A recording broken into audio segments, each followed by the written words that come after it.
Blackshirts and Reds, Rational Fascism and the Overthrow of Communism by Micheal Parenti.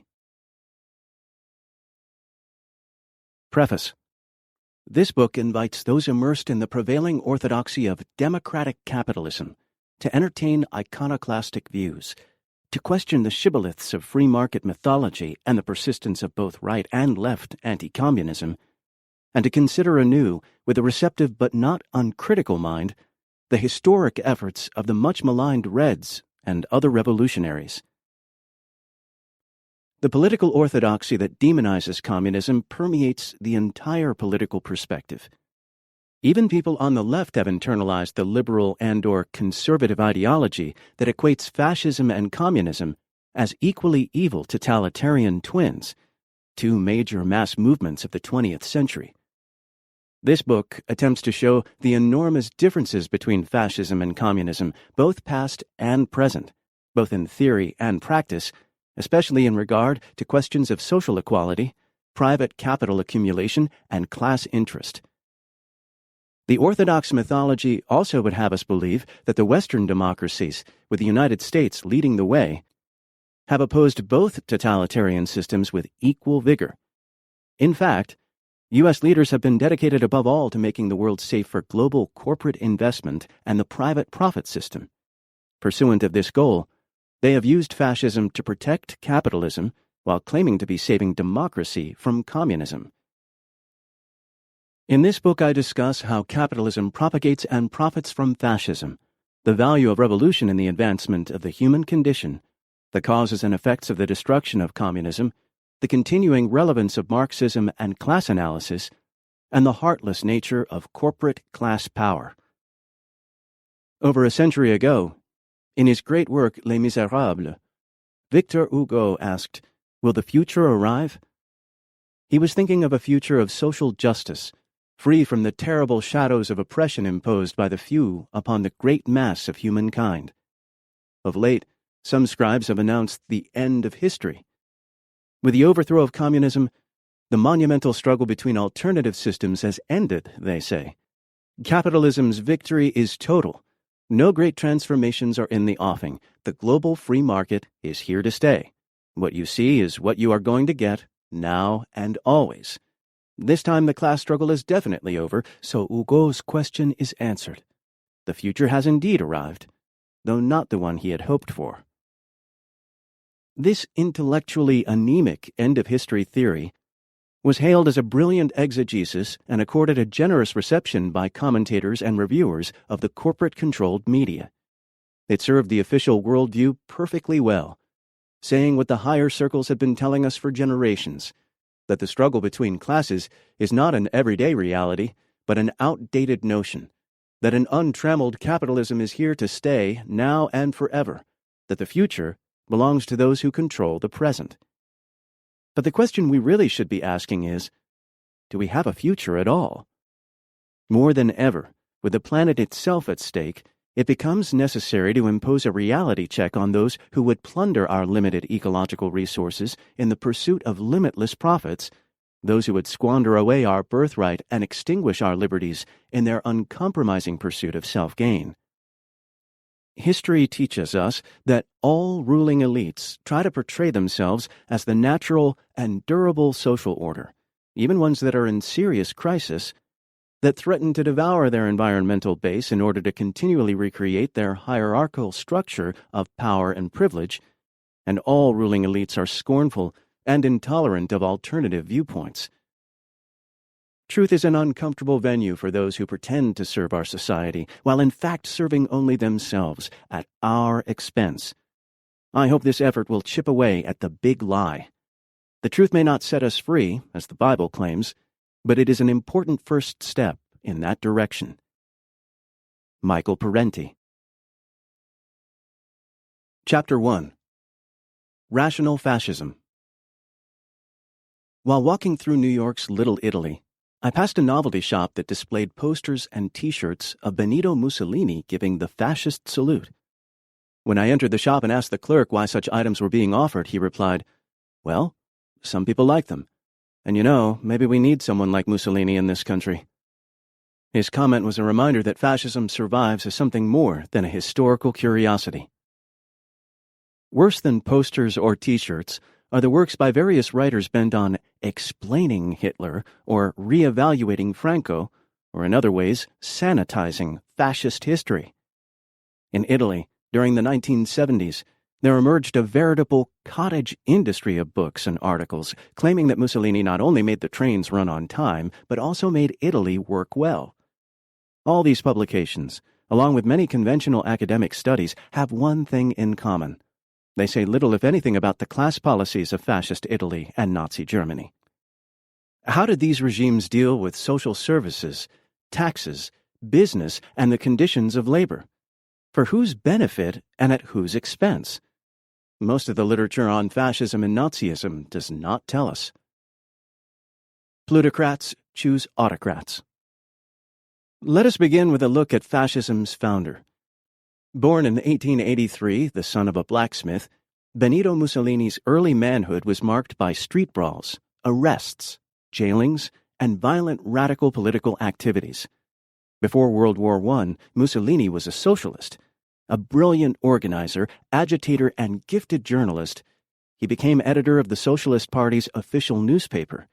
Yet many of his comrades suspected him of being less interested in advancing socialism than in advancing himself.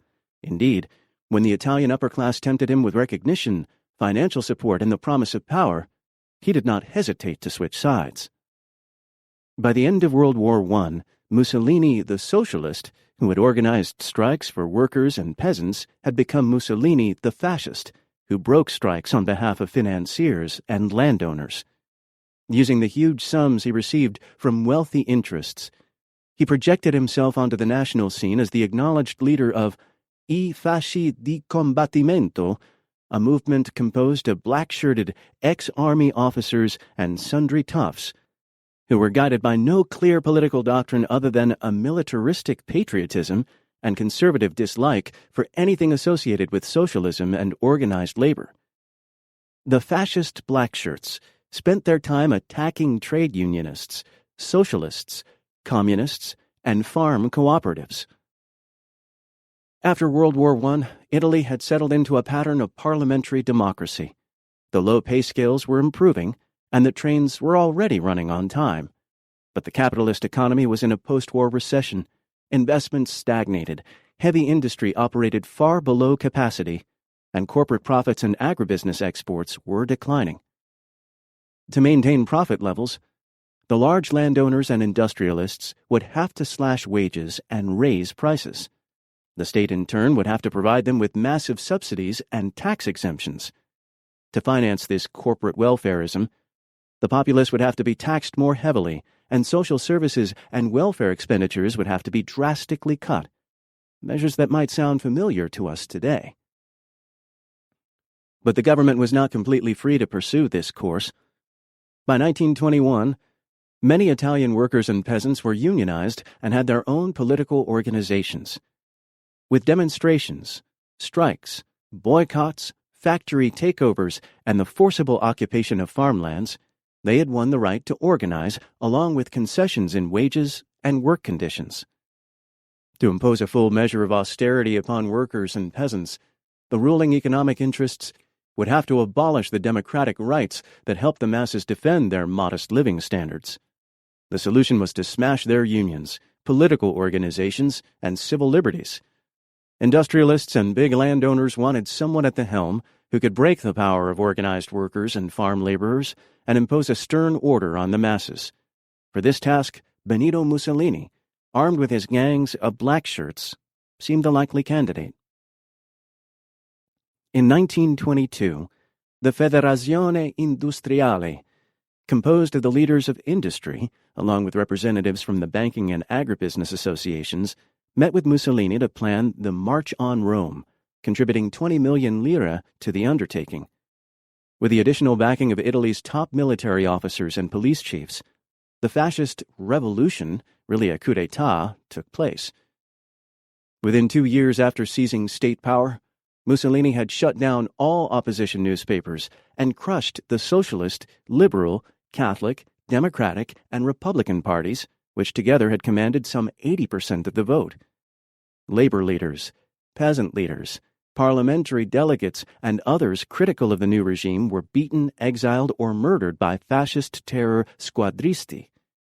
The Italian Communist Party endured the severest repression of all, yet managed to maintain a courageous underground resistance that eventually evolved into armed struggle against the Blackshirts and the German occupation force.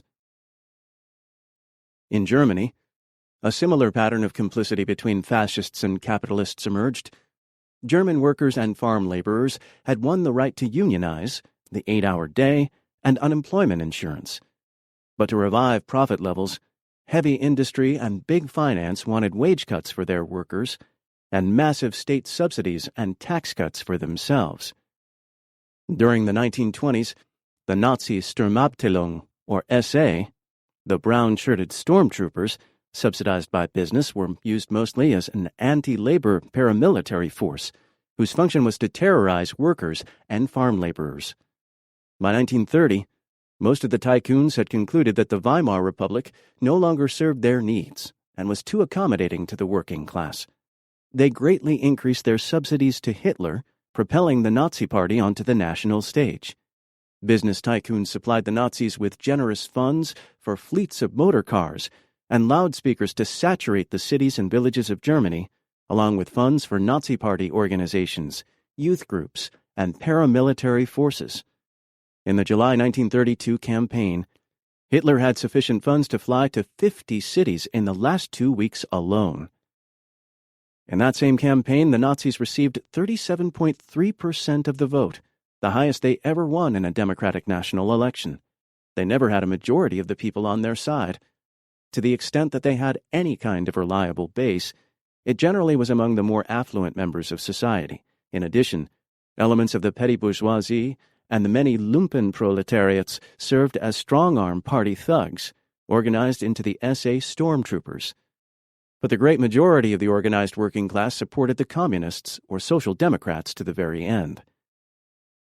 In the December 1932 election, 3 candidates ran for president: the conservative incumbent Field Marshal von Hindenburg, the Nazi candidate Adolf Hitler, and the Communist Party candidate Ernst Thälmann. In his campaign, Thälmann argued that a vote for Hindenburg amounted to a vote for Hitler, and that Hitler would lead Germany into war. The bourgeois press, including the Social Democrats, denounced this view as Moscow-inspired. Hindenburg was re-elected while the Nazis dropped approximately 2 million votes in the Reichstag election as compared to their peak of over 13.7 million.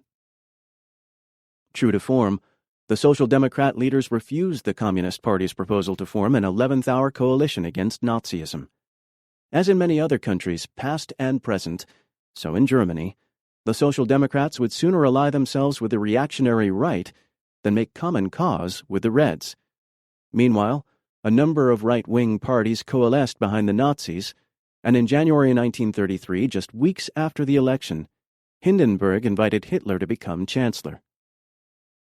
Upon assuming state power, Hitler and his Nazis pursued a politico-economic agenda not unlike Mussolini's. They crushed organized labor and eradicated all elections, opposition parties, and independent publications. Hundreds of thousands of opponents were imprisoned, tortured, or murdered. In Germany, as in Italy, the communists endured the severest political repression of all groups.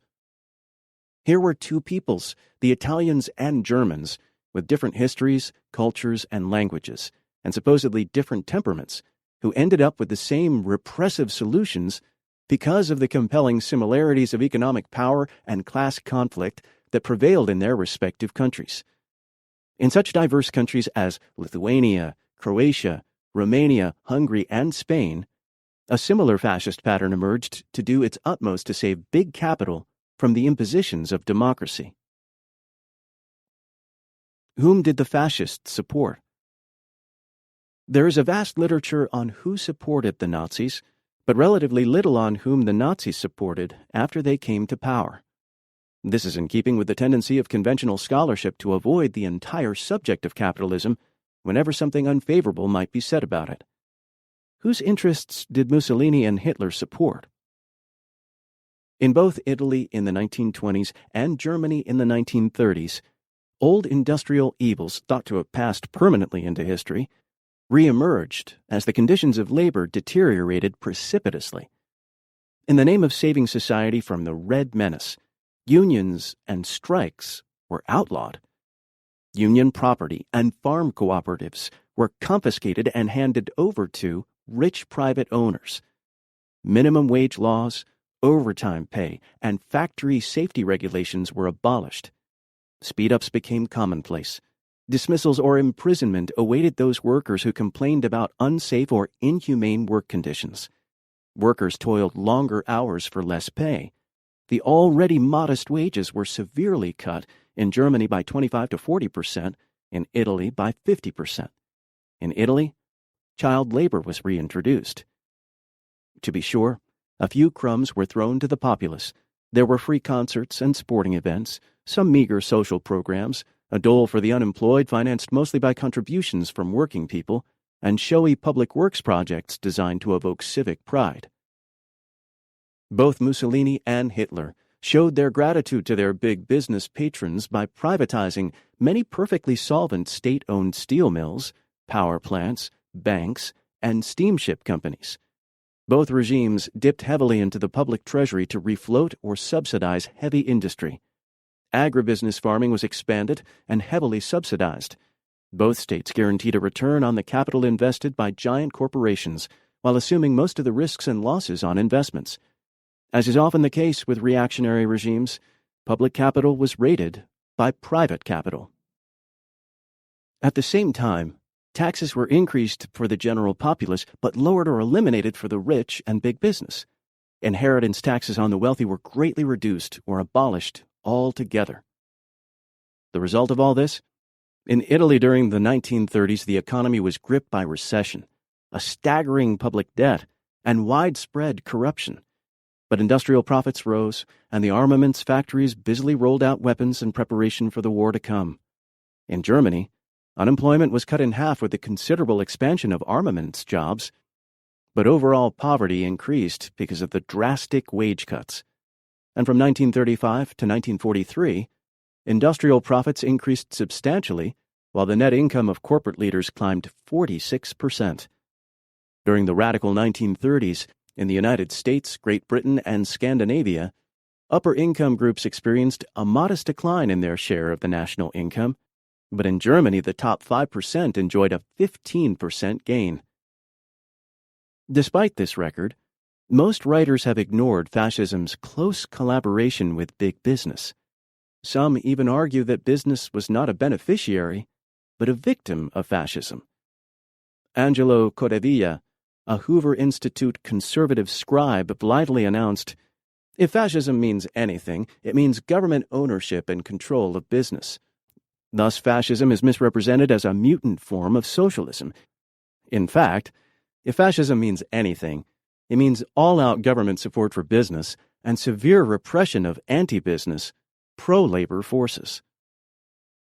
Is fascism merely a dictatorial force in the service of capitalism? That may not be all it is, but that certainly is an important part of fascism's raison d'être, the function Hitler himself was referring to when he talked about saving the industrialists and bankers from Bolshevism. It is a subject that deserves far more attention than it has received. While the fascists might have believed they were saving the plutocrats from the Reds, in fact, the revolutionary left was never strong enough to take state power in either Italy or Germany. Popular forces, however, were strong enough to cut into profit rates and interfere with the capital accumulation process. This frustrated capitalism's attempts to resolve its internal contradictions by shifting more and more of its costs onto the backs of the working populace. Revolution or no revolution, this democratic working-class resistance was troublesome to the moneyed interests. Along with serving the capitalists, fascist leaders served themselves, getting in on the money at every opportunity.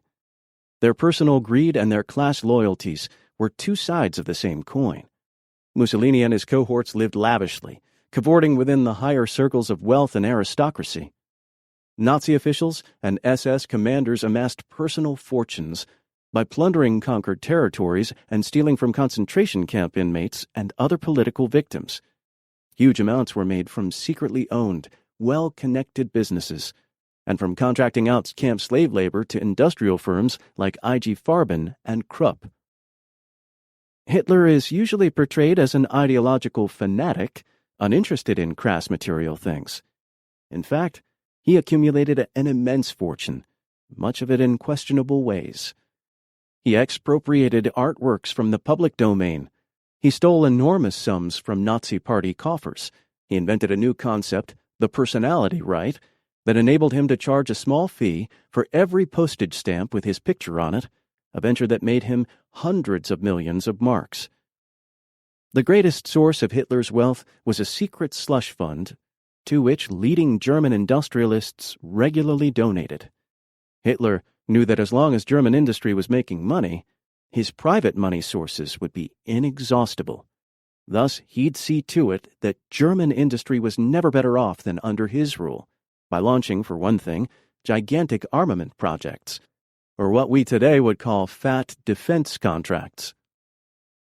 Far from being the ascetic, Hitler lived self-indulgently. During his entire tenure in office, he got special rulings from the German tax office that allowed him to avoid paying income or property taxes. He had a motor pool of limousines, private apartments, country homes, a vast staff of servants, and a majestic estate in the Alps.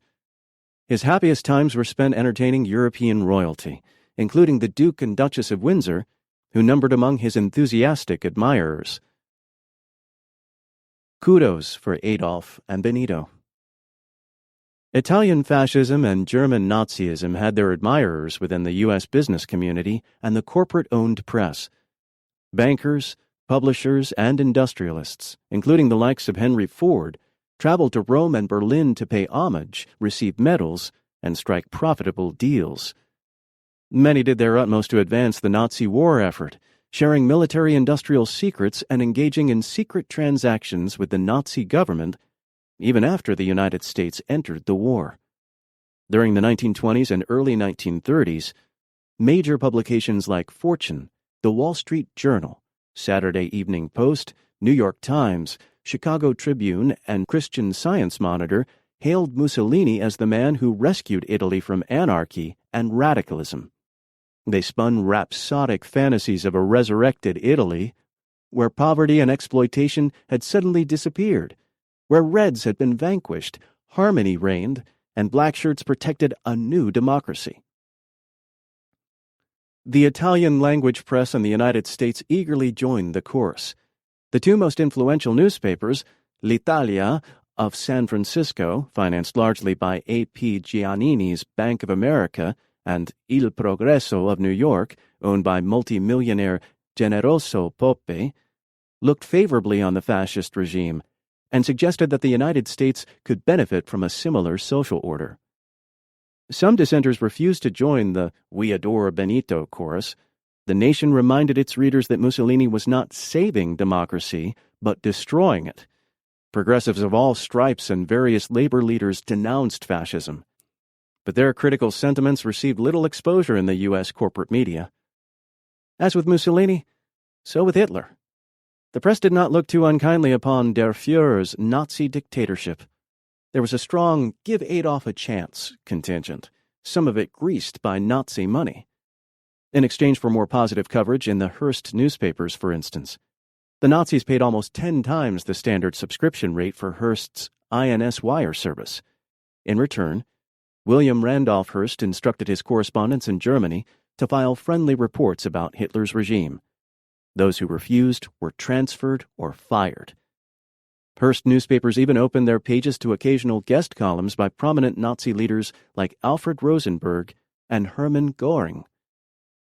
By the mid to late 1930s, Italy and Germany, allied with Japan, another industrial latecomer, were aggressively seeking a share of the world's markets and colonial booty, an expansionism that brought them increasingly into conflict with more established Western capitalist nations like Great Britain, France, and the United States.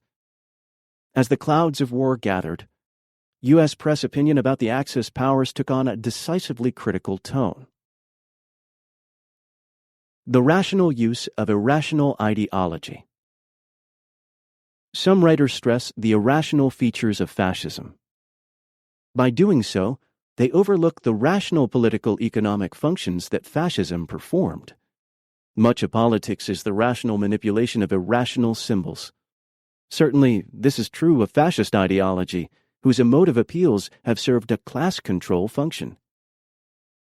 First, there was the cult of the leader in Italy, Il Duce in Germany, der Führerprinzip. With leader worship there came the idolatry of the state. As Mussolini wrote, "The fascist conception of life stresses the importance of the state and accepts the individual only insofar as his interests coincide with those of the state." Fascism preaches the authoritarian rule of an all-encompassing state and a supreme leader.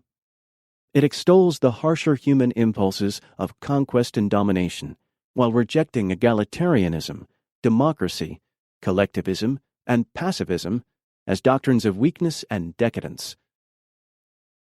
A dedication to peace, Mussolini wrote, is hostile to fascism. Perpetual peace, he claimed in 1934, is a depressing doctrine. Only in cruel struggle and conquest do men or nations achieve their highest realization. Though words are beautiful things, he asserted, rifles, machine guns, planes, and cannons are still more beautiful. And on another occasion he wrote, "War alone puts the stamp of nobility upon the peoples who have the courage to meet it." Ironically, most Italian army conscripts had no stomach for Mussolini's wars, tending to remove themselves from battle once they discovered that the other side was using live ammunition. Fascist doctrine stresses monistic values, ein Volk, ein Reich, ein Führer, one people, one rule, one leader. The people are no longer to be concerned with class divisions, but must see themselves as part of a harmonious whole, rich and poor as one, a view that supports the economic status quo by cloaking the ongoing system of class exploitation. This is in contrast to a left agenda that advocates the articulation of popular demands and a sharpened awareness of social injustice and class struggle. This monism is buttressed by atavistic appeals to the mythical roots of the people. For Mussolini, it was the grandeur that was Rome. For Hitler, the ancient Volk. A play written by a pro-Nazi Hans Jost, entitled Schlageter, and performed widely throughout Germany soon after the Nazis seized power, Hitler attended the opening night in Berlin, pits Volk mysticism against class politics. The enthusiastic August is talking to his father, Schneider. August: "You won't believe it, Papa, but the young people don't pay much attention to these old slogans anymore. The class struggle is dying out." Schneider: "So? And what do you have then?" August: "The Volk community." Schneider: "And that's a slogan?" August: "No, it's an experience." Schneider: "My God, our class struggle, our strikes, they weren't an experience, eh? Socialism, the International, were they fantasies, maybe?" August: "They were necessary, but they are historical experiences." Schneider: "So, and the future, therefore, will have your Volk community. Tell me, how do you actually envision it? Poor, rich, healthy, upper, lower? All this ceases with you, eh?" August: "Look, Papa, upper, lower, poor, rich, that always exists. It is only the importance one places on that question that's decisive. To us, life is not chopped up into working hours and furnished with price charts. Rather, we believe in human existence as a whole. None of us regards making money as the most important thing. We want to serve. The individual is a corpuscle in the bloodstream of his people." The son's comments are revealing. The class struggle is dying out. Papa's concern about the abuses of class power and class injustice is facilely dismissed as just a frame of mind with no objective reality. It is even falsely equated with a crass concern for money. None of us regard making money as important. Presumably, matters of wealth are to be left to those who have it. We have something better, August is saying. A totalistic, monistic experience as a people, all of us, rich and poor, working together for some greater glory. Conveniently overlooked is how the glorious sacrifices are borne by the poor for the benefit of the rich. The position enunciated in that play and in other Nazi propaganda does not reveal an indifference to class. Quite the contrary, It represents a keen awareness of class interests, a well-engineered effort to mask and mute the strong class consciousness that existed among workers in Germany. In the crafty denial, we often find the hidden admission. Patriarchy and pseudo-revolution. Fascism's national chauvinism, racism, sexism, and patriarchal values also served a conservative class interest. Fascist doctrine, especially the Nazi variety, makes an explicit commitment to racial supremacy. Human attributes, including class status, are said to be inherited through blood. One's position in the social structure is taken as a measure of one's innate nature. Genetics and biology are marshaled to justify the existing class structure, not unlike what academic racists today are doing with their bell curve theories and warmed-over eugenics claptrap. Along with race and class inequality, fascism supports homophobia and sexual inequality. Among Nazism's earliest victims were a group of Nazi homosexuals, leaders of the SA stormtroopers. When complaints about the openly homosexual behavior of SA leader Ernst Röhm and some of his brown-shirted stormtroopers continued to reach Hitler after he seized power, he issued an official statement contending that the issue belonged purely to the private domain, and that an SA officer's private life cannot be an object of scrutiny unless it conflicts with basic principles of National Socialist ideology. The paramilitary SA had been used to win the battle of the streets against trade unionists and Reds. The stormtroopers acted as a pseudo-revolutionary force that appealed to mass grievances with a rhetorical condemnation of finance capital. When SA membership skyrocketed to 3 million in 1933, this was too discomfiting to the industrial barons and military patricians. SA street brawlers who denounced bourgeois decadence and called for sharing the wealth and completing the Nazi revolution would have to be dealt with. Having used the SA to take state power, Hitler then used the state to neutralize the SA. Now suddenly, Röhm's homosexuality did conflict with National Socialist ideology. In truth, the SA had to be decapitated not because its leaders were homosexual, though that was the reason given, but because it threatened to turn into a serious problem. Röhm and about 300 other SA members were executed, not all of whom were gay. Among the victims was veteran Nazi propagandist Gregor Strasser, who was suspected of leftist leanings. Of course, many Nazis were virulently homophobic. One of the most powerful of all, SS leader Heinrich Himmler, saw homosexuals as a threat to German manhood and the moral fiber of Teutonic peoples. For a homosexual sissy would not procreate or make a good soldier. Himmler's homophobia and sexism came together when he announced, "If a man just looks at a girl in America, he can be forced to marry her or pay damages. Therefore, men protect themselves in the USA by turning to homosexuals. Women in the USA are like battle axes. They hack away at males." Thus spoke one of the great minds of Nazism. In time, Himmler succeeded in extending the oppression of gays beyond the SA leadership. Thousands of gay civilians perished in SS concentration camps. In societies throughout the ages, if able to find the opportunity, women have attempted to limit the number of children they bear.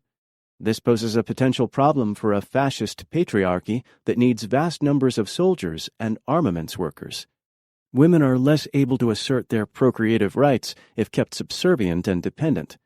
So fascist ideology extolled patriarchal authority. Every man must be a husband, a father, and a soldier, Il Duce said. Woman's greatest calling was to cultivate her domestic virtues, devotedly tending to the needs of her family, while bearing as many offspring for the state as she could. Patriarchal ideology was linked to a conservative class ideology that saw all forms of social equality as a threat to hierarchical control and privilege. The patriarchy buttressed the plutocracy. If women get out of line, what will happen to the family? And if the family goes, the entire social structure is threatened. What then will happen to the state and to the dominant class's authority, privileges, and wealth? The fascists were big on what today is called family values, though most of the top Nazi leaders could hardly be described as devoted family men. In Nazi Germany, racism and anti-Semitism served to misdirect legitimate grievances toward convenient scapegoats. Anti-Semitic propaganda was cleverly tailored to appeal to different audiences. Super-patriots were told that the Jew was an alien internationalist. Unemployed workers were told that their nemesis was the Jewish capitalist and Jewish banker. For debtor farmers, it was the Jewish usurer. For the middle class, it was the Jewish union leader and Jewish communist. Here again, we have a consciously rational use of irrational images. The Nazis might have been crazy, but they were not stupid. What distinguishes fascism from ordinary right-wing patriarchal autocracies is the way it attempts to cultivate a revolutionary aura. Fascism offers a beguiling mix of revolutionary-sounding mass appeals and reactionary class politics. The Nazi Party's full name was the National Socialist German Workers' Party, a left-sounding name. As already noted, the SA stormtroopers had a militant share-the-wealth strain in their ranks that was suppressed by Hitler after he took state power. Both the Italian fascists and the Nazis made a conscious effort to steal the left's thunder. There were mass mobilizations, youth organizations, work brigades, rallies, parades, banners, symbols, and slogans. There was much talk about a Nazi revolution that would revitalize society, sweeping away the old order and building the new. For this reason, mainstream writers feel free to treat fascism and communism as totalitarian twins. It is a case of reducing essence to form.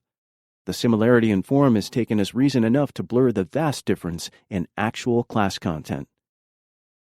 Writers like A. James Gregor and William Ebenstein, countless Western political leaders and others who supposedly are on the democratic left, regularly lump fascism with communism. Thus, Noam Chomsky claims, the rise of corporations was in fact a manifestation of the same phenomena that led to fascism and Bolshevism, which sprang out of the same totalitarian soil.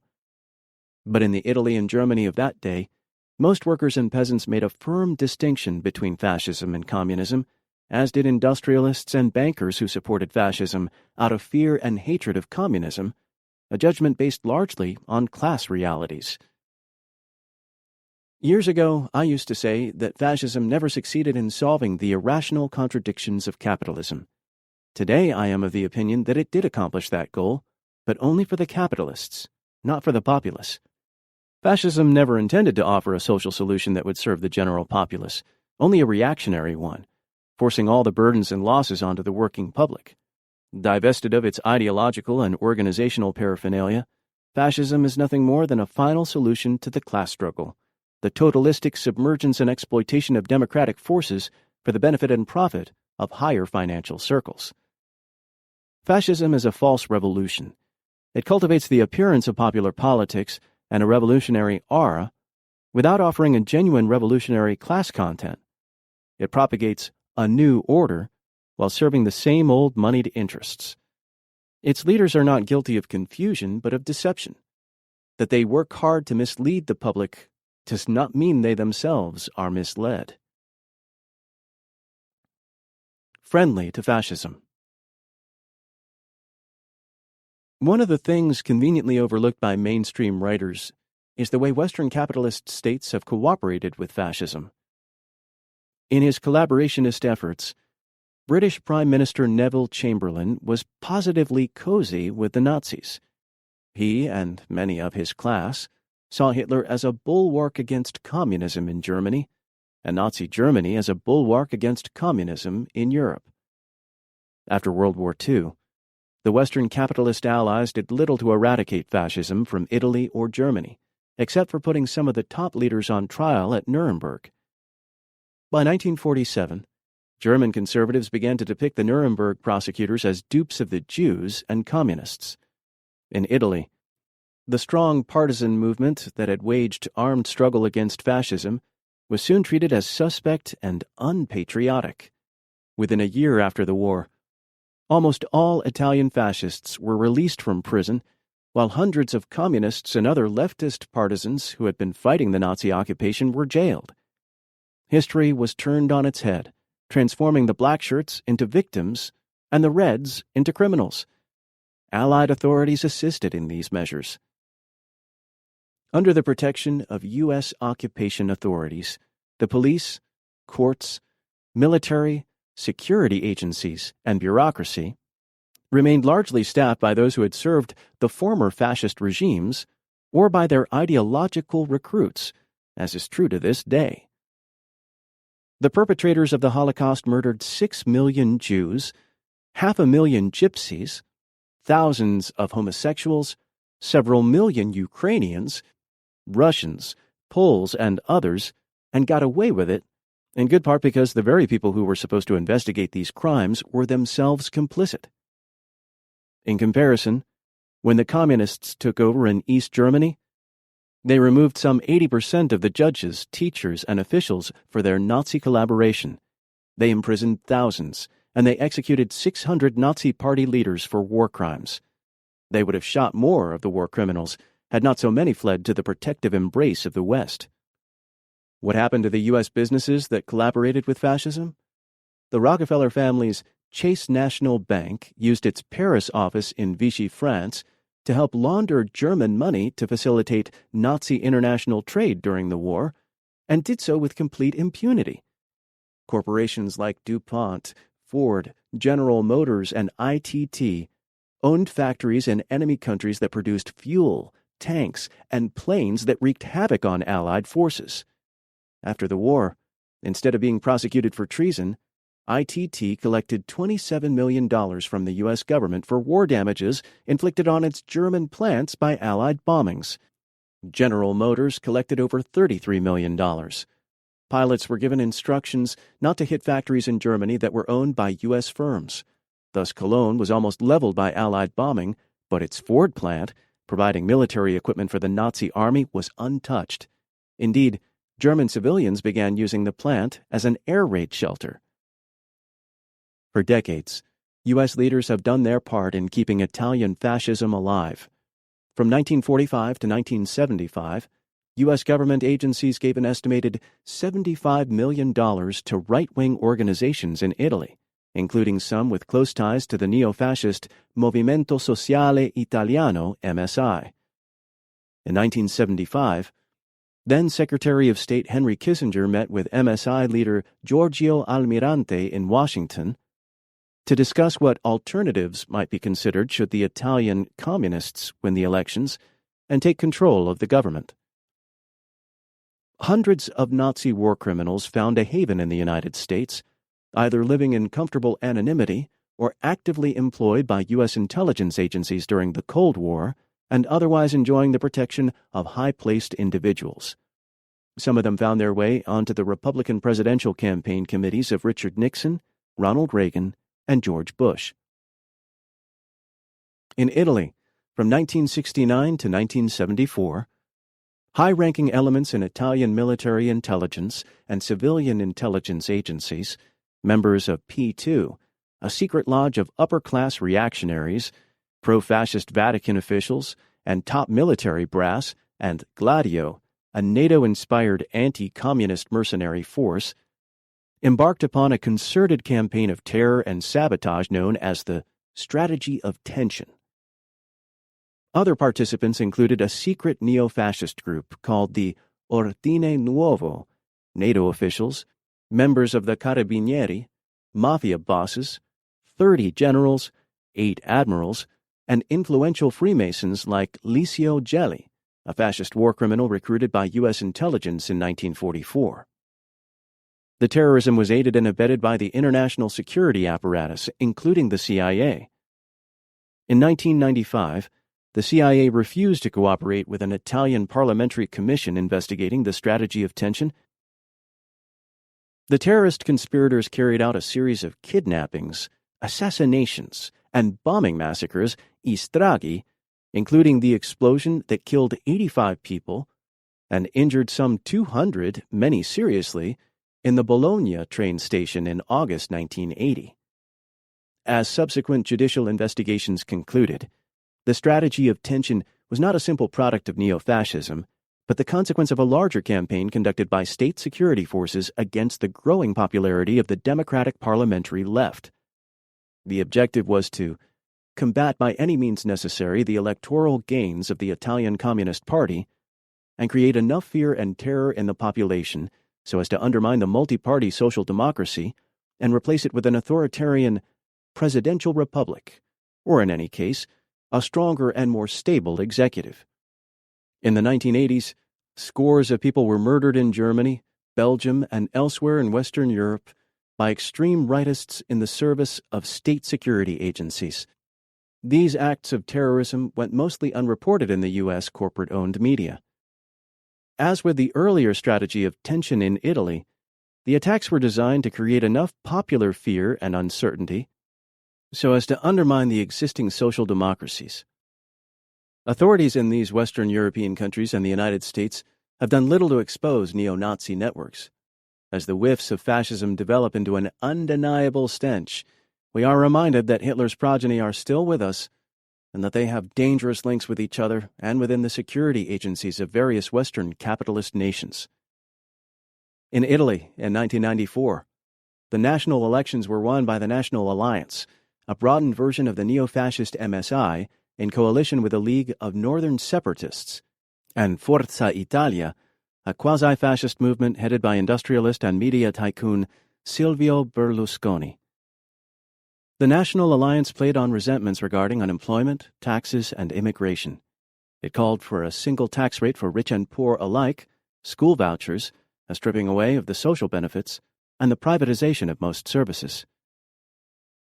The Italian neo-fascists were learning from the U.S. reactionaries how to achieve fascism's class goals within the confines of quasi-democratic forms, use an upbeat, Reagan-esque optimism, replace the jackbooted militarists with media-hyped crowd-pleasers, convince people that government is the enemy, especially its social service sector, while strengthening the repressive capacities of the state, instigate racist hostility and antagonisms between the resident population and immigrants, preach the mythical virtues of the free market, and pursue tax and spending measures that redistribute income upward. Conservatives in the Western nations utilize diluted forms of the fascist mass appeal. In the USA, they propagate populist-sounding appeals to the ordinary middle American, while quietly pressing for measures that serve the interests of the wealthiest individuals and corporations. In 1996, right-wing Speaker of the House of Representatives Newt Gingrich, while proffering a new rollback agenda that supposedly would revitalize all of society, announced, "I am a genuine revolutionary."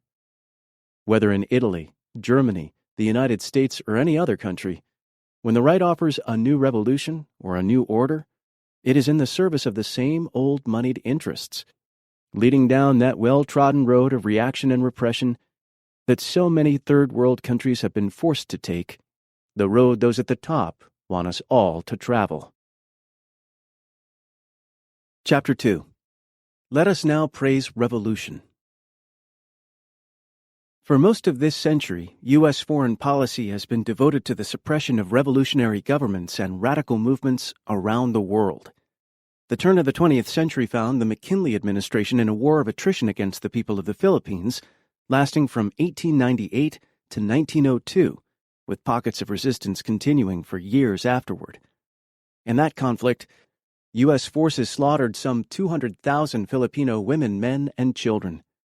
At about that same time, in conjunction with various European colonial powers, the United States invaded China to help suppress the Boxer Rebellion at substantial loss of life to the Chinese rebels.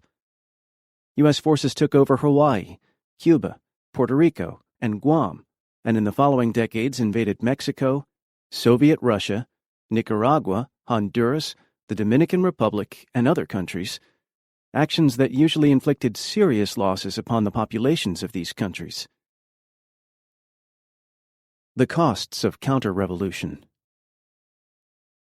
From grade school through grad school, few of us are taught anything about these events, except to be told that U.S. forces must intervene in this or that country in order to protect U.S. interests, thwart aggression, and defend our national security.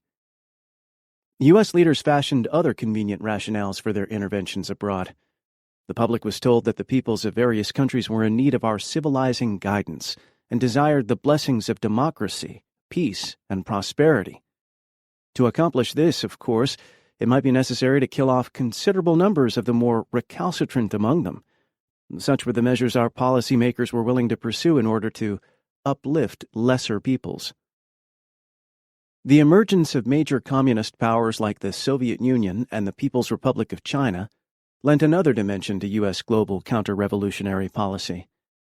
The communists were depicted as evil incarnate, demonized conspirators who sought power for power's sake.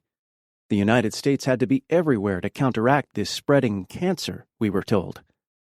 In the name of democracy, U.S. leaders waged a merciless war against revolutionaries in Indochina for the better part of 20 years. They dropped many times more tons of explosives on Vietnam than were used throughout World War II by all combatants combined.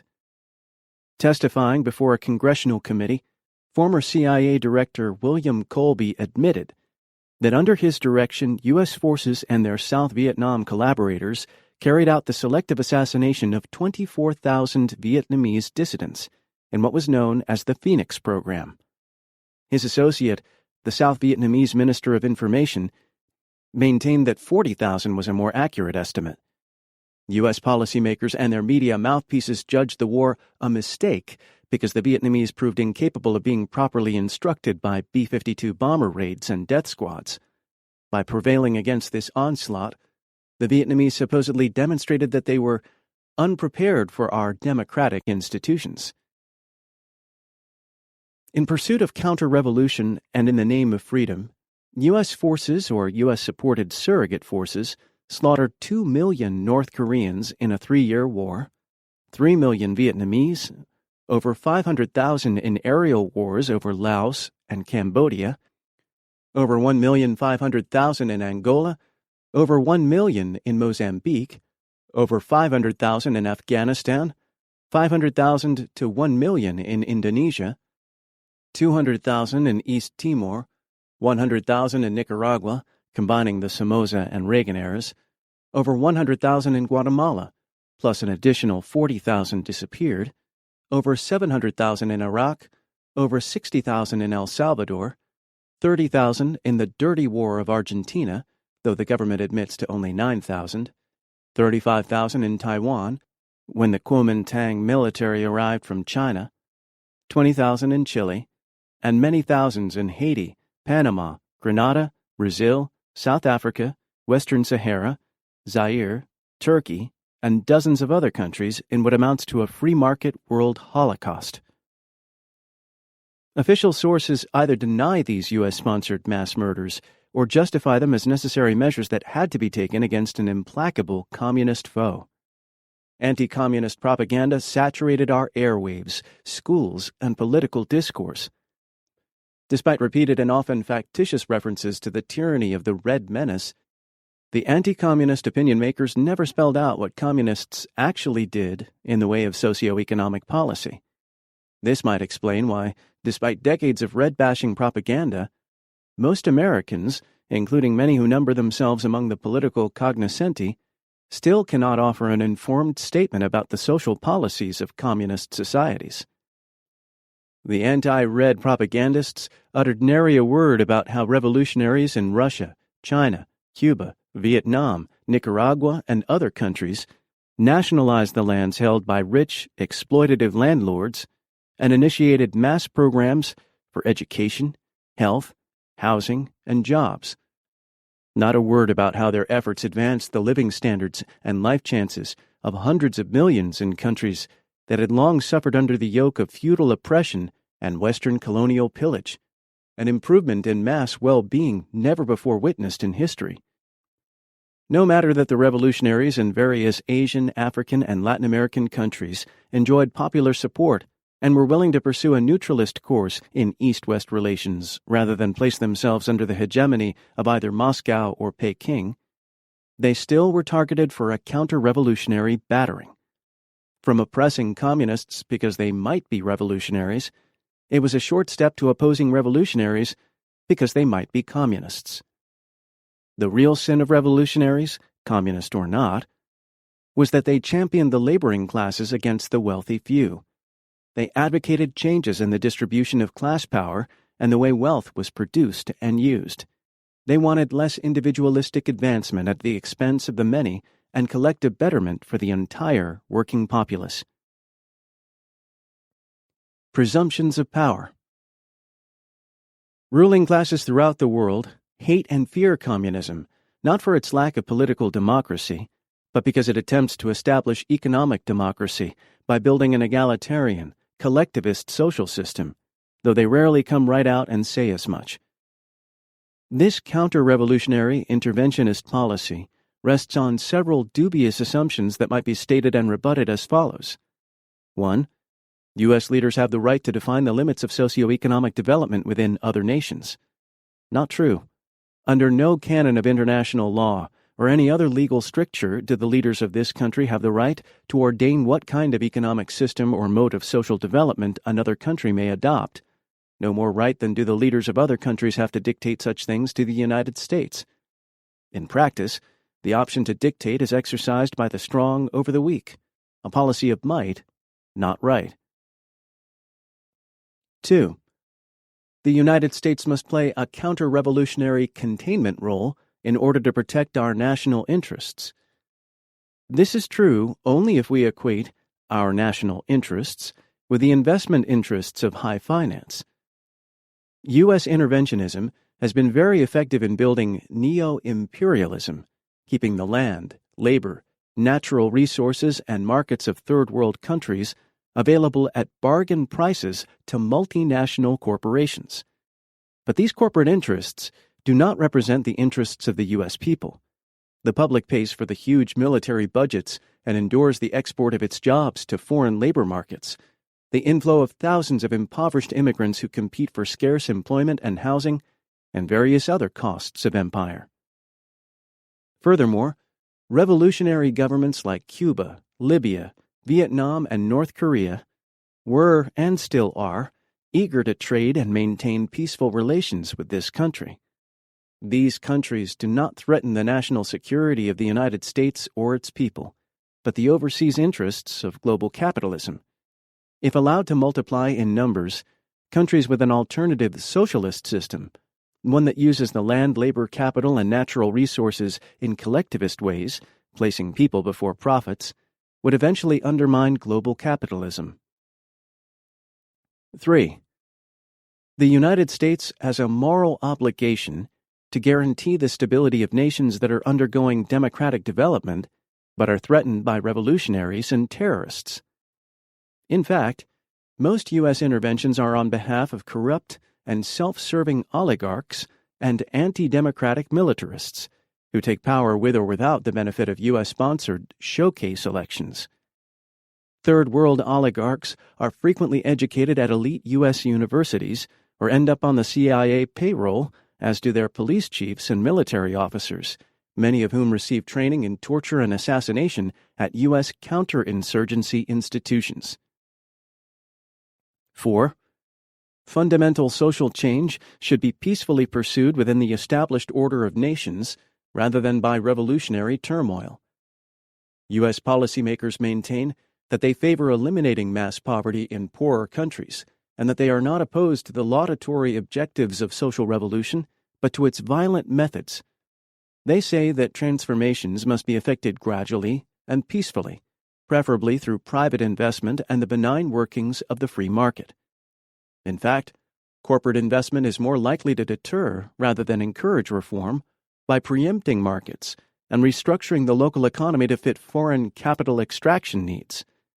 International finance capital has no interest in bettering the life chances of third world peoples. Generally, as Western investments have increased in the Third World, life conditions for the ordinary peasants and workers have grown steadily more desperate. Whose violence? People throughout the world do not need more corporate investments. Rather, they need the opportunity to wrest back their land, labor, natural resources, and markets in order to serve their own social needs. Such a revolutionary development invites fierce opposition from apostles of the free market, whose violent resistance to social change makes peaceful transformation impossible to contemplate. Even in countries like the United States, where reforms of limited scope have been achieved without revolution, the peaceful means employed have entailed popular struggle and turmoil, and a considerable amount of violence and bloodshed, almost all of it inflicted by police and security forces. That last point frequently goes unmentioned in discussions about the ethics of revolutionary violence. The very concept of revolutionary violence is somewhat falsely cast, since most of the violence comes from those who attempt to prevent reform, not from those struggling for reform.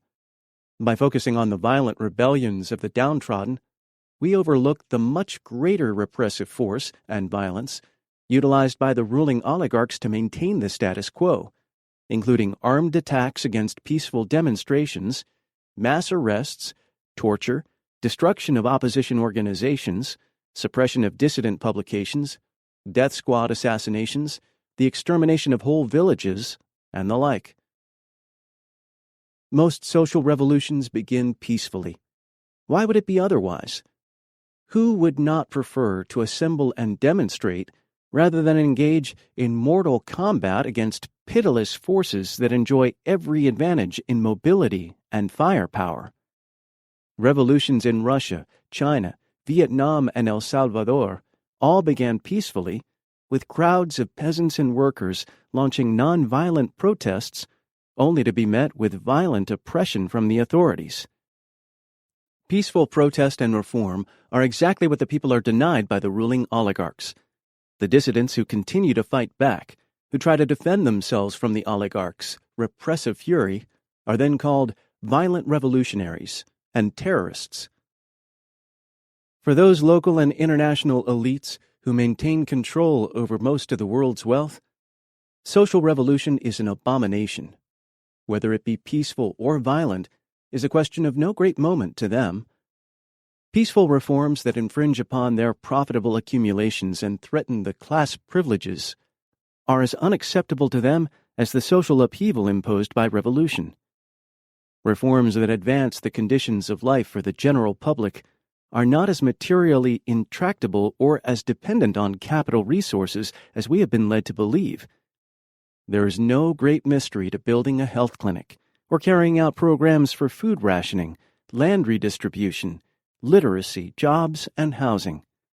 Such tasks are well within the capacity of any state, if there is the political will and a mobilization of popular class power. Consider Kerala, a state in India where the actions of popular organizations and mass movements have won important victories over the last 40 years against politico-economic oppression, generating a level of social development considerably better than that found in most of the Third World, and accomplished without outside investment. Kerala has mass literacy, a lower birth rate and lower death rate than the rest of India, better public health services, fewer child workers, higher nutritional levels thanks to a publicly subsidized food rationing system, more enlightened legal support and educational programs for women, and some social security protections for working people and for the destitute and physically handicapped. In addition, the people of Kerala radically altered a complex and exploitative system of agrarian relations and won important victories against the more horrid forms of caste oppression. Though Kerala has no special sources of wealth, it has had decades of communist organizing and political struggle that reached and moved large numbers of people and breathed life into the state's democracy. Despite its relatively short periods in the leadership of government, it is the Communist Party that has set the basic legislative agenda of the people of Kerala, notes Indian scholar V.K. Ramachandran. All this is not to deny that many people in Kerala endure unacceptable conditions of poverty. Still, despite a low level of income and limited resources, the achievements wrought by democratic government intervention and propelled by mass action have been substantial, representing the difference between a modestly supportable existence and utter misery. Many Third World peoples produced dedicated and capable popular organizations, as did the communists in Kerala, but they are usually destroyed by repressive state forces. In Kerala, popular agitation and input took advantage of democratic openings and in turn gave more social substance to the democracy. What is needed for social betterment is not International Monetary Fund loans or corporate investments, but political organization and democratic opportunity, and freedom from U.S.-sponsored state terrorism. U.S. foreign aid programs offer another example of how imperialist policy masquerades as social reform within third world nations. Aid programs are not intended to affect serious social betterment. At best, they finance piecemeal projects of limited impact. More often, they are used to undermine local markets, drive small farmers off their land, build transportation and office facilities needed by outside investors, increase a country's debt and economic dependency, and further open its economy to multinational corporate penetration. Free market for the few. Third world revolutionaries are branded as the enemies of stability.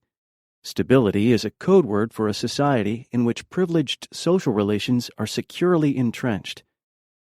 When popular forces mobilize against privilege and wealth, this causes instability, which is judged to be undesirable by U.S. policymakers and their faithful flacks in the U.S. corporate media. Here we have a deceptive state of affairs. What poses as a U.S. commitment to peaceful nonviolent change is really a commitment to the violent defense of an unjust, undemocratic, global capitalism. The U.S. national security state uses coercion and violence not in support of social reform but against it, all in the name of stability, counterterrorism, democracy, and of late and more honestly, the free market. When he was head of the State Department policy planning staff during the early years of the Cold War, the noted author George Kennan revealed the ruthless realpolitik mentality of those dedicated to social inequality within and between nations. Kennan maintained that a wealthy United States facing an impoverished world could not afford the luxury of altruism and world benefaction and should cease talking about vague and unreal objectives such as human rights, the raising of the living standards, and democratization. The less we are hampered by idealistic slogans, the better. Speaking at a briefing for U.S. ambassadors to Latin America, Kennan remarked, "The final answer might be an unpleasant one, but we should not hesitate before police repression by the local government. This is not shameful since the communists are essentially traitors. It is better to have a strong, that is, repressive regime in power than a liberal government if it is indulgent and relaxed and penetrated by communists." In a 1949 State Department intelligence report, Kennan wrote that communists were people who are committed to the belief that the government has direct responsibility for the welfare of the people, so they had to be dealt with harshly without regard for such niceties as democratization and human rights. It is said that the United States cannot renege on its commitments to other peoples and must continue as world leader. The rest of the world expects that of us. But the ordinary peoples of the world have never called for U.S. world leadership. Quite the contrary. They usually want the United States to go home and leave them to their own affairs. This is because U.S. commitments are not to the ordinary people of other lands, but to the privileged reactionary factions that are most accommodating to Western investors. As Kennan's remarks indicate, the U.S. policymaking establishment has been concerned not with advancing the welfare of impoverished peoples around the world, but with defeating whoever allies themselves with the common people, be they Reds or not. Whatever their grave shortcomings, do not U.S.-supported Third World rulers represent something better than the kind of tyranny that communists and revolutionary totalitarians bring? Academic cheerleaders for U.S. interventionism such as Samuel P. Huntington of Harvard University think so. However bad a given evil may be, a worse one is always possible and often likely, Huntington concludes, going on to defend as lesser evils the murderous regimes in Chile under Pinochet and South Africa under apartheid. We might recall Jean Kirkpatrick's distinction between benign authoritarian right-wing governments that supposedly are not all that brutal and allow gradual change, and horrid totalitarian left-wing ones that suppress everyone. The real distinction is that the right-wing government maintains the existing privileged order of the free market, keeping the world safe for the empowered hierarchies and wealthy classes of the world.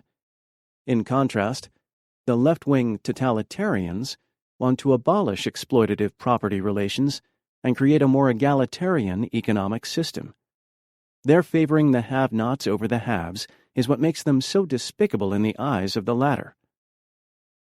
U.S. leaders claim to be offended by certain features of social revolutionary governments, such as one-party rule and the coercive implementation of revolutionary change. But one-party autocracy is acceptable if the government is rightist, that is, friendly toward private corporate investment, as in Turkey, Zaire, Guatemala, Indonesia, and dozens of other countries, including even communist countries that are sliding down the free market path, such as China. We might recall that unforgettable moment when President George Bush, whose invasions of Panama and Iraq brought death and destruction to those nations, and who presided over a U.S. military empire that is the single greatest purveyor of violence in the world, lectured revolutionary leader Nelson Mandela on the virtues of nonviolence, even going so far as to quote Martin Luther King Jr. during Mandela's visit to Washington, D.C. in June 1990. Mandela's real sin, in Bush's eyes, was that he was part of a revolutionary movement that engaged in armed struggle against a violently repressive apartheid regime in South Africa.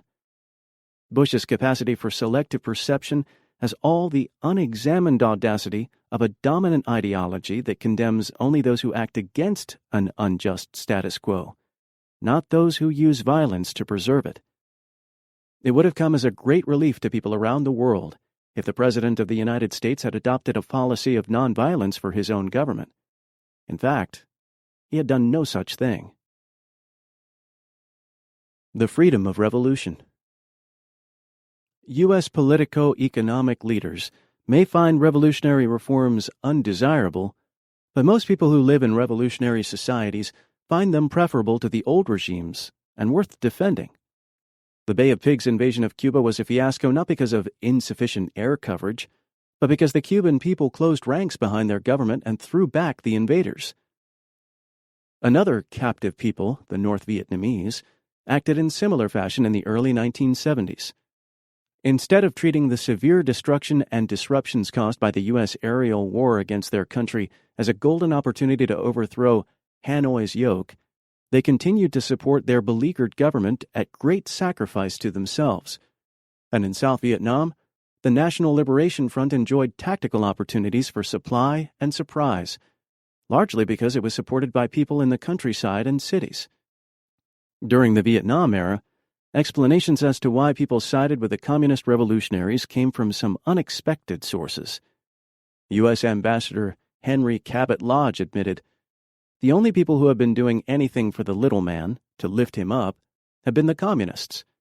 In a similar vein, one faithful propagator of the official line, columnist James Reston, wrote with surprising candor, "Even Premier Cai, U.S.-sponsored dictator of South Vietnam, told this reporter today that the communists were closer to the people's yearnings for social justice and an independent life than his own government." What Lodge and Reston left unsaid was that the little man and the people's yearnings for social justice were the very things that U.S. leaders were bent on suppressing. Some people conclude that anyone who utters a good word about leftist one-party revolutions must harbor anti-democratic or Stalinist sentiments. But to applaud social revolutions is not to oppose political freedom. To the extent that revolutionary governments construct substantive alternatives for their people, they increase human options and freedom. There is no such thing as freedom in the abstract. There is freedom to speak openly and iconoclastically, freedom to organize a political opposition, freedom of opportunity to get an education and pursue a livelihood, freedom to worship as one chooses, or not worship at all, freedom to live in healthful conditions, freedom to enjoy various social benefits, and so on. Most of what is called freedom gets its definition within a social context. Revolutionary governments extend a number of popular freedoms without destroying those freedoms that never existed in the previous regimes. They foster conditions necessary for national self-determination, economic betterment, the preservation of health and human life, and the end of many of the worst forms of ethnic, patriarchal, and class oppression. Regarding patriarchal oppression, consider the vastly improved condition of women in revolutionary Afghanistan and South Yemen before the counter-revolutionary repression in the 1990s, or in Cuba after the 1959 revolution as compared to before. U.S. policymakers argue that social revolutionary victory anywhere represents a diminution of freedom in the world. The assertion is false. The Chinese Revolution did not crush democracy. There was none to crush in that oppressively feudal regime. The Cuban Revolution did not destroy freedom. It destroyed a hateful U.S.-sponsored police state. The Algerian Revolution did not abolish national liberties. Precious few existed under French colonialism. The Vietnamese revolutionaries did not abrogate individual rights. No such rights were available under the U.S.-supported puppet governments of Bao Dai, Diem, and Cai. Of course, revolutions do limit the freedoms of the corporate propertied class and other privileged interests, the freedom to invest privately without regard to human and environmental costs, the freedom to live in obscene opulence while paying workers starvation wages, the freedom to treat the state as a private agency in the service of a privileged coterie, the freedom to employ child labor and child prostitutes, the freedom to treat women as chattel, and so on. Today, no one in U.S. policy circles worries about the politico-economic oppression suffered in dozens of right-wing client states.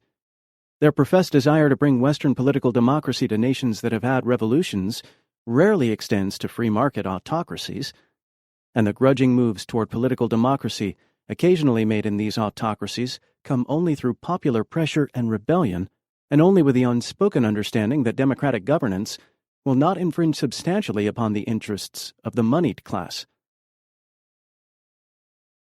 What measure of pain? Is the pain of revolution worth the gain? Cost-benefit accounting is a complicated business when applied to social transitions, but have we ever bothered to compare the violence of revolution against the violence that preceded it? I do not know how one measures the price of historical victories, said Robert Heilbronner.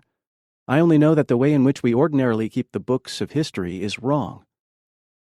We make no tally of the generations claimed by that combination of economic exploitation and political suppression, so characteristic of the ancien regimes, the hapless victims of flood and famine and the Yangtze Valley of yesterday, the child prostitutes found dead in the back alleys of old Shanghai, the muzhiks stricken by cold and starvation across the frozen steppes of Russia.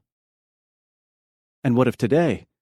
No one is tallying the thousands of nameless victims who succumbed to U.S.-trained torturers in Latin America, the hundreds of villages burned by counterinsurgency forces, the millions who are driven from their ancestral lands and sentenced to permanently stunted and malnourished lives, the millions more who perish in the desperate misery and congestion of shanty slums and internment camps.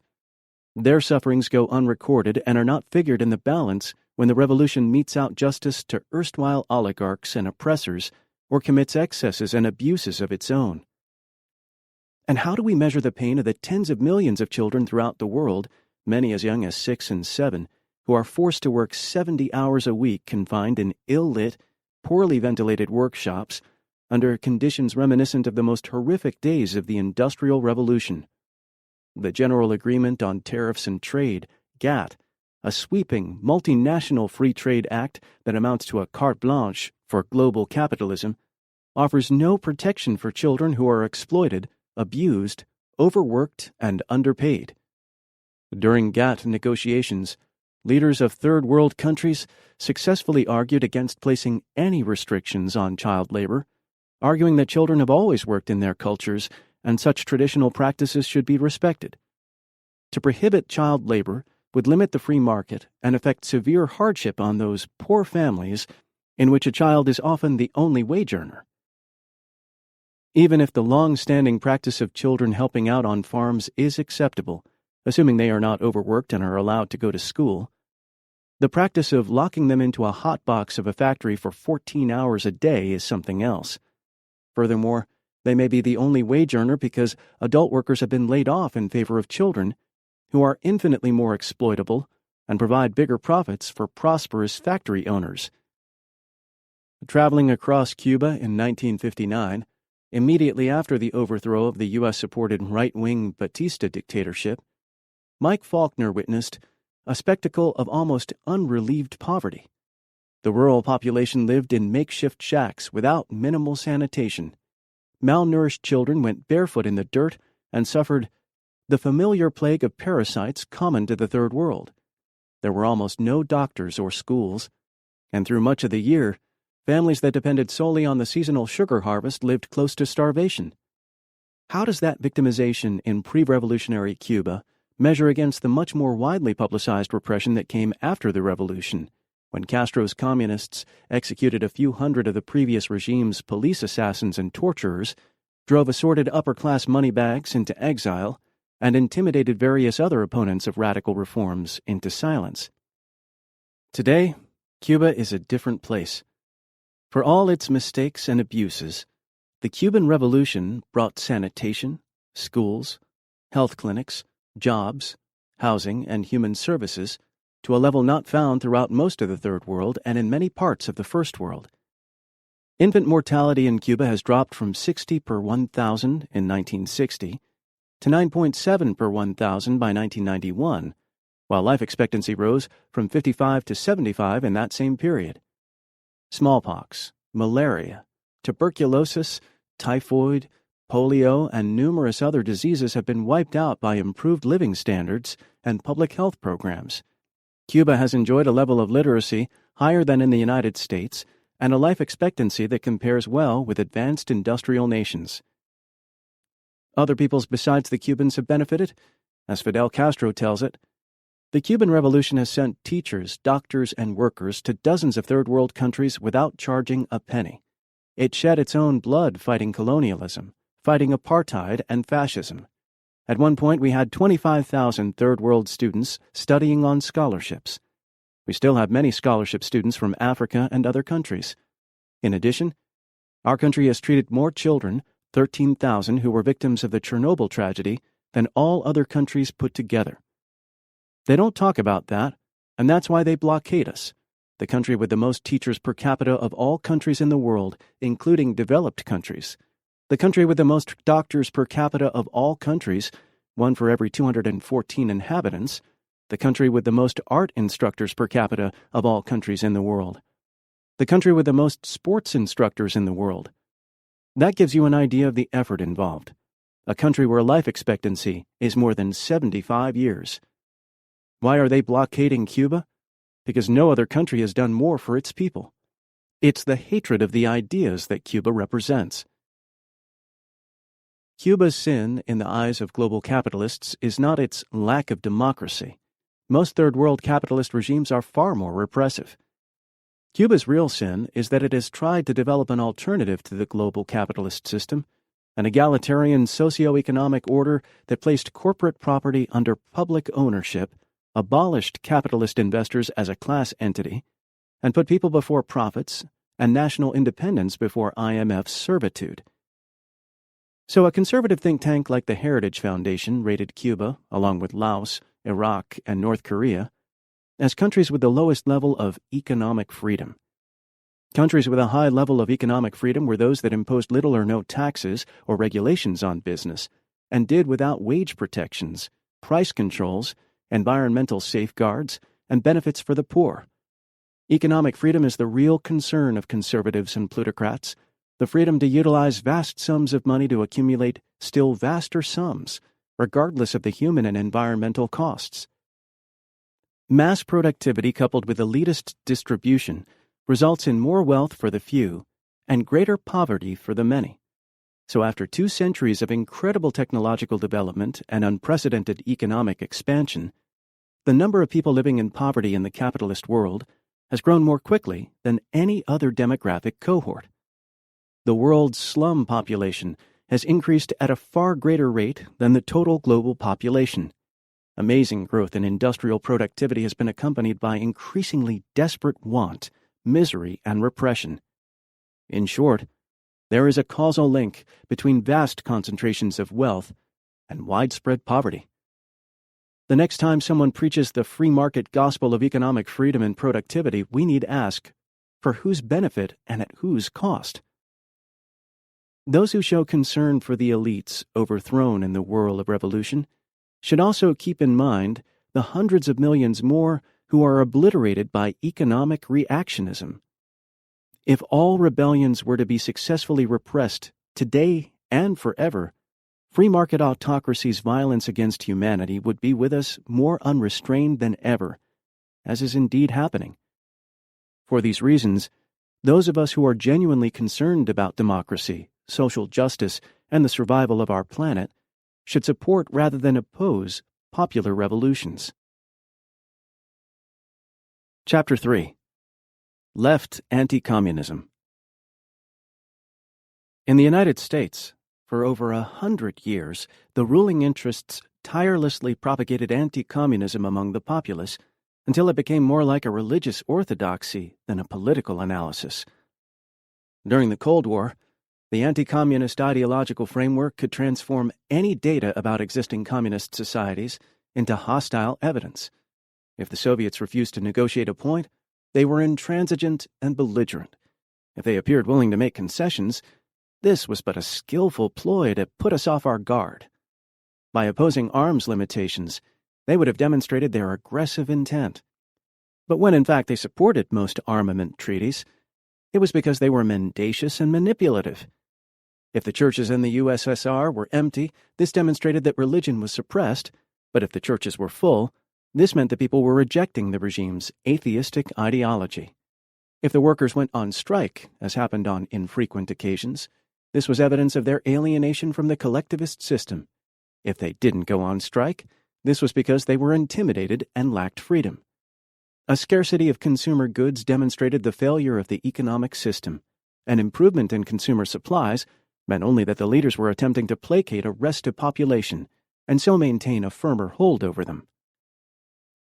If communists in the United States played an important role struggling for the rights of workers, the poor, African Americans, women, and others, this was only their guileful way of gathering support among disfranchised groups and gaining power for themselves. How one gained power by fighting for the rights of powerless groups was never explained. What we are dealing with is a non-falsifiable orthodoxy, so assiduously marketed by the ruling interests that it affected people across the entire political spectrum. Genuflection to orthodoxy. Many on the U.S. left have exhibited a Soviet bashing and red baiting that matches anything on the right in its enmity and crudity. Listen to Noam Chomsky holding forth about left intellectuals who try to rise to power on the backs of mass popular movements and then beat the people into submission. You start off as basically a Leninist who's going to be part of the red bureaucracy. You see later that power doesn't lie that way, and you very quickly become an ideologist of the right. We're seeing it right now in the former Soviet Union. The same guys who were communist thugs 2 years back are now running banks and are enthusiastic free marketeers and praising Americans. Chomsky's imagery is heavily indebted to the same U.S. corporate political culture he so frequently criticizes on other issues. In his mind, the revolution was betrayed by a coterie of communist thugs who merely hunger for power rather than wanting the power to end hunger. In fact, the communists did not very quickly switch to the right, but struggled in the face of a momentous onslaught to keep Soviet socialism alive for more than 70 years. And to be sure, in the Soviet Union's waning days, some like Boris Yeltsin crossed over to capitalist ranks, but others continued to resist free market incursions at great cost to themselves, many meeting their deaths during Yeltsin's violent repression of the Russian parliament in 1993. Some leftists and others fall back on the old stereotype of power-hungry Reds who pursue power for power's sake without regard for actual social goals. If true, one wonders why, in country after country, these Reds side with the poor and powerless, often at great risk and sacrifice to themselves, rather than reaping the rewards that come with serving the well-placed. For decades, many left-leaning writers and speakers in the United States have felt obliged to establish their credibility by indulging in anti-communist and anti-Soviet genuflection, seemingly unable to give a talk or write an article or book review on whatever political subject without injecting some anti-Red sideswipe. The intent was, and still is, to distance themselves from the Marxist-Leninist left. Adam Hochschild, a liberal writer and publisher, warned those on the left who might be lackadaisical about condemning existing communist societies that they weaken their credibility. In other words, to be credible opponents of the Cold War, we first had to join in Cold War condemnations of communist societies. Ronald Radash urged that the peace movement purge itself of communists so that it not be accused of being communist. If I understand Radash, to save ourselves from anti-communist witch hunts, we should ourselves become witch hunters. Purging the left of communists became a long-standing practice, having injurious effects on various progressive causes. For instance, in 1949, some 12 unions were ousted from the CIO because they had Reds in their leadership. The purge reduced CIO membership by some 1.7 million and seriously weakened its recruitment drives and political clout. In the late 1940s, to avoid being smeared as Reds, Americans for Democratic Action, ADA, a supposedly progressive group, became one of the most vocally anti-communist organizations. The strategy did not work. ADA and others on the left were still attacked for being communist or soft on communism by those on the right. Then and now, many on the left have failed to realize that those who fight for social change on behalf of the less privileged elements of society will be red-baited by conservative elites, whether they are communists or not. For ruling interests, it makes little difference whether their wealth and power is challenged by communist subversives or loyal American liberals. All are lumped together as more or less equally abhorrent. Even when attacking the right, left critics cannot pass up an opportunity to flash their anti-communist credentials. So Mark Green writes in a criticism of President Ronald Reagan that, when presented with a situation that challenges his conservative catechism, like an unyielding Marxist-Leninist, Reagan will change not his mind, but the facts. While professing a dedication to fighting dogmatism, both of the right and left, individuals who perform such de rigueur genuflections reinforce the anti-communist dogma. Red-baiting leftists contributed their share to the climate of hostility that has given U.S. leaders such a free hand in waging hot and cold wars against communist countries, and which even today makes a progressive or even liberal agenda difficult to promote. A prototypic red basher who pretended to be on the left was George Orwell. In the middle of World War II, as the Soviet Union was fighting for its life against the Nazi invaders at Stalingrad, Orwell announced that a willingness to criticize Russia and Stalin is the test of intellectual honesty. It is the only thing that from a literary intellectual's point of view is really dangerous. Safely ensconced within a virulently anti-communist society, Orwell, with Orwellian doublethink, characterized the condemnation of communism as a lonely, courageous act of defiance. Today, his ideological progeny are still at it, offering themselves as intrepid left critics of the left, waging a valiant struggle against imaginary Marxist-Leninist, Stalinist hordes. Sorely lacking within the U.S. left is any rational evaluation of the Soviet Union, a nation that endured a protracted civil war and a multinational foreign invasion in the very first years of its existence, and that 2 decades later threw back and destroyed the Nazi beast at enormous cost to itself. In the 3 decades after the Bolshevik Revolution, the Soviets made industrial advances equal to what capitalism took a century to accomplish, while feeding and schooling their children rather than working them 14 hours a day as capitalist industrialists did and still do in many parts of the world. And the Soviet Union, along with Bulgaria, the German Democratic Republic, and Cuba, provided vital assistance to national liberation movements in countries around the world, including Nelson Mandela's African National Congress in South Africa. Left anti-communists remained studiously unimpressed by the democratic gains won by masses of previously impoverished people under communism. Some were even scornful of such accomplishments. I recall how in Burlington, Vermont in 1971, the noted anti-communist anarchist Murray Bookchin derisively referred to my concern for the poor little children who got fed under communism. His words, slinging labels.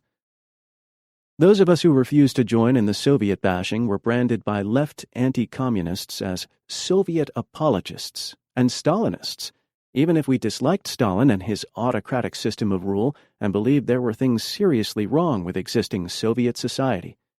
Our real sin was that, unlike many on the left, we refused to uncritically swallow U.S. media propaganda about communist societies. Instead, we maintained that, aside from the well-publicized deficiencies and injustices, there were positive features about existing communist systems that were worth preserving, that improved the lives of hundreds of millions of people in meaningful and humanizing ways. This claim had a decidedly unsettling effect on left anti-communists, who themselves could not utter a positive word about any communist society, except possibly Cuba, and could not lend a tolerant or even courteous ear to anyone who did. Saturated by anti-communist orthodoxy, most U.S. leftists have practiced a left McCarthyism against people who did have something positive to say about existing communism, excluding them from participation in conferences, advisory boards, political endorsements, and left publications. Like conservatives, left anti-communists tolerated nothing less than a blanket condemnation of the Soviet Union as a Stalinist monstrosity and a Leninist moral aberration. That many U.S. leftists have scant familiarity with Lenin's writings and political work does not prevent them from slinging the Leninist label. Noam Chomsky, who is an inexhaustible fount of anti-communist caricatures, offers this comment about Leninism. Western and also Third World intellectuals were attracted to the Bolshevik counter-revolution because Leninism is, after all, a doctrine that says that the radical intelligentsia have a right to take state power and to run their countries by force, and that is an idea which is rather appealing to intellectuals. Here Chomsky fashions an image of power-hungry intellectuals to go along with his cartoon image of power-hungry Leninists, villains seeking not the revolutionary means to fight injustice, but power for power's sake. When it comes to red bashing, some of the best and brightest on the left sound not much better than the worst on the right. At the time of the 1996 terror bombing in Oklahoma City, I heard a radio commentator announce, "Lenin said that the purpose of terror is to terrorize." U.S. media commentators have repeatedly quoted Lenin in that misleading manner. In fact, his statement was disapproving of terrorism. He polemicized against isolated terrorist attacks, which do nothing but create terror among the populace, invite repression, and isolate the revolutionary movement from the masses. Far from being the totalitarian, tight-circled conspirator, Lenin urged the building of broad coalitions and mass organizations, encompassing people who were at different levels of political development. He advocated whatever diverse means were needed to advance the class struggle, including participation in parliamentary elections and existing trade unions. To be sure, the working class, like any mass group, needed organization and leadership to wage a successful revolutionary struggle, which was the role of a vanguard party, but that did not mean the proletarian revolution could be fought and won by putschists or terrorists. Lenin constantly dealt with the problem of avoiding the two extremes of liberal bourgeois opportunism and ultra-left adventurism. Yet he himself is repeatedly identified as an ultra-left putschist by mainstream journalists and some on the left. Whether Lenin's approach to revolution is desirable or even relevant today is a question that warrants critical examination. But a useful evaluation is not likely to come from people who misrepresent his theory and practice. Left anti-communists find any association with communist organizations morally unacceptable because of the crimes of communism. Yet many of them are themselves associated with the Democratic Party in this country, either as voters or as members, apparently unconcerned about the morally unacceptable political crimes committed by leaders of that organization. Under one or another Democratic administration, 120,000 Japanese Americans were torn from their homes and livelihoods and thrown into detention camps. Atomic bombs were dropped on Hiroshima and Nagasaki with an enormous loss of innocent life. The FBI was given authority to infiltrate political groups. The Smith Act was used to imprison leaders of the Trotskyist Socialist Workers' Party and later on leaders of the Communist Party for their political beliefs. Detention camps were established to round up political dissidents in the event of a national emergency. During the late 1940s and 1950s, 8,000 federal workers were purged from government because of their political associations and views, with thousands more in all walks of life witch-hunted out of their careers. The Neutrality Act was used to impose an embargo on the Spanish Republic that worked in favor of Franco's fascist legions. Homicidal counterinsurgency programs were initiated in various Third World countries, and the Vietnam War was pursued and escalated. And for the better part of a century, the congressional leadership of the Democratic Party protected racial segregation and stymied all anti-lynching and fair employment bills. Yet all these crimes, bringing ruination and death to many, have not moved the liberals, the Social Democrats, and the Democratic Socialist anti-communists to insist repeatedly that we issue blanket condemnations of either the Democratic Party or the political system that produced it, certainly not with the intolerant fervor that has been directed against existing communism. Pure socialism versus siege socialism. The upheavals in Eastern Europe did not constitute a defeat for socialism, because socialism never existed in those countries, according to some U.S. leftists. They say that the communist states offered nothing more than bureaucratic, one-party state capitalism, or some such thing. Whether we call the former communist countries socialist is a matter of definition. Suffice it to say, they constituted something different from what existed in the profit-driven capitalist world, as the capitalists themselves were not slow to recognize. First, in communist countries, there was less economic inequality than under capitalism.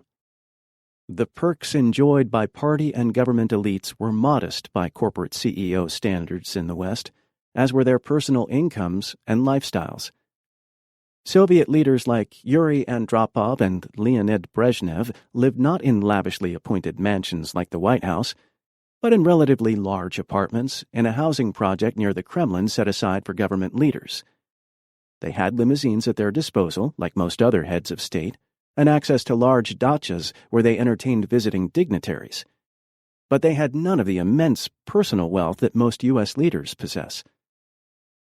The lavish life enjoyed by East Germany's party leaders, as widely publicized in the U.S. press, included a $725 yearly allowance in hard currency and housing in an exclusive settlement on the outskirts of Berlin that sported a sauna, an indoor pool, and a fitness center shared by all the residents.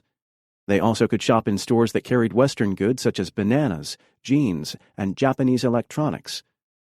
The U.S. press never pointed out that ordinary East Germans had access to public pools and gyms and could buy jeans and electronics, though usually not of the imported variety.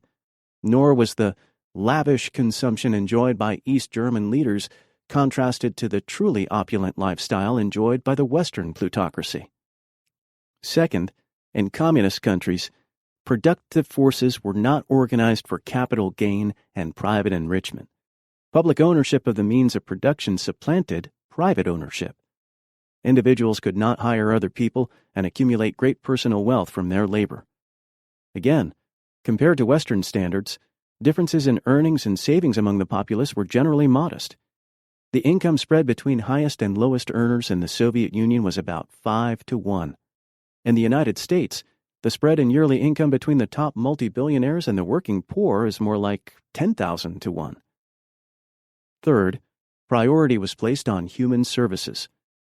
Though life under communism left a lot to be desired, and the services themselves were rarely the best, communist countries did guarantee their citizens some minimal standard of economic survival and security, including guaranteed education, employment, housing, and medical assistance. Fourth, communist countries did not pursue the capital penetration of other countries. Lacking a profit motive as their motor force, and therefore having no need to constantly find new investment opportunities, they did not expropriate the lands, labor, markets, and natural resources of weaker nations. That is, they did not practice economic imperialism. The Soviet Union conducted trade and aid relations on terms that generally were favorable to the Eastern European nations and Mongolia, Cuba, and India. All of those were organizing principles for every communist system to one degree or another.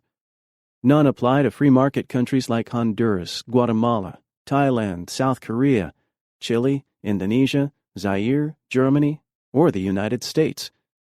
But a real socialism, it is argued, would be controlled by the workers themselves through direct participation, instead of being run by Leninists, Stalinists, Castroites, or other ill-willed, power-hungry bureaucratic cabals of evil men who betray revolutions. Unfortunately, this pure socialism view is ahistorical and non-falsifiable. It cannot be tested against the actualities of history. It compares an ideal against an imperfect reality, and the reality comes off a poor second. It imagines what socialism would be like in a world far better than this one, where no strong state structure or security force is required, where none of the value produced by workers needs to be expropriated to rebuild society and defend it from invasion and internal sabotage. The pure socialists' ideological anticipations remain untainted by existing practice. They do not explain how the manifold functions of a revolutionary society would be organized, how external attack and internal sabotage would be thwarted, how bureaucracy would be avoided, scarce resources allocated, policy differences settled, priorities set, and production and distribution conducted.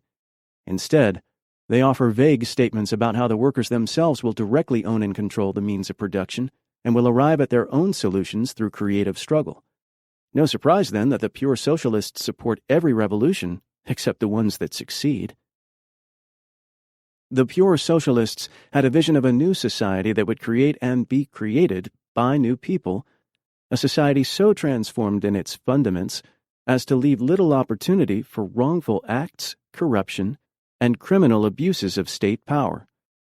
There would be no bureaucracy or self-interested coteries, no ruthless conflicts or hurtful decisions. When the reality proves different and more difficult, some on the left proceed to condemn the real thing and announce that they feel betrayed by this or that revolution. The pure socialists see socialism as an ideal that was tarnished by communist venality, duplicity, and power cravings. The pure socialists oppose the Soviet model, but offer little evidence to demonstrate that other paths could have been taken, that other models of socialism, not created from one's imagination but developed through actual historical experience, could have taken hold and worked better.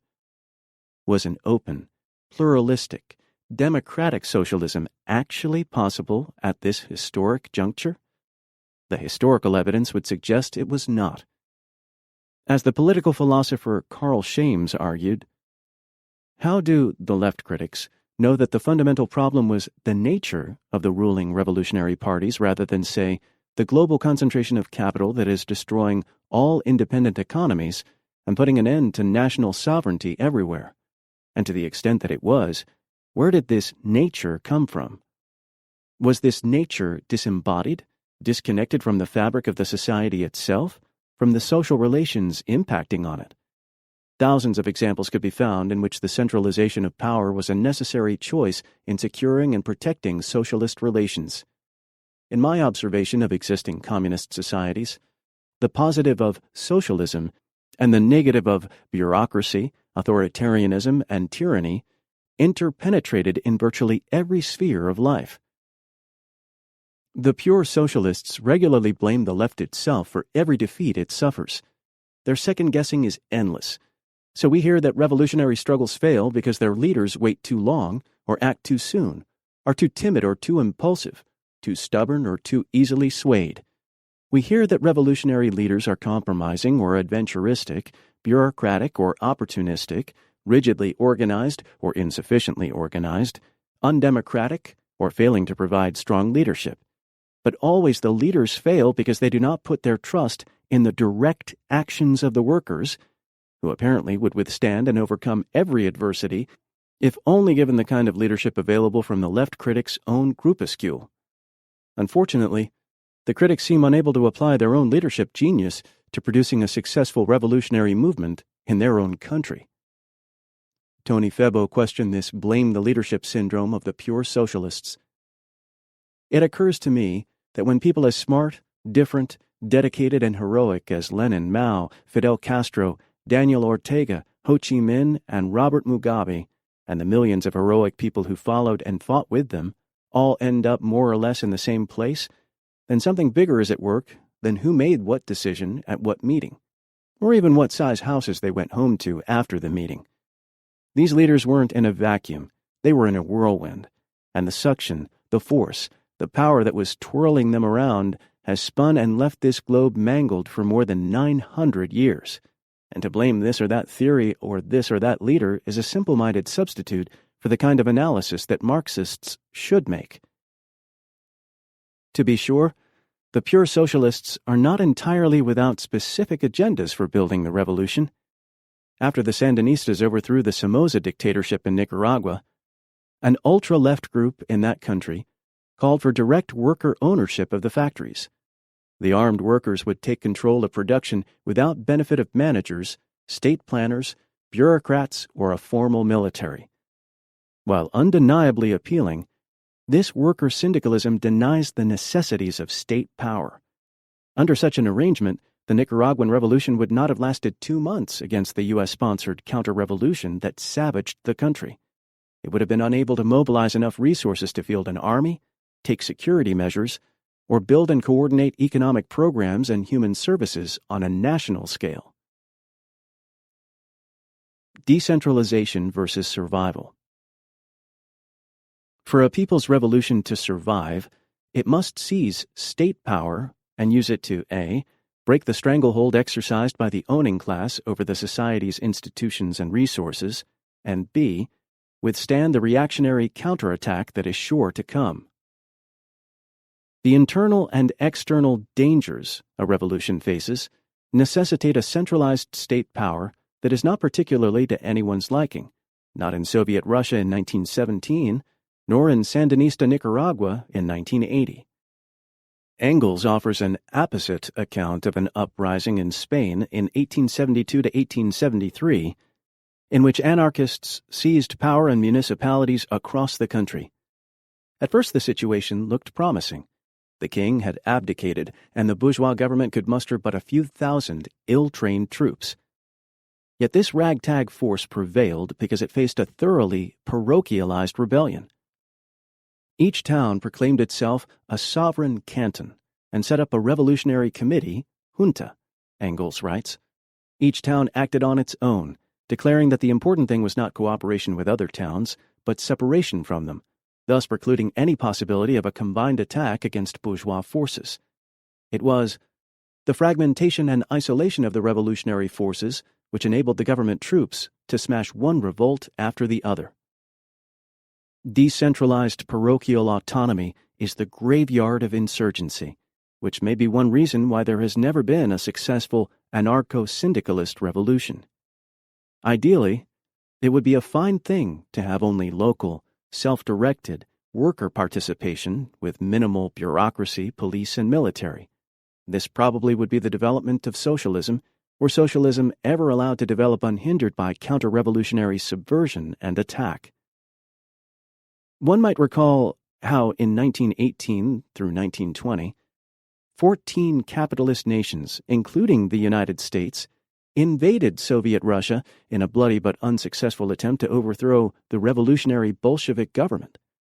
The years of foreign invasion and civil war did much to intensify the Bolsheviks' siege psychology with its commitment to lockstep party unity and a repressive security apparatus. Thus, in May 1921, the same Lenin who had encouraged the practice of internal party democracy and struggled against Trotsky in order to give the trade unions a greater measure of autonomy, now called for an end to the workers' opposition and other factional groups within the party. The time has come, he told an enthusiastically concurring 10th Party Congress, to put an end to opposition, to put a lid on it. We have had enough opposition. Open disputes and conflicting tendencies within and without the party, the Communists concluded, created an appearance of division and weakness that invited attack by formidable foes. Only a month earlier, in April 1921, Lenin had called for more worker representation on the party's Central Committee. In short, he had become not anti-worker, but anti-opposition. Here was a social revolution like every other that was not allowed to develop its political and material life in an unhindered way. By the late 1920s, the Soviets faced the choice of A.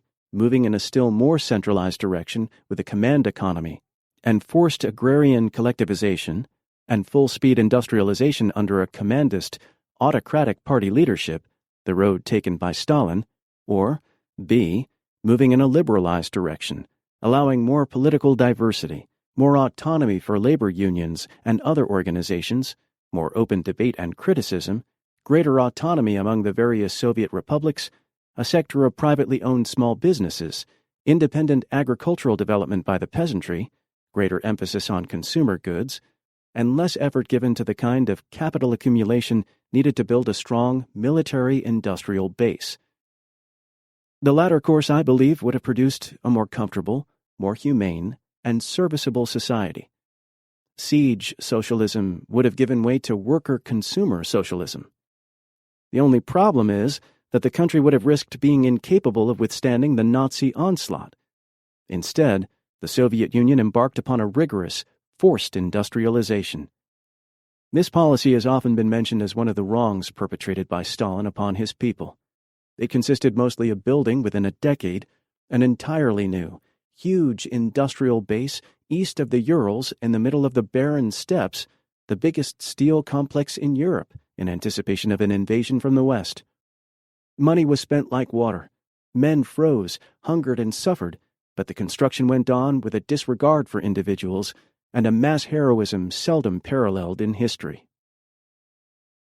Stalin's prophecy that the Soviet Union had only 10 years to do what the British had done in a century proved correct. When the Nazis invaded in 1941, that same industrial base, safely ensconced thousands of miles from the front, produced the weapons of war that eventually turned the tide. The cost of this survival included 22 million Soviet citizens who perished in the war, and immeasurable devastation and suffering, the effects of which would distort Soviet society for decades afterward. All this is not to say that everything Stalin did was of historical necessity. The exigencies of revolutionary survival did not make inevitable the heartless execution of hundreds of old Bolshevik leaders, the personality cult of a supreme leader who claimed every revolutionary gain as his own achievement, the suppression of party political life through terror, the eventual silencing of debate regarding the pace of industrialization and collectivization, the ideological regulation of all intellectual and cultural life, and the mass deportations of suspect nationalities. The transforming effects of counter-revolutionary attack have been felt in other countries.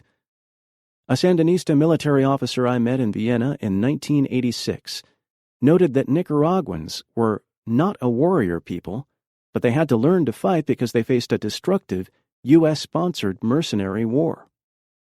She bemoaned the fact that war and embargo forced her country to postpone much of its socio-economic agenda. As with Nicaragua, so with Mozambique, Angola, and numerous other countries in which U.S.-financed mercenary forces destroyed farmlands, villages, health centers, and power stations, while killing or starving hundreds of thousands, the revolutionary baby was strangled in its crib or mercilessly bled beyond recognition. This reality ought to earn at least as much recognition as the suppression of dissidents in this or that revolutionary society. The overthrow of Eastern European and Soviet communist governments was cheered by many left intellectuals. Now democracy would have its day. The people would be free from the yoke of communism, and the U.S. left would be free from the albatross of existing communism, or as left theorist Richard Leichtman put it, liberated from the incubus of the Soviet Union and the succubus of communist China. In fact, the capitalist restoration in Eastern Europe seriously weakened the numerous Third World liberation struggles that had received aid from the Soviet Union and brought a whole new crop of right-wing governments into existence, ones that now worked hand in glove with U.S. global counter-revolutionaries around the globe. In addition, the overthrow of communism gave the green light to the unbridled exploitative impulses of Western corporate interests. No longer needing to convince workers that they live better than their counterparts in Russia, and no longer restrained by a competing system, the corporate class is rolling back the many gains that working people in the West have won over the years. Now that the free market in its meanest form is emerging triumphant in the East, so will it prevail in the West. Capitalism with a human face is being replaced by capitalism in your face. As Richard Levins put it, so in the new exuberant aggressiveness of world capitalism, we see what communists and their allies had held at bay. Having never understood the role that existing communist powers played in tempering the worst impulses of Western capitalism and imperialism, and having perceived communism as nothing but an unmitigated evil, the left anti-communists did not anticipate the losses that were to come. Some of them still don't get it. Chapter 4. Communism in Wonderland. The various communist countries suffered from major systemic deficiencies. While these internal problems were seriously exacerbated by the destruction and military threat imposed by the Western capitalist powers, there were a number of difficulties that seemed to inhere in the system itself. Rewarding inefficiency. All communist nations were burdened by rigid economic command systems. Central planning was useful and even necessary in the earlier period of siege socialism to produce steel, wheat, and tanks in order to build an industrial base and withstand the Nazi onslaught, but it eventually hindered technological development and growth and proved incapable of supplying a wide enough range of consumer goods and services. No computerized system could be devised to accurately model a vast and intricate economy. No system could gather and process the immense range of detailed information needed to make correct decisions about millions of production tasks. Top-down planning stifled initiative throughout the system. Stagnation was evident in the failure of the Soviet industrial establishment to apply the innovations of the scientific technological revolution of the 1970s and 1980s, including the use of computer technology. Though the Soviets produced many of the world's best mathematicians, physicists, and other scientists, little of their work found actual application.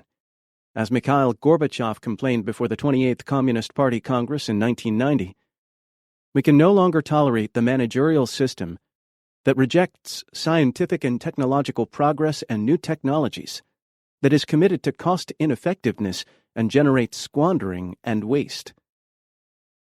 It is not enough to denounce ineptitude. One must also try to explain why it persisted despite repeated exhortations from leaders, going as far back as Stalin himself, who seethed about time-serving bureaucrats. An explanation for the failure of the managerial system may be found in the system itself, which created disincentives for innovation. 1. Managers were little inclined to pursue technological paths that might lead to their own obsolescence. Many of them were not competent in the new technologies and should have been replaced. 2. Managers received no rewards for taking risks. They maintained their positions regardless of whether innovative technology was developed, as was true of their superiors and central planners. 3. Supplies needed for technological change were not readily available. Since inputs were fixed by the plan, and all materials and labor were fully committed, it was difficult to divert resources to innovative production. In addition, experimentation increased the risks of failing to meet one's quotas. 4. There was no incentive to produce better machines for other enterprises, since that brought no rewards to one's own firm. Quite the contrary, under the pressure to get quantitative results, managers often cut corners on quality. 5. There was a scarcity of replacement parts, both for industrial production and for durable use consumer goods. Because top planners set such artificially low prices for spare parts, it was seldom cost-efficient for factories to produce them. 6. Because producers did not pay real value prices for raw materials, fuel, and other things, enterprises often used them inefficiently. 7. Productive capacity was underutilized. Problems of distribution led to excessive unused inventory. Because of irregular shipments, there was a tendency to hoard more than could be put into production, further adding to shortages. 8. Improvements in production would lead only to an increase in one's production quota. In effect, well-run factories were punished with greater workloads. Poor-performing ones were rewarded with lower quotas and state subsidies. Managerial irresponsibility was a problem in agriculture as well as industry. One Vietnamese farm organizer's comment could describe the situation in most other communist countries. The painful lesson of farm cooperatization was that management was not motivated to succeed or produce. If anything, farm management was often motivated to provide a poor product. For instance, since state buyers of meat paid attention to quantity rather than quality, collective farmers maximized profits by producing fatter animals. Consumers might not care to eat fatty meat, but that was their problem. Only a foolish or saintly farmer would work harder to produce better quality meat for the privilege of getting paid less. As in all countries, bureaucracy tended to become a self-feeding animal. Administrative personnel increased at a faster rate than productive workers. In some enterprises, administrative personnel made up half the full number of workers. A factory with 11,000 production workers might have an administrative staff of 5,000, a considerable burden on productivity. The heavily bureaucratic mode of operation did not allow for critical, self-corrective feedback. In general, there was a paucity of the kind of debate that might have held planners and managers accountable to the public. The fate of the whistleblower was the same in communist countries as in our own. Those who exposed waste, incompetence, and corruption were more likely to run risks than receive rewards. Nobody minding the store. We have been taught that people living under communism suffer from the totalitarian control over every aspect of life, as Time magazine still tells us. Talking to the people themselves, one found that they complained less about overbearing control than about the absence of responsible control. Maintenance people failed to perform needed repairs. Occupants of a new housing project might refuse to pay rent, and no one bothered to collect it. With lax management in harvesting, storage, and transportation, as much as 30% of all produce was lost between field and store, and thousands of tons of meat were left to spoil. People complained about broken toilets, leaky roofs, rude salespeople, poor quality goods, late trains, deficient hospital services, and corrupt and unresponsive bureaucrats. The corruption and favoritism were commonplace. There was the manager who regularly pilfered the till, the workers who filched foodstuffs and goods from state stores or supplies from factories in order to service private homes for personal gain, the peasants on collective farms who stripped parts from tractors to sell them on the black market, the director who accepted bribes to place people at the top of a waiting list to buy cars, and the farmers who hoarded livestock which they sold to townspeople at 3 times the government's low procurement price. All this was hardly the behavior of people trembling under a totalitarian rule of terror. The system itself rewarded evasion and non-compliance.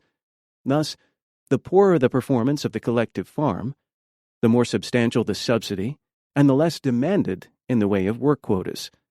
The poorer the performance of plumbers and mechanics, the less burdened they were with calls and quotas.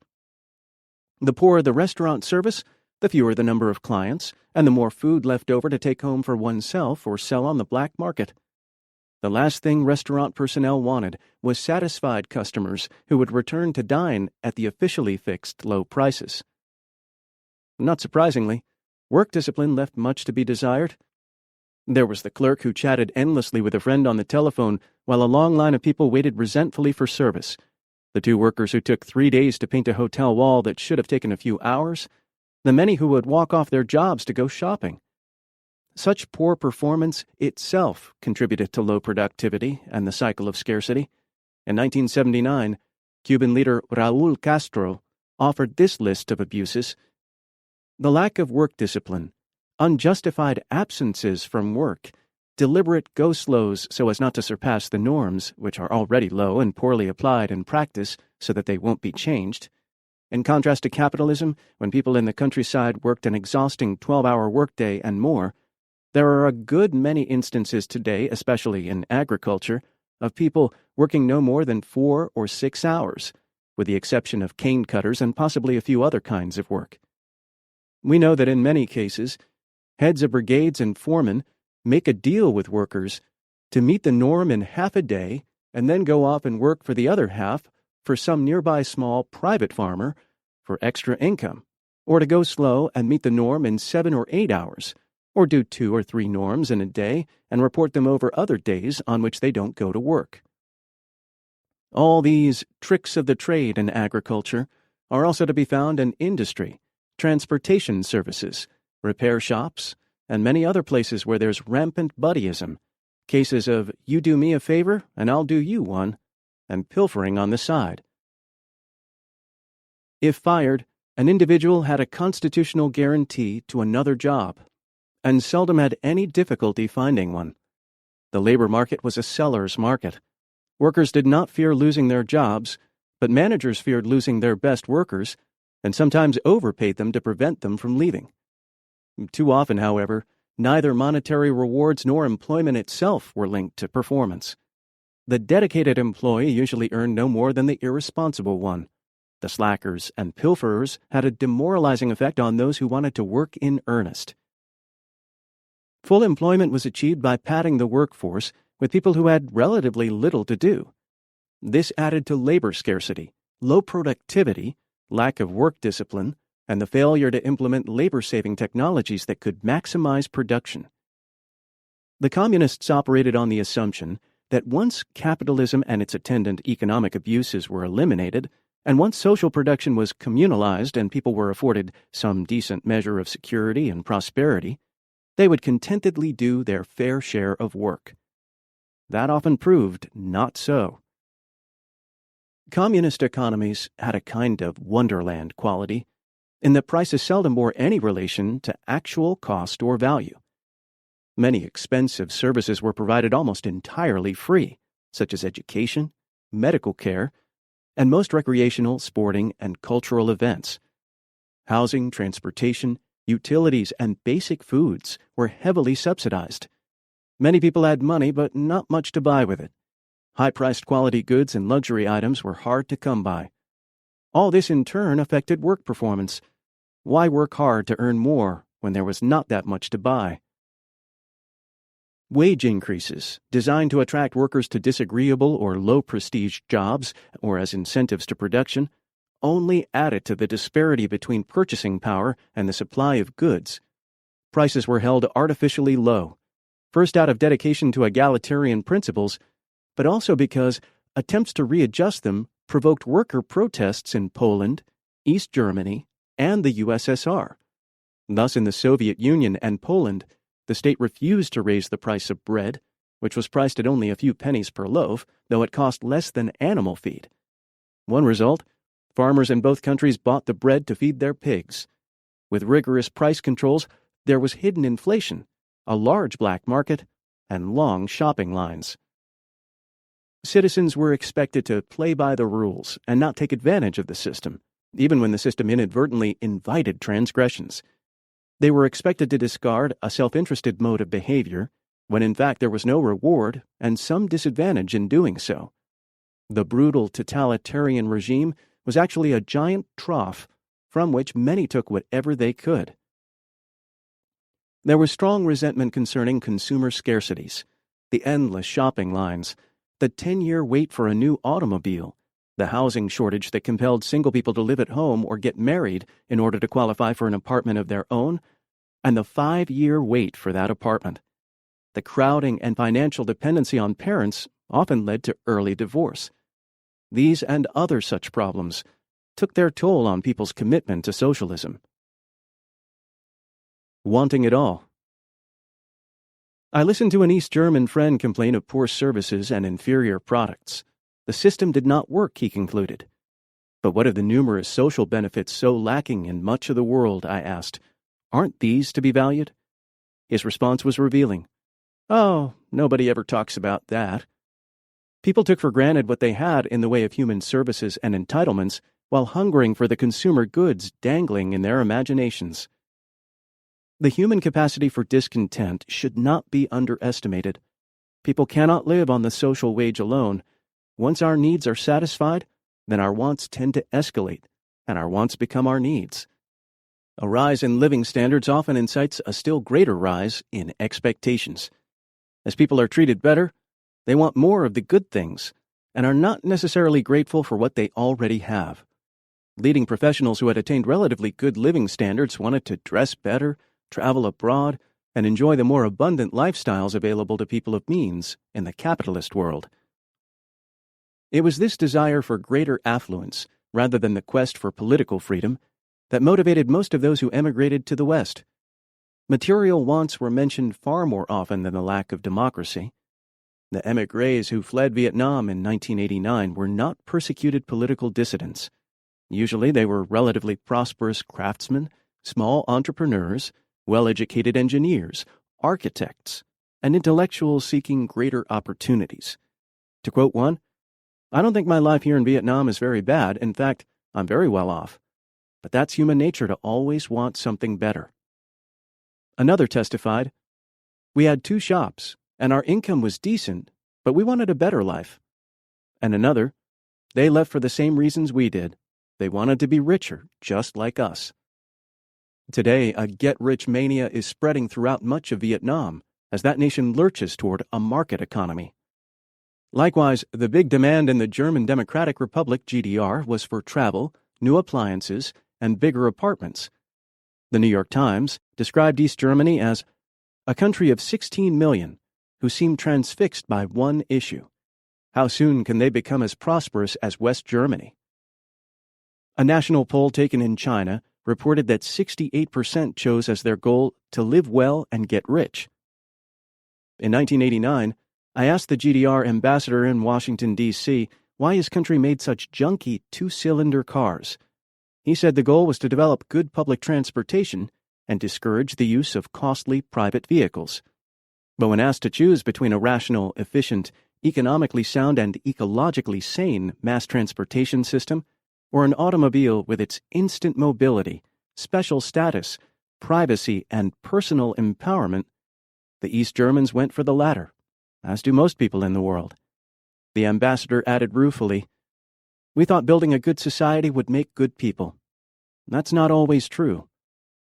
Whether or not it was a good society, at least he was belatedly recognizing the discrepancy between public ideology and private desire. In Cuba today, many youth see no value in joining the Communist Party and think Fidel Castro has had his day and should step aside. The revolutionary accomplishments in education and medical care are something they take for granted and cannot get excited about. Generally, they are more concerned about their own personal future than about socialism. University courses on Marxism and courses on the Cuban Revolution, once over-enrolled, now go sparsely attended, while students crowd into classes on global markets and property law. With the U.S. blockade and the loss of Soviet aid, the promise of abundance receded beyond sight in Cuba, and the cornucopia of the North appeared even more alluring. Many Cuban youth idealize life in the United States and long for its latest styles and music. Like the Eastern Europeans, they think capitalism will deliver the goodies at no special cost. When told that young people in the United States face serious hurdles, they respond with all the certainty of inexperience. "We know that many people in the States are poor and that many are rich. If you work hard, however, you can do well. It is the land of opportunity." By the second or third generation, relatively few are still alive who can favorably contrast their lives under socialism with the great hardships and injustices of pre-revolutionary days. As stated by one Cuban youth who has no memory of life before the revolution, "We're tired of the slogans. That was all right for our parents, but the revolution is history."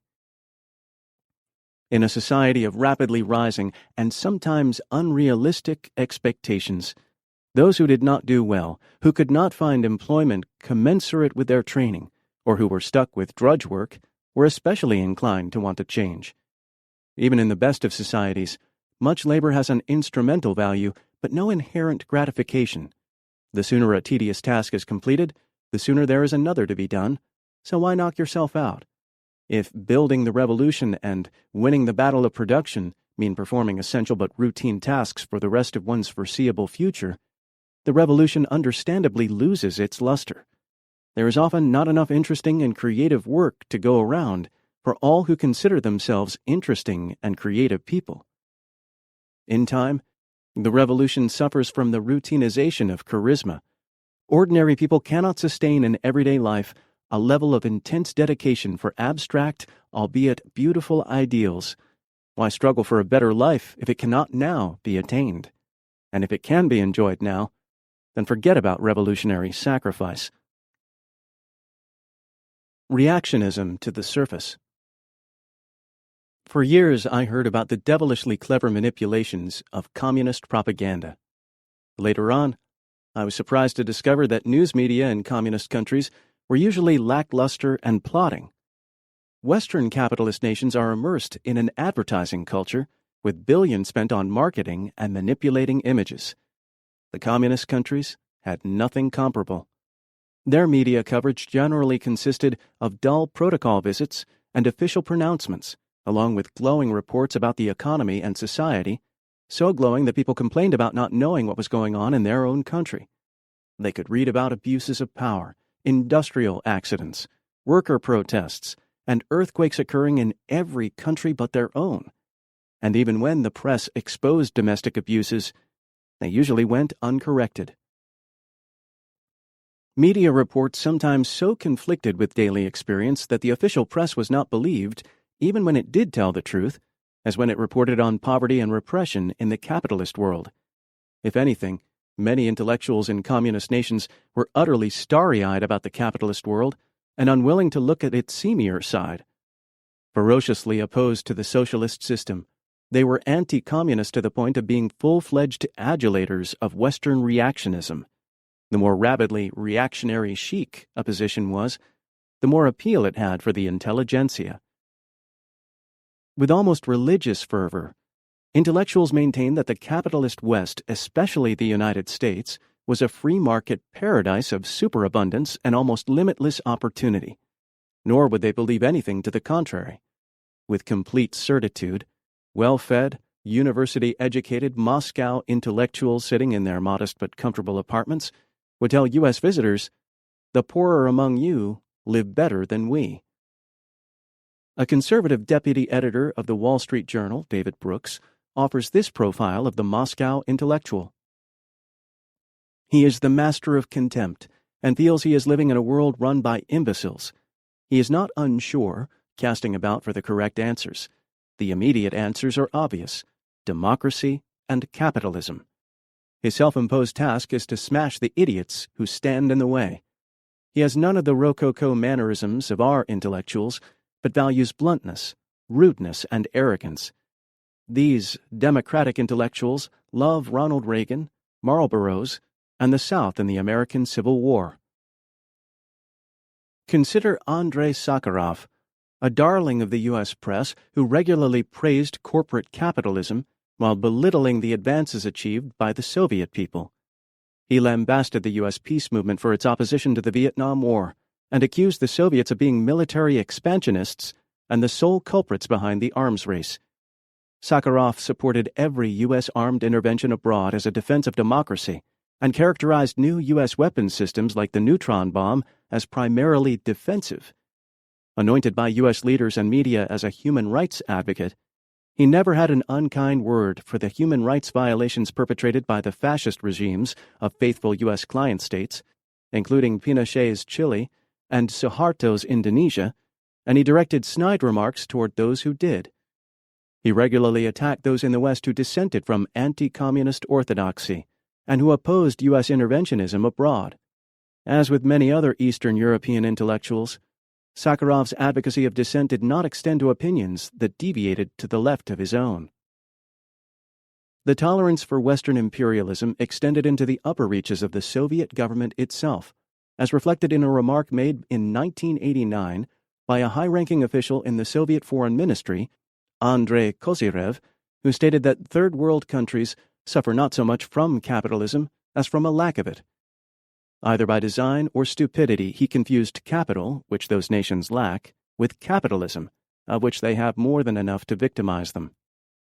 He also claimed that none of the main bourgeois groups in America are connected with militarism.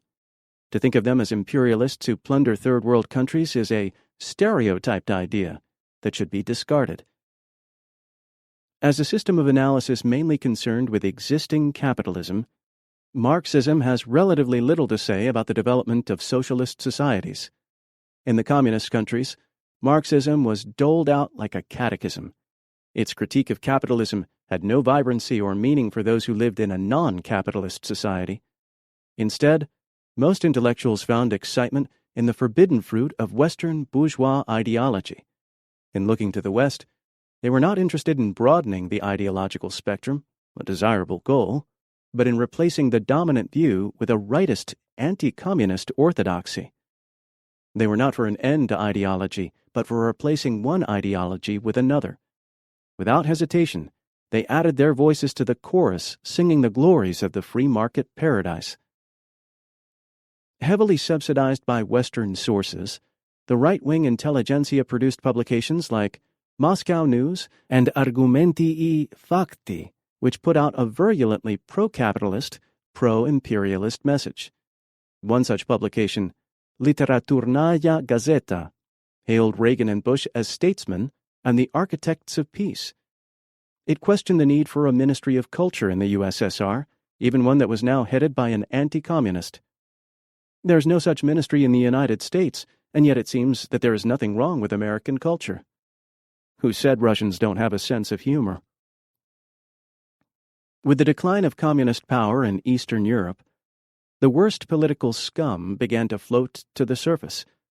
Nazi sympathizers and hate groups of all sorts, though they were not the only purveyors of bigotry.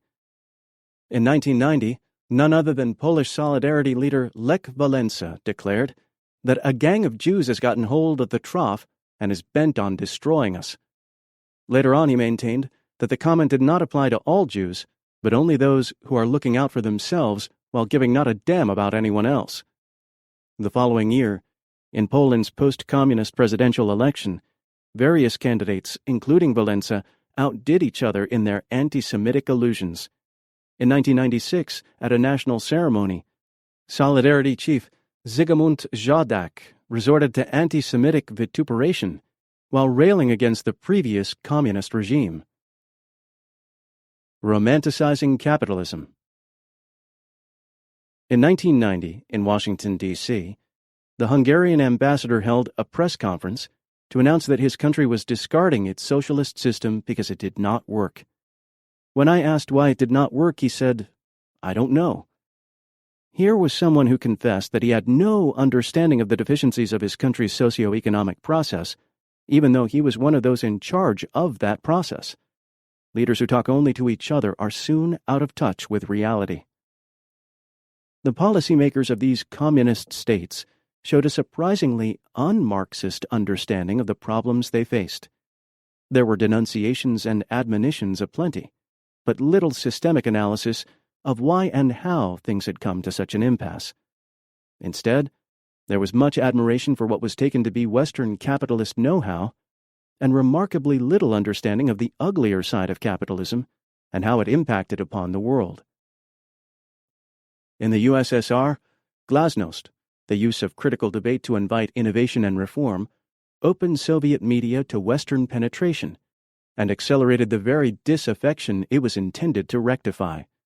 Leaders in Poland and Hungary, and eventually the Soviet Union and the other European communist nations, decided to open their economies to Western investment during the late 1980s. It was anticipated that state ownership would exist on equal terms with cooperatives, foreign investors, and domestic private entrepreneurs. In fact, the whole state economy was put at risk and eventually undermined. Communist leaders had even less understanding of the capitalist system than of their own. Most people living under socialism had little understanding of capitalism in practice. Workers interviewed in Poland believed that if their factory were to be closed down in the transition to the free market, the state will find us some other work. They thought they would have it both ways. In the Soviet Union, many who argued for privatization also expected the government to continue providing them with collective benefits and subsidies. One skeptical farmer got it right. Some people want to be capitalists for themselves, but expect socialism to keep serving them. Reality sometimes hit home.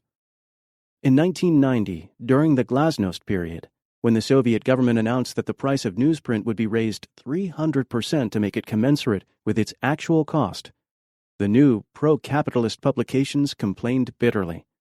They were angry that state socialism would no longer subsidize their denunciations of state socialism.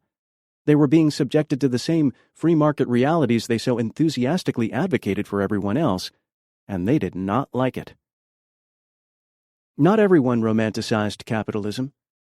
Many of the Soviet and Eastern European émigrés who had migrated to the United States during the 1970s and 1980s complained about this country's poor social services, crime, harsh work conditions, lack of communitarian spirit, vulgar electoral campaigns, inferior educational standards, and the astonishing ignorance that Americans had about history.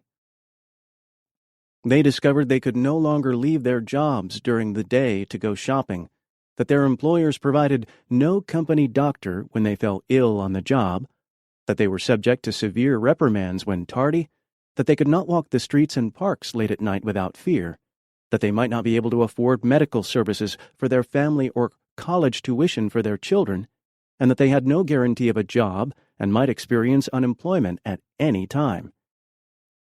Among those who never emigrated were some who did not harbor illusions about capitalism.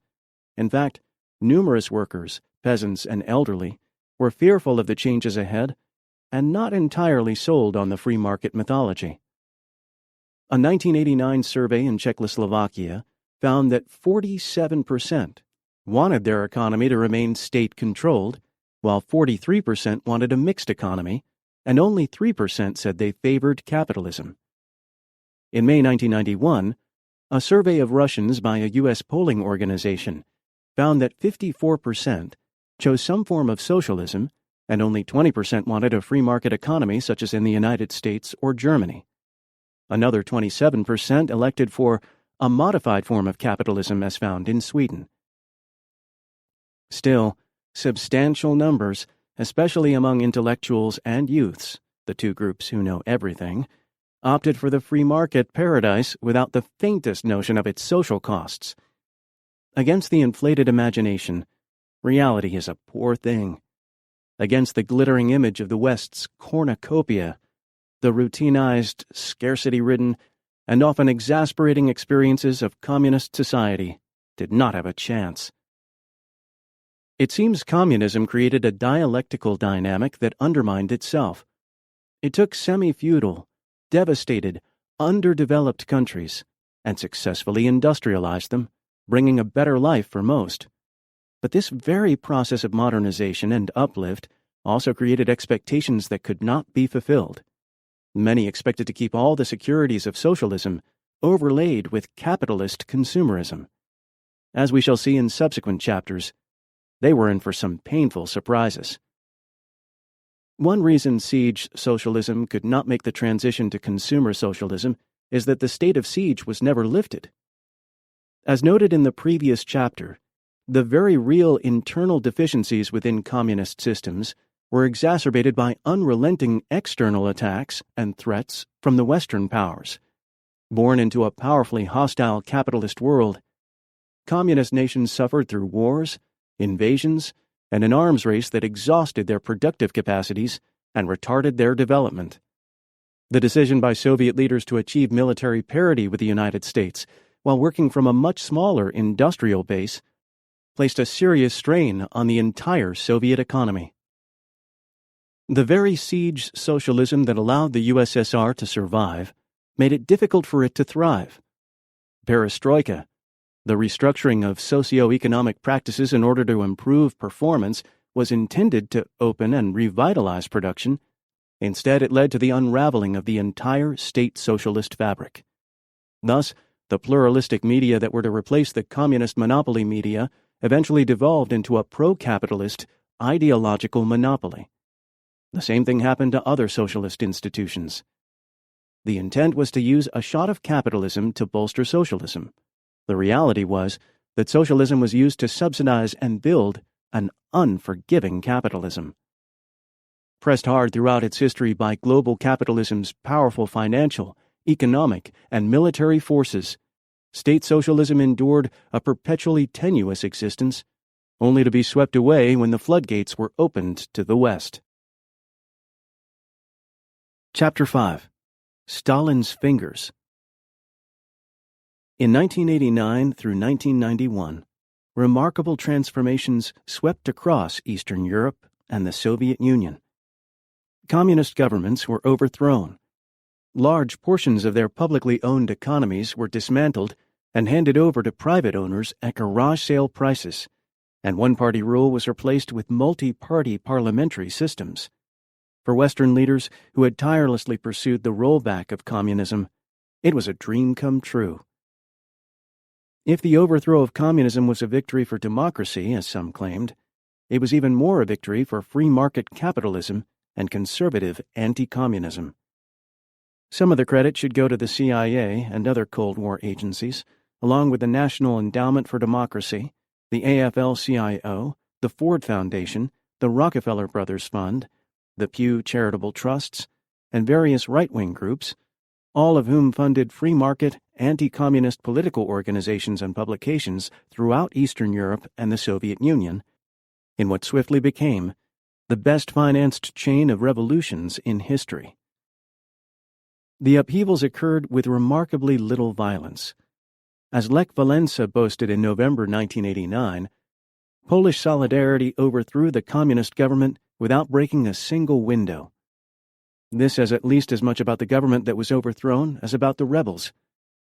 Rather than acting as might U.S.-supported rulers in El Salvador, Colombia, Zaire, or Indonesia, with death squad terrorism and mass repression, the communists relinquished power almost without firing a shot. The relatively peaceful transition does not fit our image of unscrupulous totalitarians who stop at nothing to maintain power over captive populations. Why didn't the ruthless Reds act more ruthlessly? How many victims? We have heard much about the ruthless Reds, beginning with the reign of terror and repression perpetrated during the dictatorship of Joseph Stalin, 1929 through 1953. Estimates of those who perished under Stalin's rule, based principally on speculations by writers who never reveal how they arrive at such figures, vary wildly.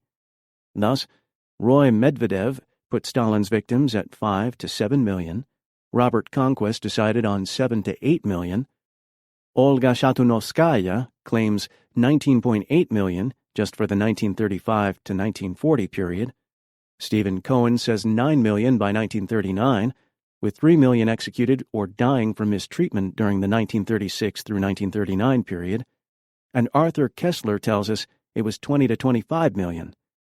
More recently, William Rusher of the Claremont Institute refers to the 100 million people wantonly murdered by communist dictators since the Bolshevik Revolution in 1917.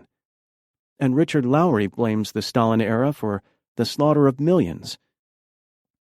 Unburdened by any documentation, these estimates invite us to conclude that the sum total of people incarcerated in the labor camps over a 22-year period, allowing for turnovers due to death and term expirations, would have constituted an astonishing portion of the Soviet population.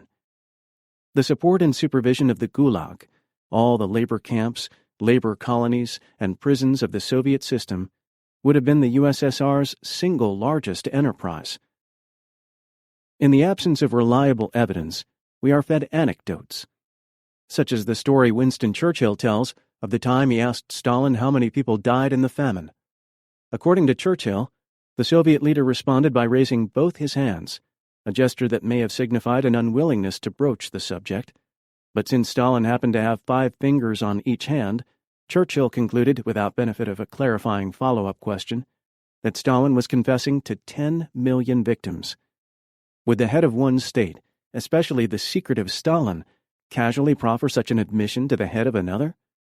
To this day, Western writers treat this woolly tale as an ironclad confession of mass atrocities. What we do know of Stalin's purges is that many victims were Communist Party officials, managers, military officers, and other strategically situated individuals whom the dictator saw fit to incarcerate or liquidate. In addition, whole categories of people whom Stalin considered of unreliable loyalty, Cossacks, Crimean Tartars, and ethnic Germans, were selected for internal deportation. Though they never saw the inside of a prison or labor camp, they were subjected to non-custodial resettlement in Central Asia and Siberia. To be sure, crimes of state were committed in communist countries, and many political prisoners were unjustly interned and even murdered. But the inflated numbers offered by Cold War scholars serve neither historical truth nor the cause of justice, but merely help to reinforce a knee-jerk fear and loathing of those terrible Reds. In 1993, for the first time, several historians gained access to previously secret Soviet police archives and were able to establish well-documented estimates of prison and labor camp populations. They found that the total population of the entire Gulag as of January 1939, near the end of the Great Purges, was 2,022,976. At about that time, there began a purge of the purgers, including many intelligence and secret police (NKVD) officials and members of the judiciary and other investigative committees, who were suddenly held responsible for the excesses of the terror, despite their protestations of fidelity to the regime. Soviet labor camps were not death camps like those the Nazis built across Europe. There was no systematic extermination of inmates, no gas chambers or crematoria to dispose of millions of bodies. Despite harsh conditions, the great majority of Gulag inmates survived and eventually returned to society when granted amnesty or when their terms were finished. In any given year, 20 to 40% of the inmates were released, according to archive records. Oblivious to these facts, the Moscow correspondent of the New York Times, July 31, 1996, continues to describe the Gulag as the largest system of death camps in modern history. Almost 1 million Gulag prisoners were released during World War II to serve in the military. The archives reveal that more than half of all Gulag deaths for the 1934 to 1953 period occurred during the war years, 1941 through 1945, mostly from malnutrition, when severe privation was the common lot of the entire Soviet population. Some 22 million Soviet citizens perished in the war. In 1944, for instance, the labor camp death rate was 92 per 1,000. By 1953, with the post-war recovery, camp deaths had declined to 3 per 1,000. Should all Gulag inmates be considered innocent victims of Red repression? Contrary to what we have been led to believe, those arrested for political crimes, counter-revolutionary offenses, numbered from 12 to 33% of the prison population, varying from year to year. The vast majority of inmates were charged with non-political offenses: murder, assault, theft, banditry, smuggling, swindling, and other violations punishable in any society. Total executions from 1921 to 1953, a 33-year span inclusive, were 799,455. No breakdown of this figure was provided by the researchers. It includes those who were guilty of non-political capital crimes, as well as those who collaborated in the Western capitalist invasion and subsequent White Guard Army atrocities. It also includes some of the considerable numbers who collaborated with the Nazis during World War II, and probably German SS prisoners. In any case, the killings of political opponents were not in the millions or tens of millions, which is not to say that the actual number was either inconsequential or justifiable. The 3 historians who studied the heretofore secret Gulag records concluded that the number of victims were far less than usually claimed in the West. This finding is ridiculed by anti-communist liberal Adam Hochschild, who prefers to repeat Churchill's story about Stalin's fingers, New York Times. Like many others, Hochschild has no trouble accepting undocumented speculations about the Gulag, but much difficulty accepting the documented figures drawn from NKVD archives.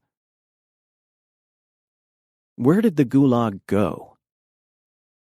Some Russian anti-communist writers such as Solzhenitsyn and Sakharov, and many U.S. anti-communist liberals, maintain that the Gulag existed right down to the last days of communism. If so, where did it disappear to?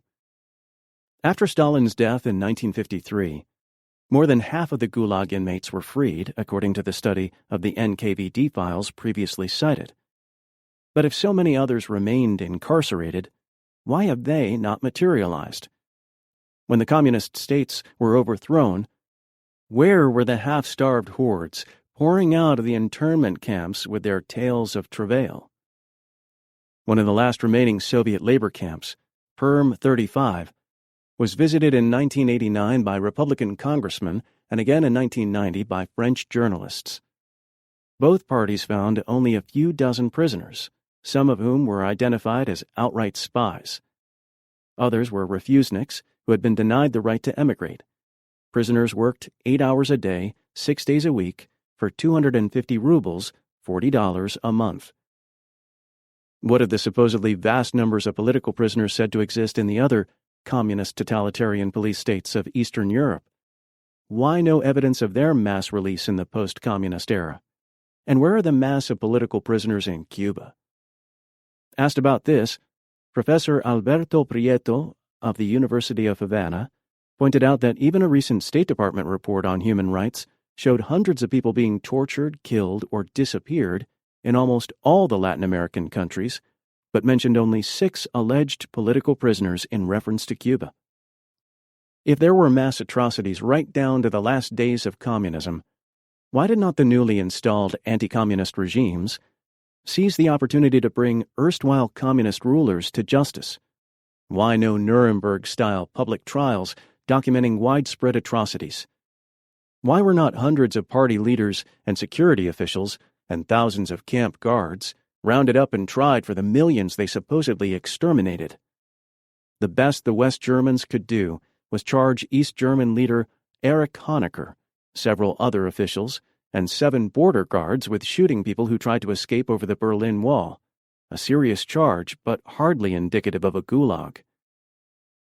Authorities in the Western Capitalist Federal Republic of Germany, FRG, did contrive a charge of treason against persons who served as officials, military officers, soldiers, judges, attorneys, and others of the now-defunct German Democratic Republic, GDR, a sovereign nation that once had full standing in the United Nations, and most of whose citizens had never been subjects of the FRG.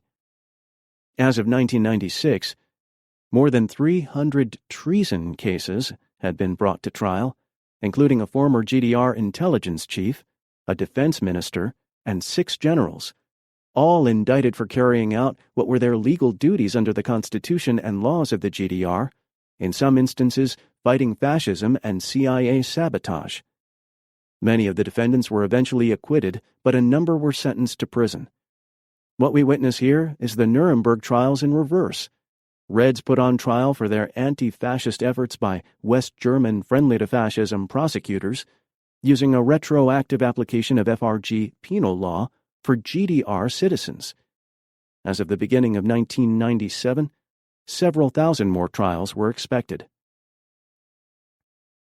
In 1995, Miroslav Stefan, the former secretary of the Prague Communist Party, was sentenced to 2.5 years for ordering Czech police to use tear gas and water cannons against demonstrators in 1988. Is this the best example of bloodthirsty red oppression that the capitalist restorationists in Czechoslovakia could find? An action that does not even qualify as a crime in most Western nations? In 1996 in Poland, 12 elderly Stalin-era political policemen were sentenced to prison for having beaten and mistreated prisoners over 50 years earlier during the communist takeover after World War II.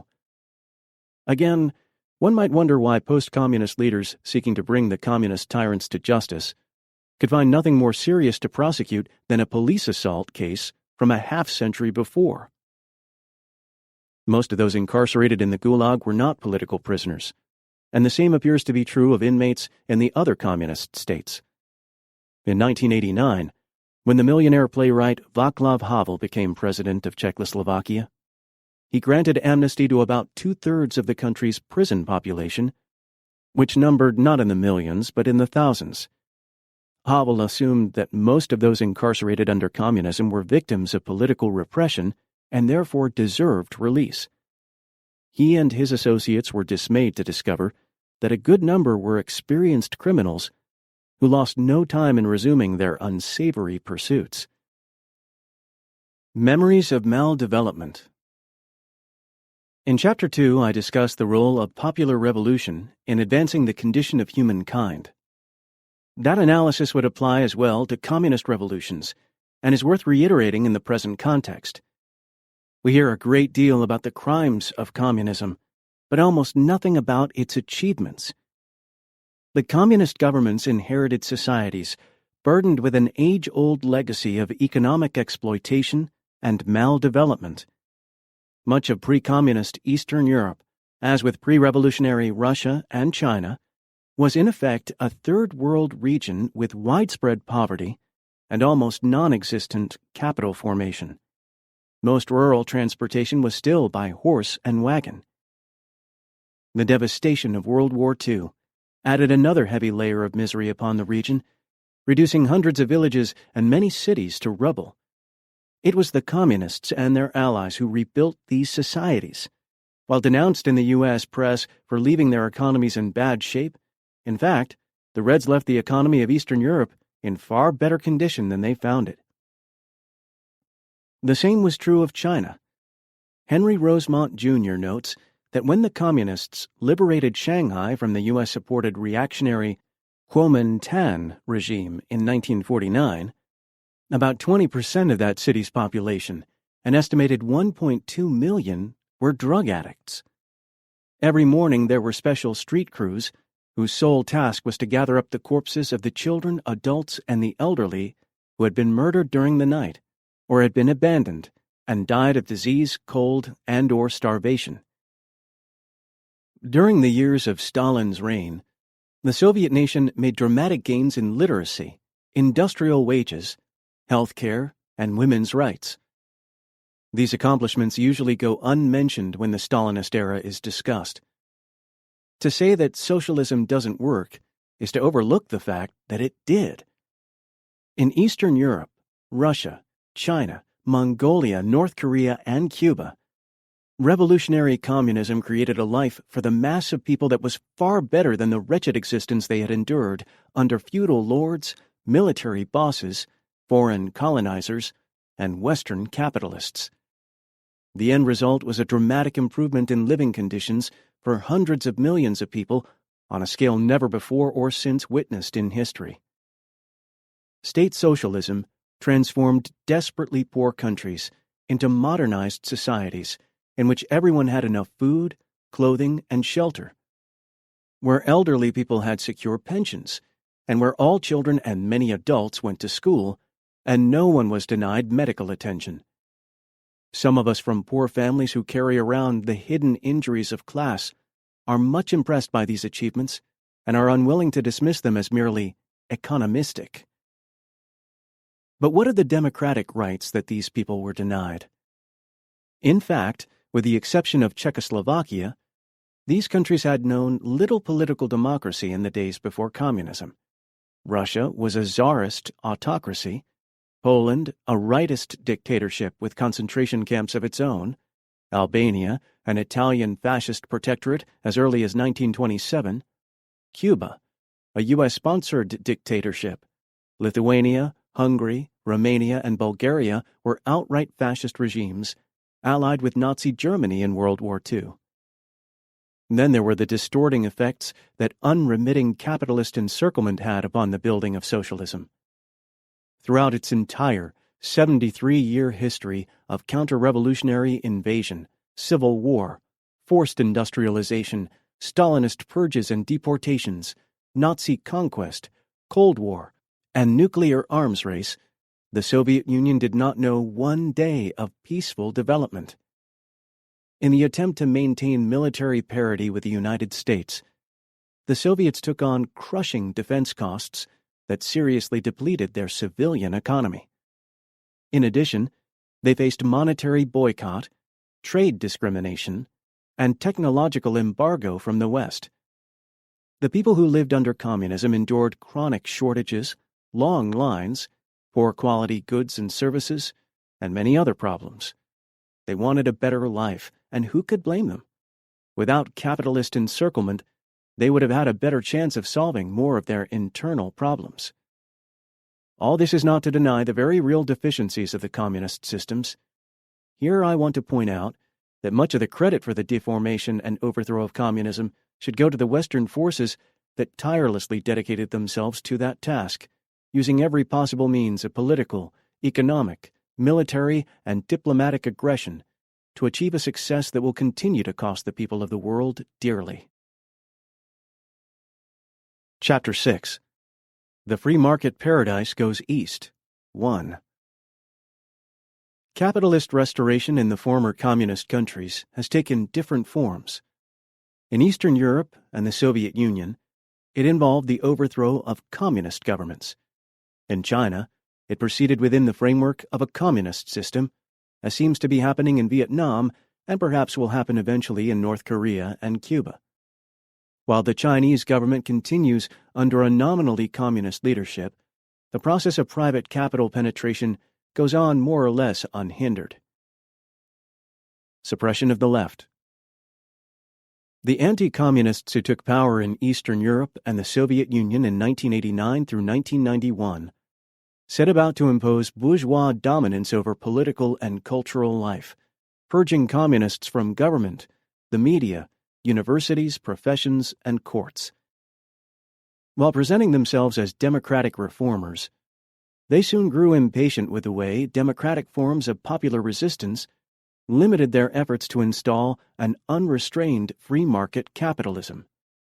In Russia, associates of President Boris Yeltsin talked of the dangers of democracy and complained that most representative bodies have become a hindrance to our market reforms.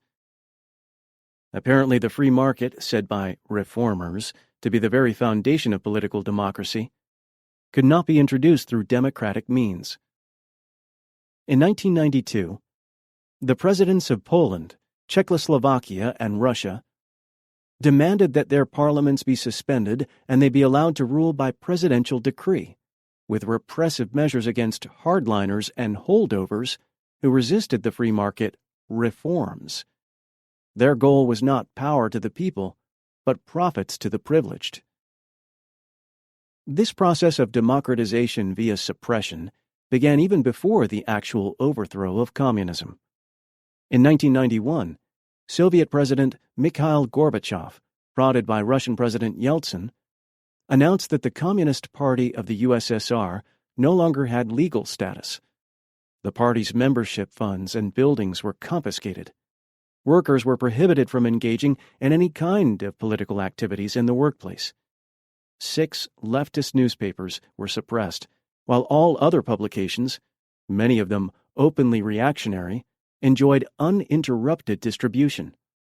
The U.S. media, and even many on the U.S. left, hailed these acts of suppression as moving ahead with democratic reforms. Gorbachev then demanded that the Soviet Congress abolish itself. It had remained too resistant to change. Actually, the Congress was not opposed to democratic debate and multi-party elections. These were already in practice. It resisted an unbridled free market capitalism, and for that reason would have to go. Gorbachev repeatedly cut off the microphones during debate and threatened single-handedly to abolish the Congress by emergency decree. He forced a vote 3 times until he got the desired abolition. These strong-arm methods were reported in the U.S. press without critical comment. What gave Yeltsin and Gorbachev the excuse to pursue this repressive course was the curious incident of August 1991, when a nervous group of leaders, mouthing vague phrases about the deterioration of life in the Soviet Union, attempted an oddly orchestrated coup against the Gorbachev government, one that flopped before it ever got off the ground. Weeks later, The Washington Post, September 26, 1991, noted happily that the defeat of the coup was a triumph for the Soviet moneyed class. Among the coup's militant opponents were private entrepreneurs and thousands of members of the Russian stock exchange, who routinely made 20 times the average wage of ordinary Soviets. They headed onto the streets of Moscow to defend their right to wheel and deal. The coup collapsed, democracy triumphed. private businessmen contributed more than 15 million rubles to buy food and equipment for the defenders. One broker was struck by how few workers responded to Yeltsin's call to defend democracy. The boldness of this investor class in the face of an armed coup might have another explanation. A socialist critic of communism, Boris Kagarlitsky, argued, in fact, there was no coup at all. The soldiers were unarmed and confused, the tanks called out were undirected, and the leaders of the so-called coup never even seriously tried to take power. The real coup, says Kagarlitsky, came in the aftermath when Boris Yeltsin used the incident to exceed his constitutional powers and dismantle the Soviet Union itself, absorbing all its powers into his own Russian Republic. While claiming to be undoing the old regime, Yeltsin overthrew the new democratic Soviet government of 1989 through 1991. In late 1993, facing strong popular resistance to his harsh free market policies, Yeltsin went further. He forcibly disbanded the Russian parliament and every other elected representative body in the country, including municipal and regional councils. He abolished Russia's constitutional court and launched an armed attack upon the parliamentary building, killing an estimated 2,000 resistors and demonstrators. Thousands more were jailed without charges or a trial, and hundreds of elected officials were placed under investigation. Yeltsin banned labor unions from all political activities, suppressed dozens of publications, exercised monopoly control over all broadcast media, and permanently outlawed 15 political parties. He unilaterally scrapped the Constitution and presented the public with a new one that gave the president nearly absolute power over policy, while reducing the democratically elected parliament to virtual impotence. For these crimes, he was hailed as a defender of democracy by U.S. leaders and media. What they most liked about Yeltsin was that he never wavered in his support for privatization. Yeltsin, the Democrat, twice suspended publication of the Communist Party newspaper Pravda. He charged it exorbitant rent for the use of its own facilities. Then, in March 1992, he confiscated the paper's 12-story building and its press and turned full ownership over to Russikaya Gazeta, a government pro-Yeltsin newspaper. Yeltsin's elite Oman troops repeatedly attacked leftist demonstrators and pickets in Moscow and other Russian cities. Parliamentary Deputy Andrei Idzerdis, an independent, and Deputy Valentin Martemyanov, a communist who both vigorously opposed the Yeltsin government, were victims of political assassination. In 1994, journalist Dmitry Koladov, who was probing corruption in high places, also was assassinated. In 1996, Yeltsin won re-election as president, beating out a serious challenge from a communist rival. His campaign was assisted by teams of U.S. electoral advisors, who used sophisticated polling techniques and focus groups. Yeltsin also benefited from multi-million-dollar donations from U.S. sources and a $10 billion aid package from the International Monetary Fund and World Bank. Equally important for victory was the crooked counting of ballots, as cursorily reported in one ABC late-evening news story in July 1996. Yeltsin exercised monopoly control over Russia's television networks, enjoying campaign coverage that amounted to non-stop promotionals.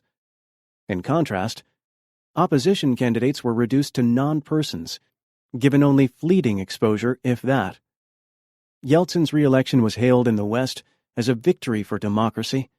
In fact, it was a victory for private capital and monopoly media, which is not synonymous with democracy, though often treated as such by U.S. leaders and opinion makers.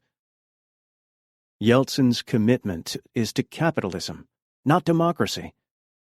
In March 1996, several months before the election, when polls showed him trailing the communist candidate Gennady Zyuganov, Yeltsin ordered decrees drawn up that would have canceled the election, closed down parliament, and banned the Communist Party. but he was dissuaded by advisers who feared the measures might incite too much resistance.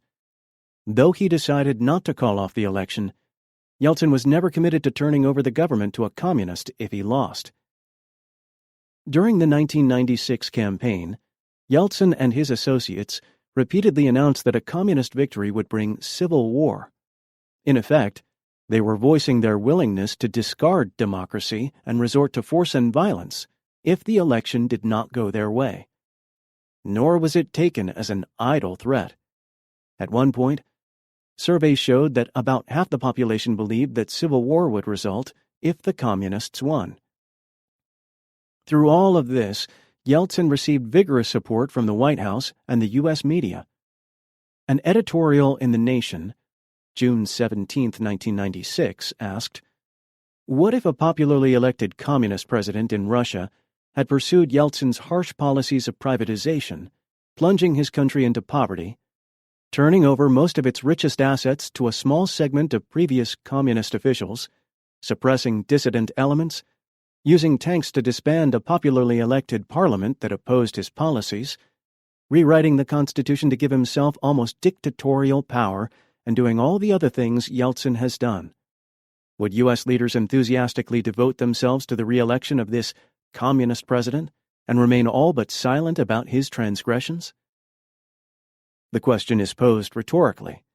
The Nation editorial presumes that the answer is no. In fact, I would respond, yes, of course. U.S. leaders would have no trouble supporting this communist president, for he would be communist in name only. In actual deed, he would be a devoted agent of capitalist restoration. One need only look at how successive administrations in Washington have cultivated friendly relations with the present communist leaders in China, overlooking and even explaining away their transgressions. As China's leaders open their country to private investment and growing economic inequality, they offer up a dispossessed labor force ready to work double-digit hours for subsistence pay, at enormous profit for the multinationals.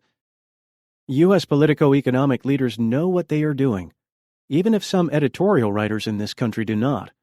Their eye is on the money, not the color of the vessel it comes in.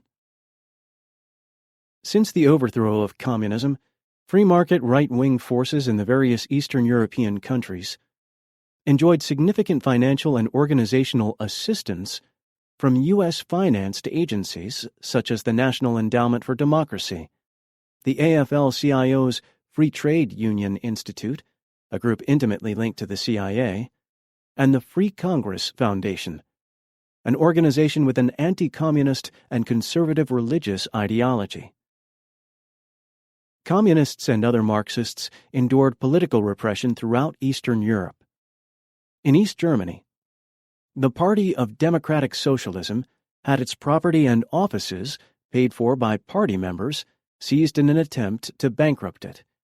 In Latvia, the communist activist Alfreds Rubiks, who protested the inequities of free market reform, has been kept in prison for years without benefit of trial.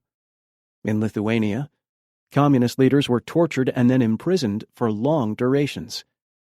Georgia's anti-communist president, Zviad Gamaskurdia, incarcerated opponents from some 70 political groups without granting them a trial. Estonia held free elections in which 42% of the population was prohibited from voting because of their Russian, Ukrainian, or Belarusian antecedents. Russians and other minorities were excluded from many jobs and faced discrimination in housing and schools.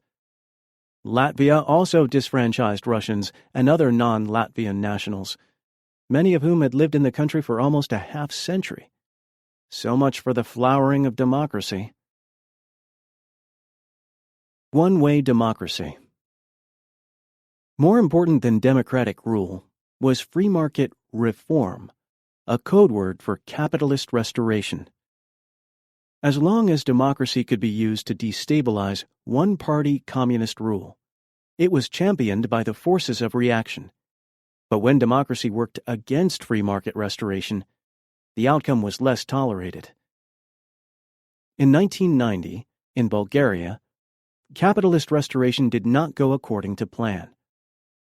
Despite generous financial and organizational assistance from U.S. sources, including the Free Congress Foundation, the Bulgarian conservatives ended up a poor second to the communists in what Western European observers judged to be a fair and open election. What followed was a coordinated series of strikes, demonstrations, economic pressure, acts of sabotage, and other disruptions reminiscent of CIA-orchestrated campaigns against left governments in Chile, Jamaica, Nicaragua, and British Guyana. Within 5 months, the free market oppositionists forced the democratically elected communist government to resign. Bulgarian communists complained that the U.S. had violated democratic principles in working against freely elected officials.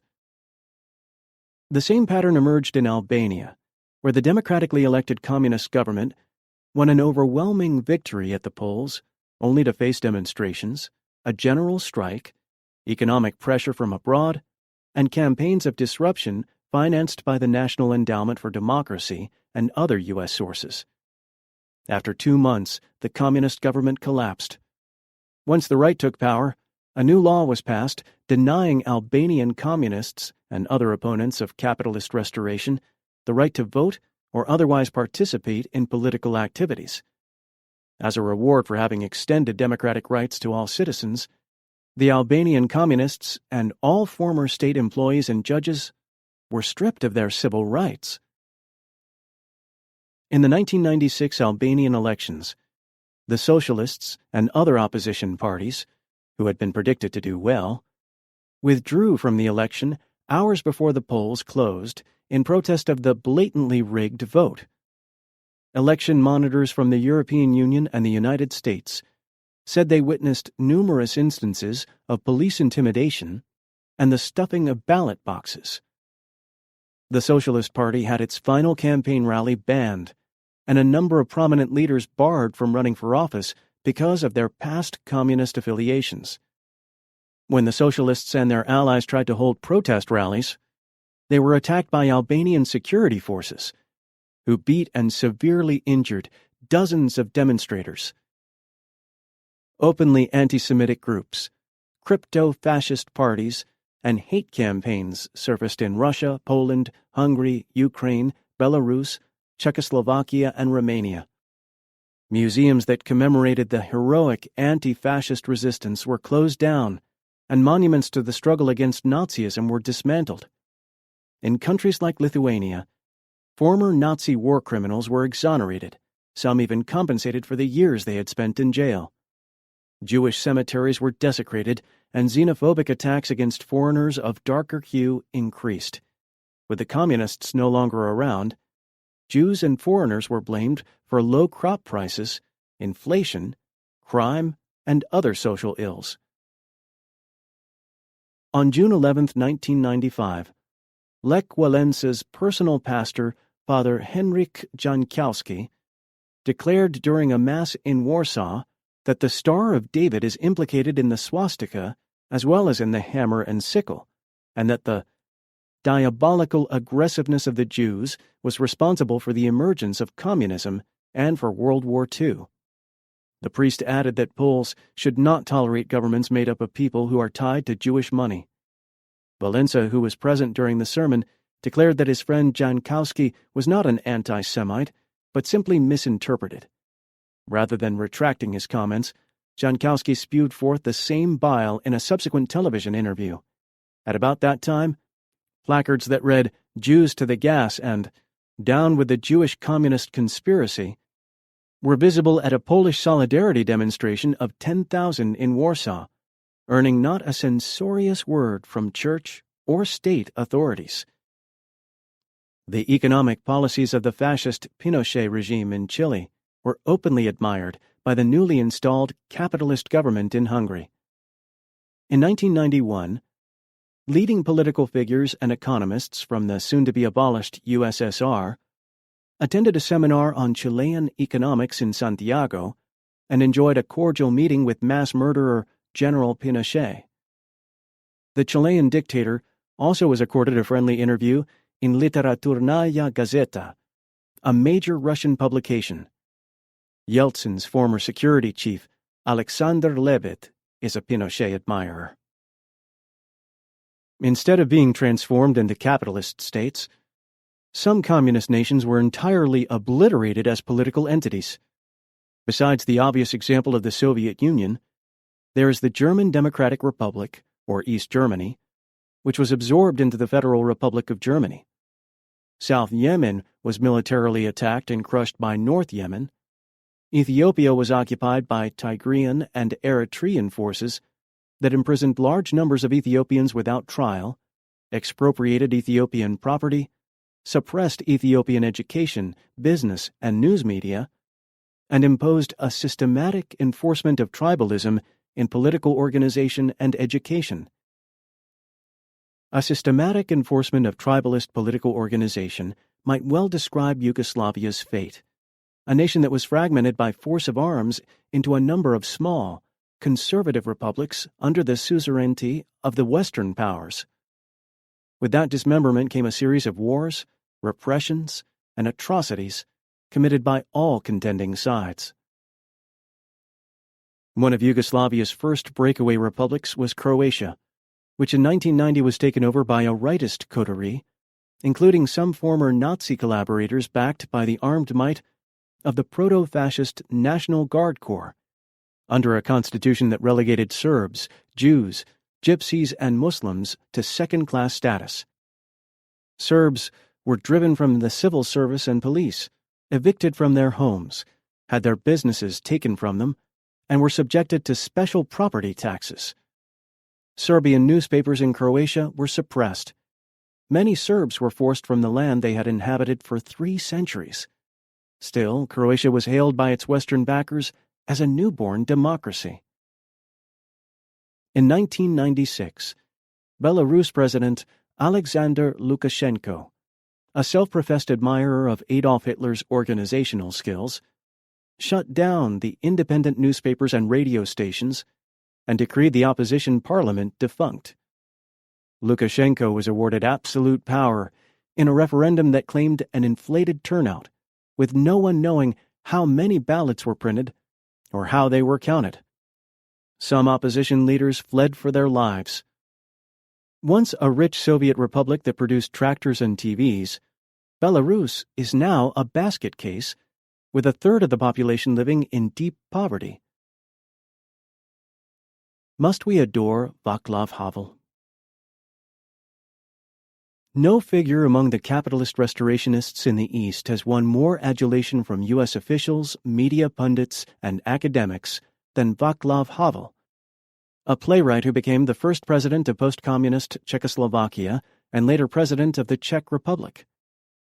The many left-leaning people who also admire Havel seem to have overlooked some things about him: his reactionary religious obscurantism, his undemocratic suppression of leftist opponents, and his profound dedication to economic inequality and an unrestrained free-market capitalism.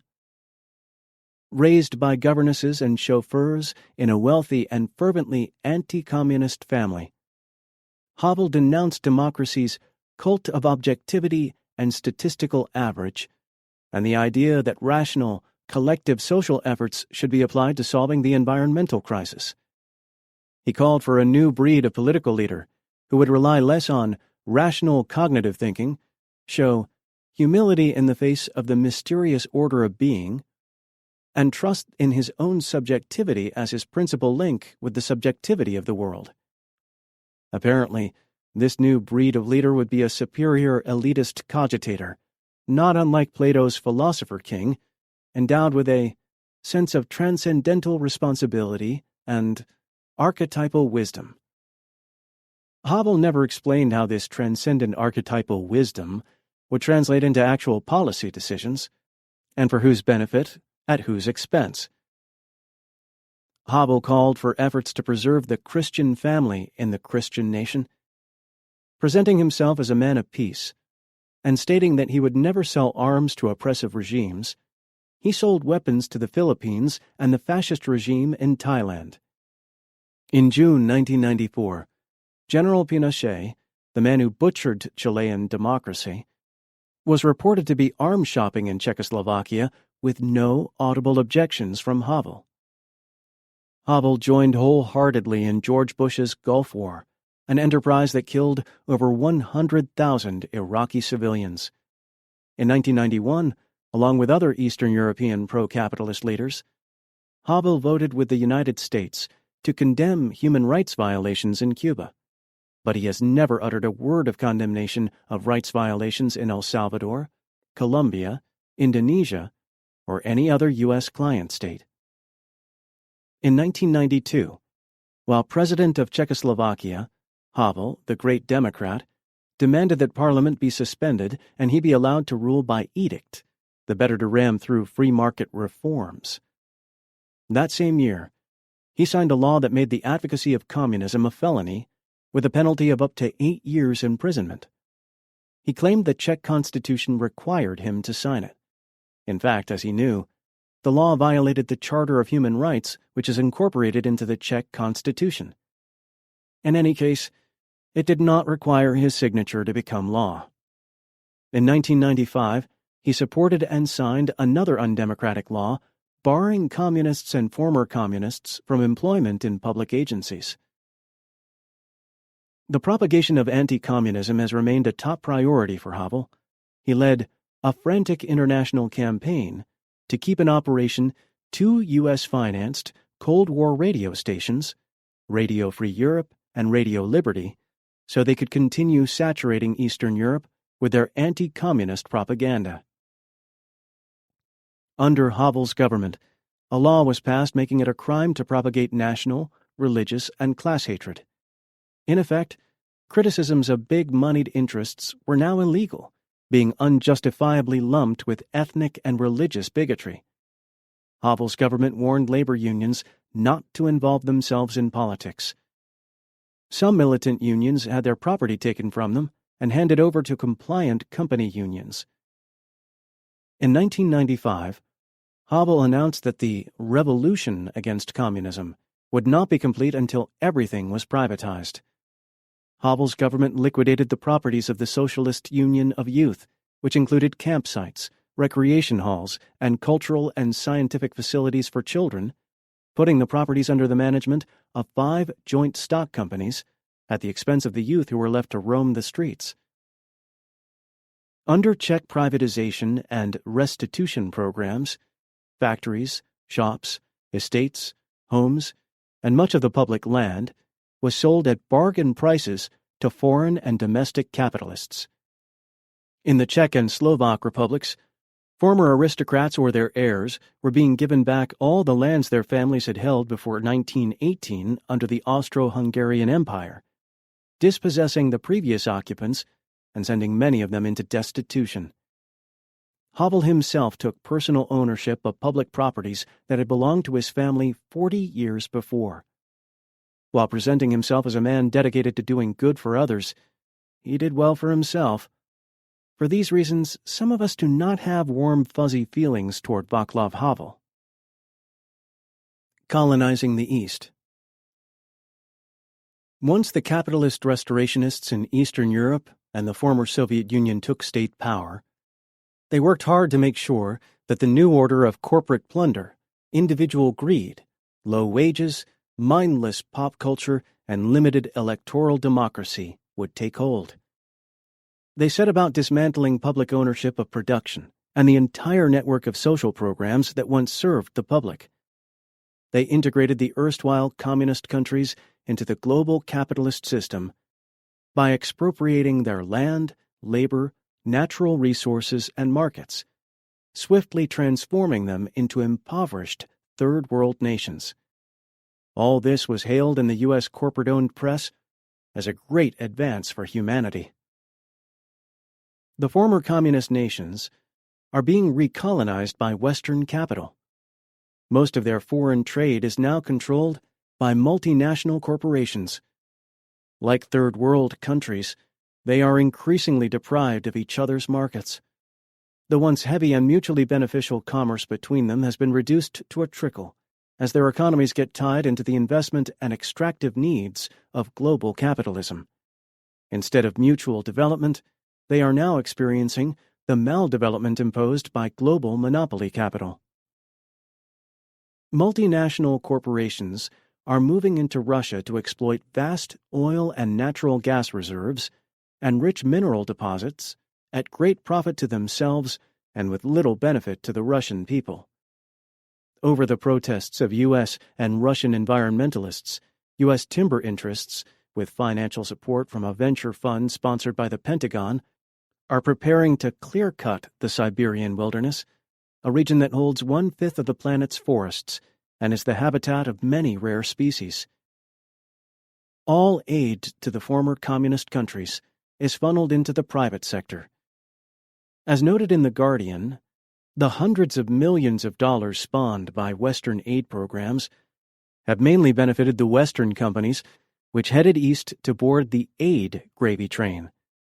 When Romania inaugurated an over-the-counter market for trading privatization shares, the $20 million in startup costs were largely covered by the U.S. Agency for International Development. In 1996, the International Monetary Fund extended a $10.2 billion loan to Russia, with terms calling for the privatization of agriculture and other state-owned assets and the elimination of human service and fuel subsidies.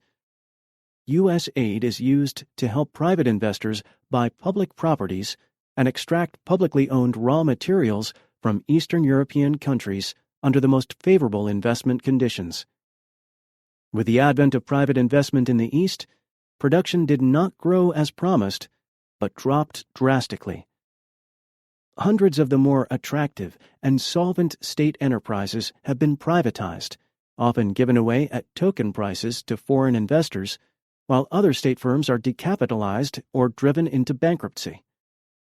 Between 1989 and 1995, in what is now the Czech Republic, nearly 80% of all enterprises were privatized, and industrial production shrank by 2/3.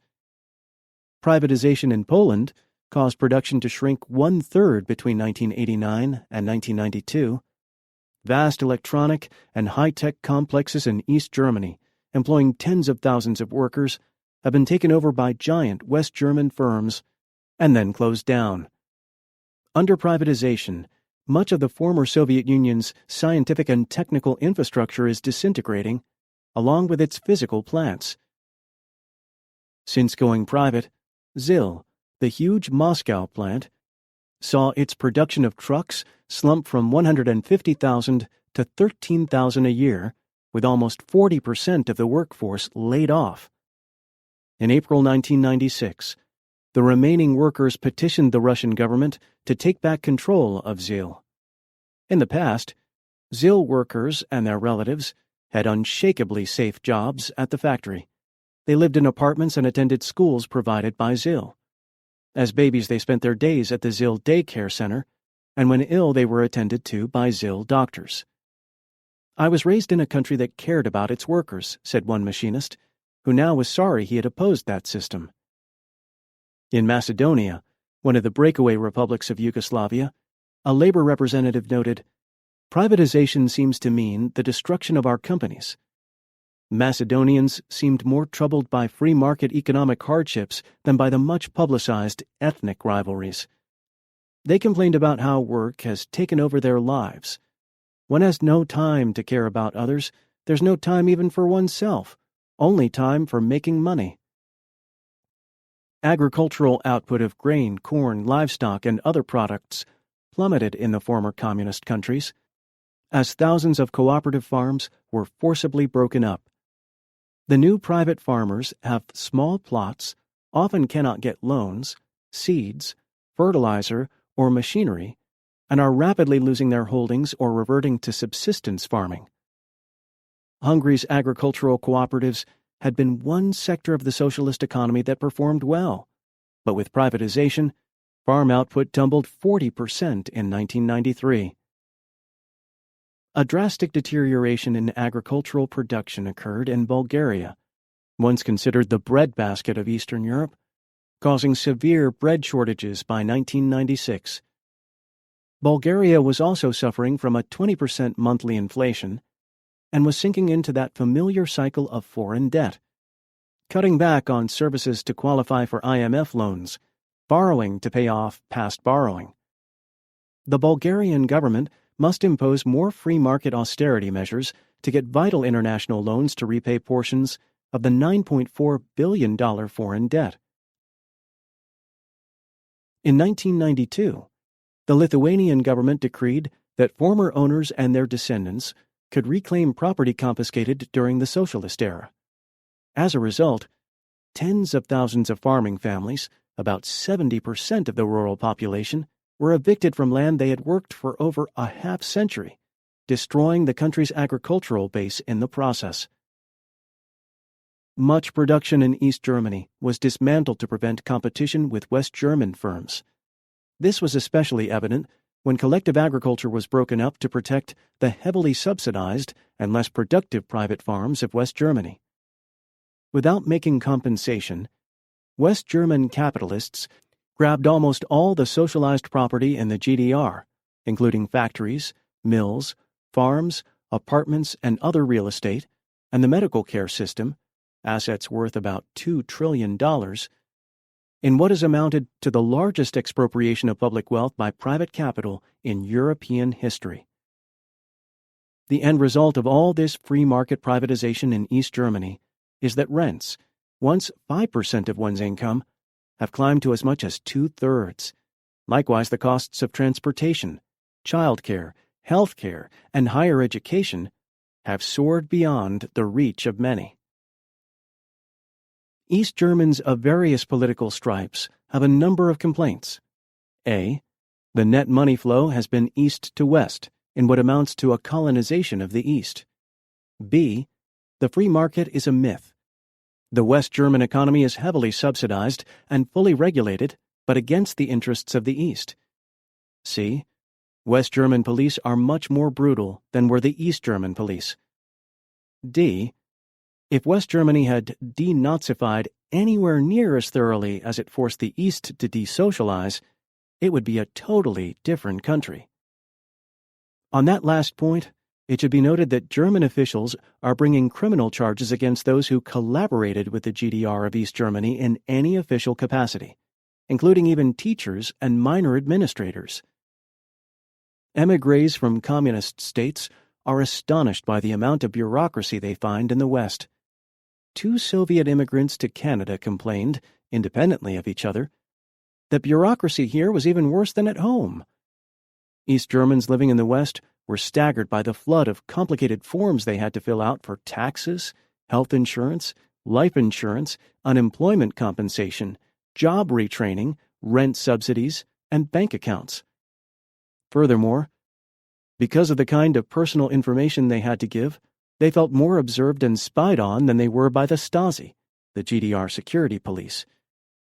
Soviet Jews who emigrated to Israel during the Cold War era experienced a similar disillusionment with the difficulties of life and lack of idealism. The discouraging letters they sent home were considered an important factor in the drop in immigration from the USSR to Israel. With the capitalist restoration in full swing, the peoples of the former communist nations had ample opportunity to learn what life was like in the free market paradise. Their experiences are detailed in the next chapter. Chapter 7. The Free Market Paradise Goes East. 2. Free market propagandists in the former communist countries claimed that, as capital was privatized and accumulated in a few hands, production would be stimulated and prosperity would be at hand. But first, there would be a difficult period to go through. The difficult period is proving to be far more severe and protracted than predicted, and may well be the permanent condition of capitalist restoration. For vipers and bloodsuckers. In 1990, as the Soviet Union was preparing for its fatal plunge into the free market paradise, Bruce Gelb, head of the United States Information Agency, told a reporter that the Soviets would benefit economically from U.S. business education because the vipers, the bloodsuckers, the middlemen, that's what needs to be rehabilitated in the Soviet Union. That's what makes our kind of country click.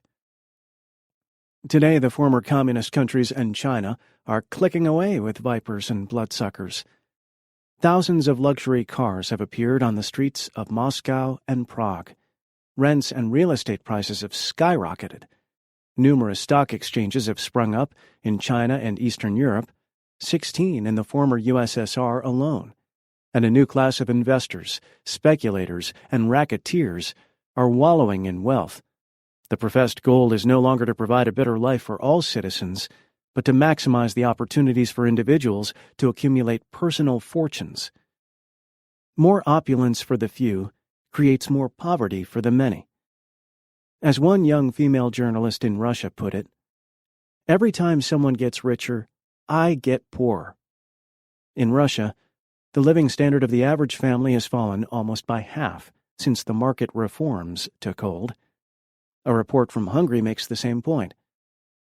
While the new rich live in villas with a Mercedes parked in a garage, the number of poor people has been growing. As socialist Vietnam opens itself to foreign investment and the free market, gaps between rich and poor have widened rapidly, and the quality of education and health care for the poor has deteriorated. Prosperity has come only to a privileged few in Vietnam, leading to an emerging class structure that is at odds with the country's professed egalitarian ideals. In the emerging free market paradise of Russia and Eastern Europe, price deregulation produced not competitive prices, but prices set by private monopolies, adding to the galloping inflation. Beggars, pimps, dope pushers, and other hustlers ply their trades as never before, and there has been a dramatic rise in unemployment, homelessness, air and water pollution, prostitution, spousal abuse, child abuse, and just about every other social ill. In countries like Russia and Hungary, as widely reported in the U.S. press, the suicide rate has climbed by 50% in a few years. Reductions in fuel service, brought about by rising prices and unpaid bills, have led to a growing number of deaths or serious illnesses among the poor and the elderly during the long winters. In Russia, doctors and nurses in public clinics are now grossly underpaid. Free health clinics are closing. More than ever, hospitals suffer from unsanitary conditions and shortages of disposable syringes, needles, vaccines, and modern equipment. Many hospitals now have no hot water. Some, no water at all. The deterioration of immunization programs and health standards has allowed polio to make a serious comeback, along with tuberculosis, cholera, diphtheria, dysentery, and sexually transmitted diseases. Drug addiction has risen sharply. Russia's hospitals are struggling to treat increasing numbers of addicts with decreasing levels of funding. There has been a decline in nutritional levels and a sharp increase in stress and illness. Yet the number of visits to doctors has dropped by half because fees are so costly in the newly privatized healthcare systems. As a result, many illnesses go undetected and untreated until they become critical. Russian military officials describe the health of conscripts as catastrophic. Within the armed forces, suicides have risen dramatically, and deaths from drug overdoses have climbed to 80% in recent years. The overthrow of communism brought a rising infant mortality and soaring death rates in Russia, Bulgaria, Hungary, Latvia, Moldavia, Romania, Ukraine, Mongolia, and East Germany. 1/3 of Russian men never lived to 60 years of age. In 1992, Russia's birth rate fell below its death rate for the first time since World War II. In 1992 and 1993, East Germans buried 2 people for every baby born. The death rate rose nearly 20% for East German women in their late 30s, and nearly 30% for men of the same age. With the end of subsidized rents, estimates of homelessness in Moscow alone run as high as 300,000. The loss of resident permits deprives the homeless of medical care and other state benefits, such as they are. Dressed in rags and victimized by both mobsters and government militia, thousands of indigents die of cold and hunger on the streets of various cities. In Romania, thousands of homeless children live in sewers and train stations, sniffing glue to numb their hunger, begging and falling prey to various predators. In Mongolia, hundreds of homeless children live in the sewers of Ulaanbaatar. Before 1990, Mongolia was a prosperous nation that had benefited from Soviet and East European financial assistance and technical aid. Its new industrial centers produced leather goods, woolen products, textiles, cement, meat, grain, and timber. The communist era dramatically improved the quality of life of the people, achieving commendable levels of social development through state-sponsored social welfare measures, but free market privatization and deindustrialization has brought unemployment, mass poverty, and widespread malnutrition to Mongolia. Shock therapy for the many. Unemployment rates have risen as high as 30% in countries that once knew full employment under communism. One Polish worker claims that the jobless are pretty much unemployable after age 40. Polish women say economic demise comes earlier for them, since to get a job, as one puts it, you must be young, childless, and have a big bosom. Occupational safety is now almost non-existent, and workplace injuries and deaths have drastically increased. Workers now toil harder and longer for less, often in sweatshop conditions. Teachers, scientists, factory workers, and countless others struggle for months without pay as their employers run out of funds. The waves of strikes and work stoppages in Russia and Eastern Europe are accorded unsympathetic press treatment in those countries. Even in the few remaining countries in which communist governments retain control, such as China, Vietnam, and Cuba, the opening to private investment has contributed to a growing inequality. In Cuba, the dollar economy has brought with it a growth in prostitution, including girls as young as 11 and 12, street beggars, and black market dealings with tourists. In China, there are workers who now put in 12 to 16-hour days for subsistence pay without regularly getting a day off. Those who protest against poor safety and health conditions risk being fired or jailed. The market reforms in China have also brought a return of child labor. I think this is what happens when you have private companies, says Ms. Peng, a young migrant who has doubts about the new China. In private companies, the workers don't have rights. Throughout Eastern Europe, unions have been greatly weakened or broken. Sick leave, maternity leave, paid vacations, and other job benefits once taken for granted under communism have been cut or abolished. Worker sanitariums, vacation resorts, health clinics, sports and cultural centers, children's nurseries, daycare centers, and other features that made communist enterprises more than just workplaces have nearly vanished. Rest homes formerly reserved for workers have been privatized and turned into casinos, nightclubs, and restaurants for the nouveau riche. Real income has shrunk by as much as 30 to 40% in the ex-communist countries. In 1992 alone, Russia saw its consumer spending drop by 38%. By comparison, during the Great Depression, consumer spending in the United States fell 21% over 4 years. In both Poland and Bulgaria, an estimated 70% now live below or just above the poverty line. In Russia, it is 75 to 85%, with a third of the population barely subsisting in absolute economic desperation. In Hungary, which has received most of the West's investment in Eastern Europe, over 1/3 of its citizens live in abject poverty, and 70% of the men hold 2 or more jobs, working up to 14 hours a day, according to the Ministry of Labor.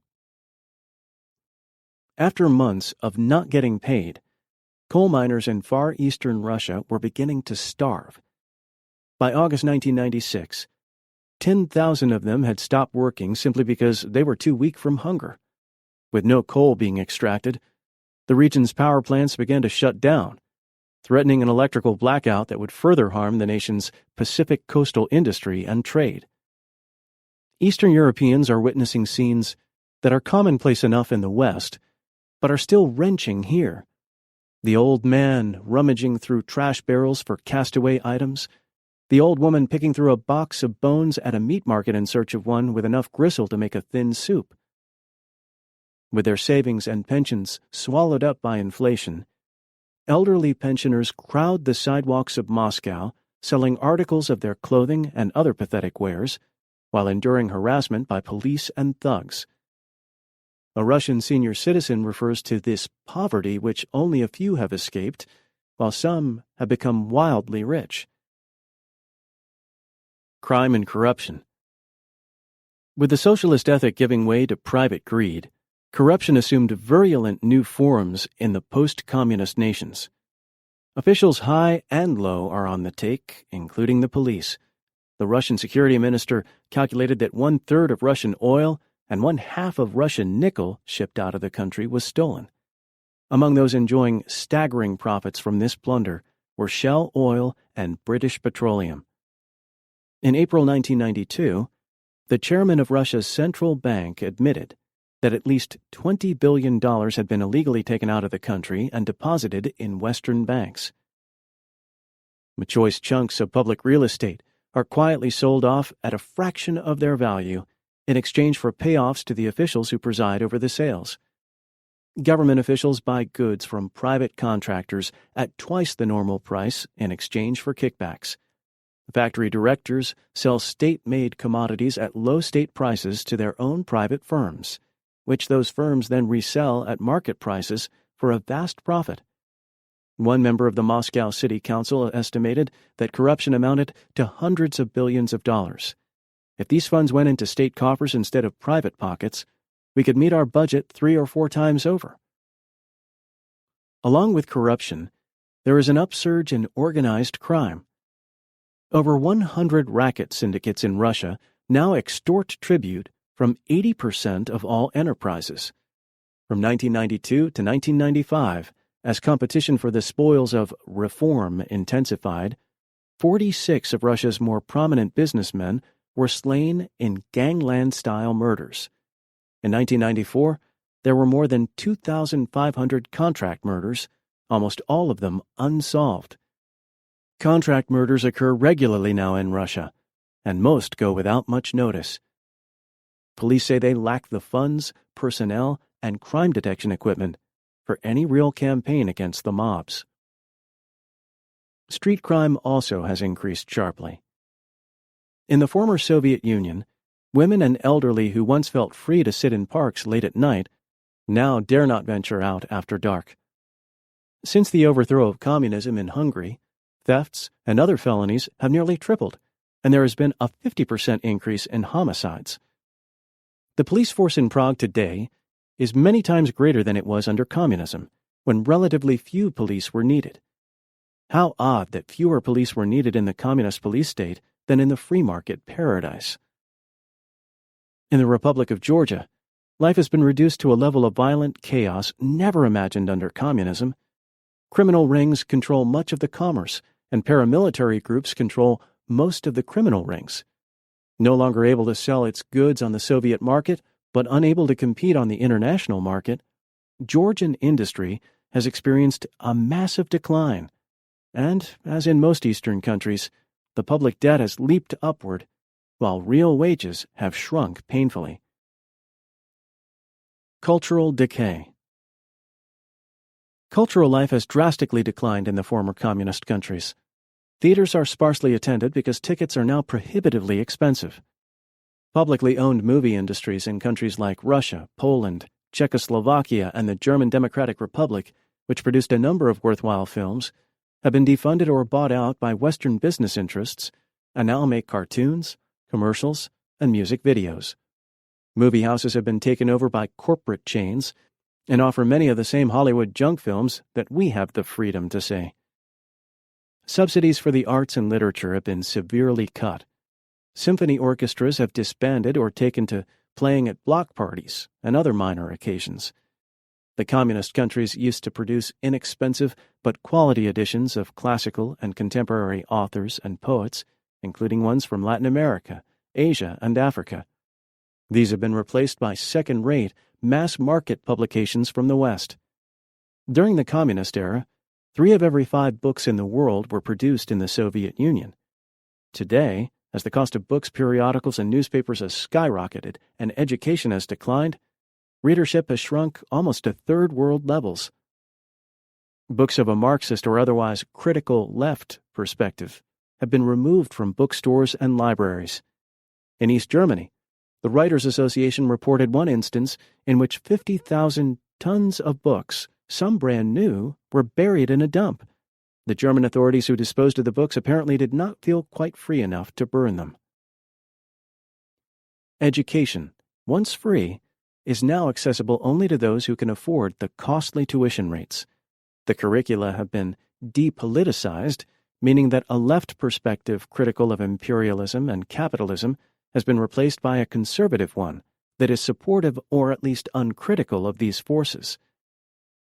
Descending upon the unhappy societies of Eastern Europe and Russia are the Hare Krishnas, Mormons, Moonies, Jehovah's Witnesses, Baha'is, rightist Christian evangelicals, self-improvement hucksters, instant success peddlers, and other materialistic spiritualist scavengers who prey upon the deprived and the desperate, offering solace in the next world or the promise of wealth and success in this one.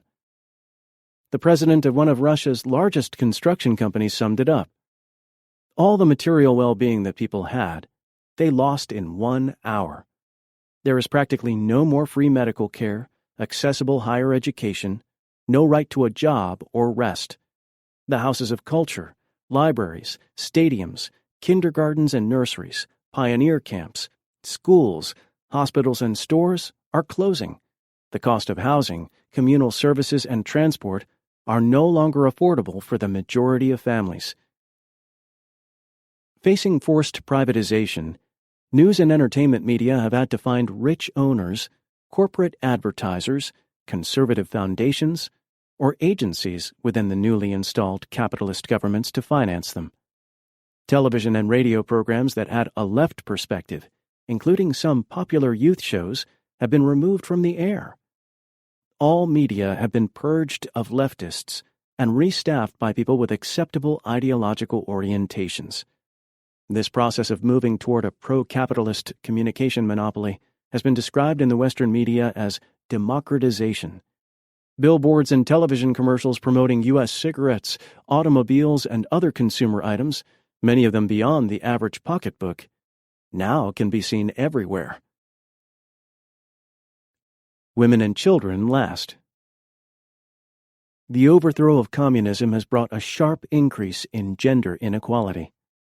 The new constitution adopted in Russia eliminates provisions that guaranteed women the right to paid maternity leave, job security during pregnancy, prenatal care, and affordable daycare centers. Without the former communist stipulation that women get at least 1/3 of the seats in any legislature, female political representation has dropped to as low as 5% in some countries. In all communist countries, about 90% of women had jobs in what was a full employment economy. Today, women compose over 2/3 of the unemployed. Those who do work are being channeled into low-pay, unskilled positions. Women are being driven from the professions in disproportionate numbers and are advised against getting professional training. More than 30% of unemployed females are skilled workers and professionals who previously earned higher salaries than the national norm. The loss of maternity benefits and child care services has created still greater obstacles to female employment. Throughout the Eastern European nations, the legal, financial, and psychological independence that women enjoyed under socialism has been undermined. Divorce, abortion, and birth control are more difficult to obtain. Released from the Soviet yoke, the autonomous region of Ingushetia decriminalized polygamy and made it legal for women to be sold into marriage. Instances of sexual harassment and violence against women have increased sharply. In Russia, the number of women murdered annually, primarily by husbands and boyfriends, skyrocketed from 5,300 to 15,000 in the first 3 years of the free market paradise. In 1994, an additional 57,000 women were seriously injured in such assaults. These official figures understate the level of violence. The Communist Party committees that used to intervene in cases of domestic abuse no longer exist. Women also are being recruited in unprecedented numbers for the booming sex industry that caters to foreign and domestic businessmen. Unable to find employment in the professions for which they originally were trained, many highly educated Russian and Eastern European women go abroad to work as prostitutes. Women are not the only ones being channeled into the sex market. As reported in Newsweek, September 2, 1996, Prague and Budapest now rival Bangkok and Manila as hubs for the collection of children to serve visiting pedophiles. Last year, one investigator was stunned to find stacks of child pornography in the reception rooms of Estonia's parliament and its social welfare department. Free love is regarded as one of the new freedoms which the market economy can offer, she wrote. Simultaneously, sex in the market economy has also become a profitable commodity. In some cases, children are kidnapped and held like slaves, says Thomas Katow, a specialist with the Council of Europe. This is happening more and more. It is organized crime. Life conditions for children have deteriorated greatly throughout the ex-communist world.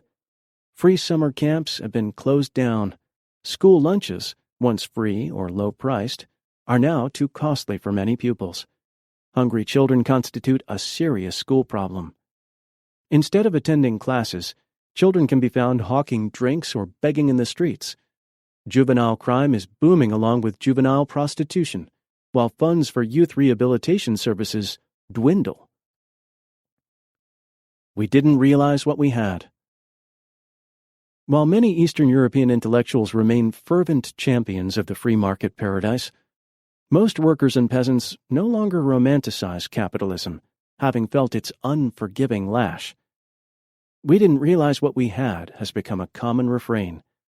The latest public opinion surveys show that many Russians consider Brezhnev's era, and even Stalin's era, to have been better than the present-day period, at least as far as economic conditions and personal safety are concerned. A joke circulating in Russia in 1992 went like this. Question: what did capitalism accomplish in 1 year that communism could not do in 70 years? Answer: make communism look good. Throughout Eastern Europe and the former USSR, many people grudgingly admitted that conditions were better under communism. Pro-capitalist Angela Stent of Georgetown University allows that most people are worse off than they were under communism. The quality of life has deteriorated with the spread of crime and the disappearance of the social safety net. An East German steel worker is quoted as saying, "I do not know if there is a future for me, and I'm not too hopeful. The fact is, I lived better under communism." An elderly Polish woman, reduced to 1 Red Cross meal a day, "I'm not red, but I have to say life for poor people was better before. Now things are good for businessmen, but not for us poor." One East German woman commented that the West German women's movement was only beginning to fight for what we already had here. We took it for granted because of the socialist system. Now we realize what we lost. Anti-communist dissidents who labored hard to overthrow the GDR were soon voicing their disappointments about German reunification. One noted Lutheran clergyman commented, "We fell into the tyranny of money. The way wealth is distributed in this society, capitalist Germany, is something I find very hard to take." Another Lutheran pastor said, "We East Germans had no real picture of what life was like in the West.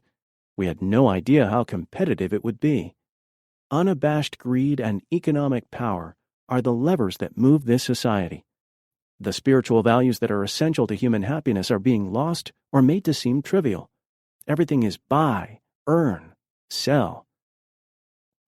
Maureen Orth asked the first woman she met in a market if her life had changed in the last 2 years, and the woman burst into tears.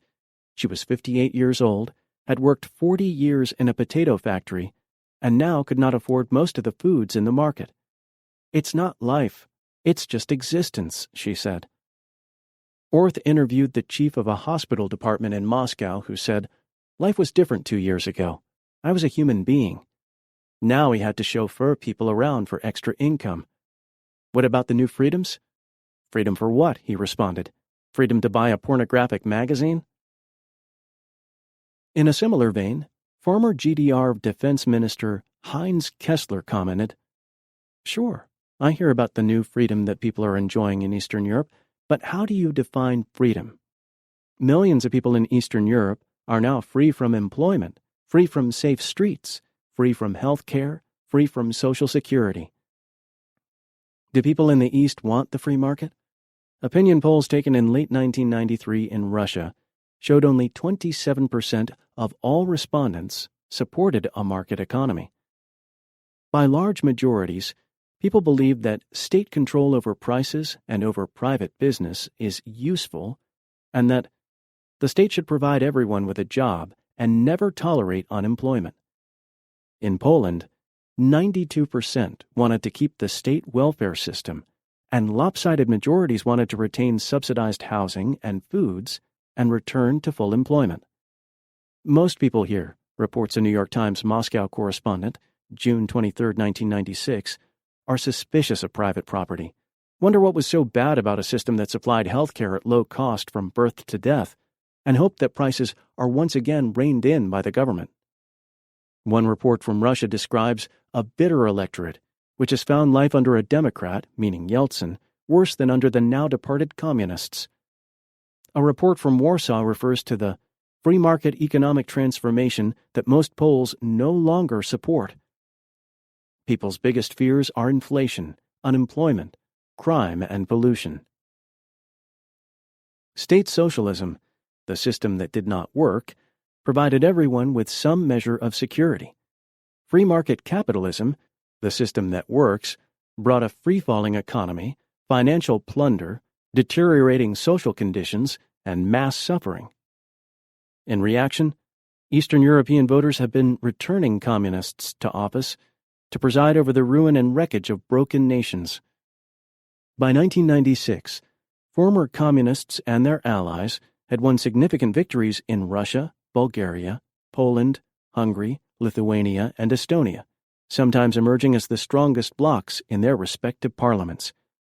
This was achieved in the face of the same intimidations, police harassments, monetary disadvantages, restrictive ballot access, media shutout, and fraudulent vote counts that confront leftist parties in most democratic capitalist countries.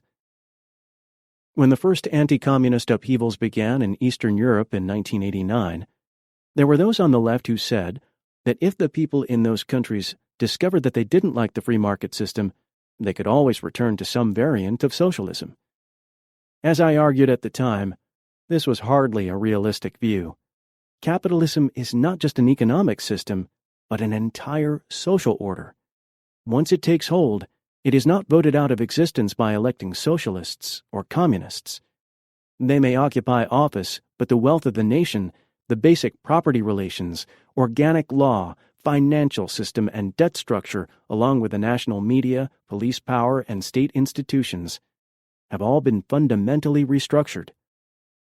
The resources needed for social programs and full employment have been pilfered or completely obliterated, as have monetary reserves, markets, and natural resources.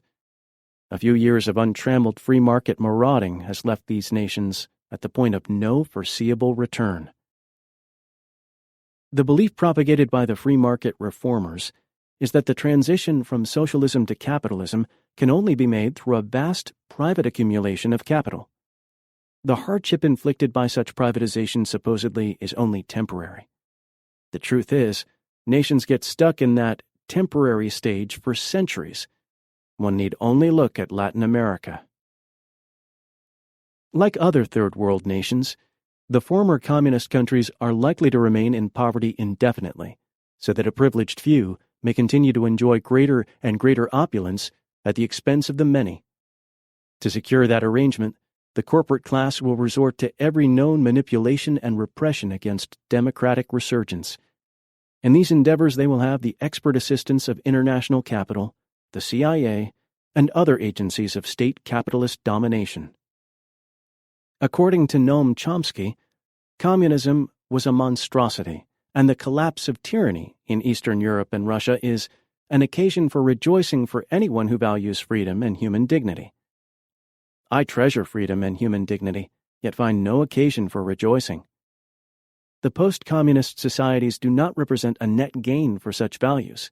If anything, the breakup of the communist states has brought a colossal victory for global capitalism and imperialism, with its correlative increase in human misery, and a historic setback for revolutionary liberation struggles everywhere. There will be harder times ahead, even for modestly reformist nationalist governments, as the fate of Panama and Iraq have indicated. The breakup also means a net loss of global pluralism and a more intensive socioeconomic inequality throughout the world. The peoples of Eastern Europe believed they were going to keep all the social gains they had enjoyed under communism, while adding on all the consumerism of the West. Many of their grievances about existing socialism were justified, but their romanticized image of the capital West was not. They had to learn the hard way. Expecting to advance from second world to first world status, they have been rammed down into the third world, ending up like capitalist Indonesia, Mexico, Zaire, and Turkey. They wanted it all, and have been left with almost nothing. Chapter 8. The End of Marxism? Some people say Marxism is a science, and others say it is a dogma, a bundle of reductionist, unscientific claims. I would suggest that Marxism is not a science in the positivist sense, formulating hypotheses and testing for predictability, but more accurately, a social science, one that shows us how to conceptualize systematically and systemically, moving from surface appearances to deeper, broader features, so better to understand both the specific and the general, and the relationship between the two. Marxism has an explanatory power that is superior to mainstream bourgeois social science because it deals with the imperatives of class power and political economy, the motor forces of society and history. The class basis of political economy is not a subject for which mainstream social science has much understanding or tolerance. In 1915, Lenin wrote that bourgeois science will not even hear of Marxism, declaring that it has been refuted and annihilated. Marx is attacked with equal zest by young scholars who are making a career by refuting socialism, and by decrepit elders who are preserving the tradition of all kinds of outworn systems. Over 80 years later, the careerist scholars are still declaring Marxism to have been proven wrong once and for all. As the anti-communist liberal writer Irving Howe put it, the simplistic formulae of textbooks, including the Marxist ones, no longer hold. That is why some of us don't regard ourselves as Marxists. Here I want to argue that Marxism is not outmoded or simplistic, only the image of it entertained by anti-Marxists like Howe. Some durable basics. With the overthrow of communist governments in Eastern Europe and the Soviet Union, announcements about the moribund nature of Marxist dogma poured forth with renewed vigor. But Marx's major work was Kapital, a study not of existing socialism, which actually did not exist in his day, but of capitalism, a subject that remains terribly relevant to our lives. It would make more sense to declare Marxism obsolete if and when capitalism is abolished, rather than socialism. I wish to argue not merely that Marx is still relevant, but that he is more relevant today than he was in the 19th century, that the forces of capitalist motion and development are operating with greater scope than when he first studied them. This is not to say that everything Marx and Engels anticipated has come true.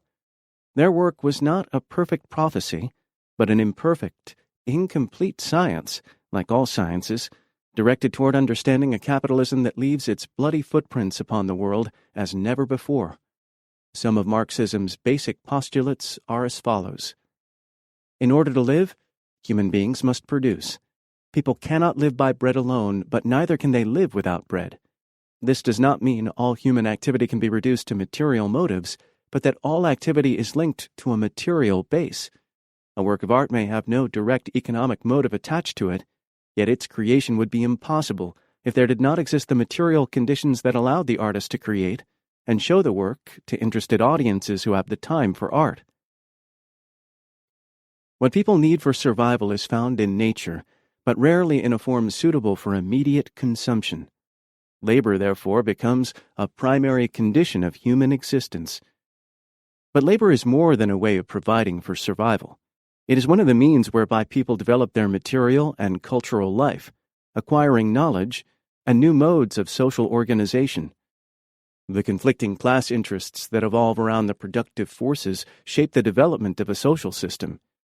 When we speak of early horticultural societies, or of slave or feudal or mercantile or industrial capitalist societies, we are recognizing how the basic economic relations leave a defining stamp on a given social order. Capitalist theorists present capital as a creative, providential force. As they would have it, capital gives shape and opportunity to labor. Capital creates production, jobs, new technologies, and a general prosperity. Marxists turn the equation around. They argue that, of itself, capital cannot produce anything. It is the thing that is produced by labor. Only human labor can create the farm and the factory, the machine and the computer. And in a class society, the wealth so produced by many is accumulated in the hands of relatively few, who soon translate their economic power into political and cultural power in order to better secure the exploitative social order that so favors them. The standard trickle-down theory says that the accumulation of wealth at the top eventually brings more prosperity to the rest of us below. A rising tide lifts all boats.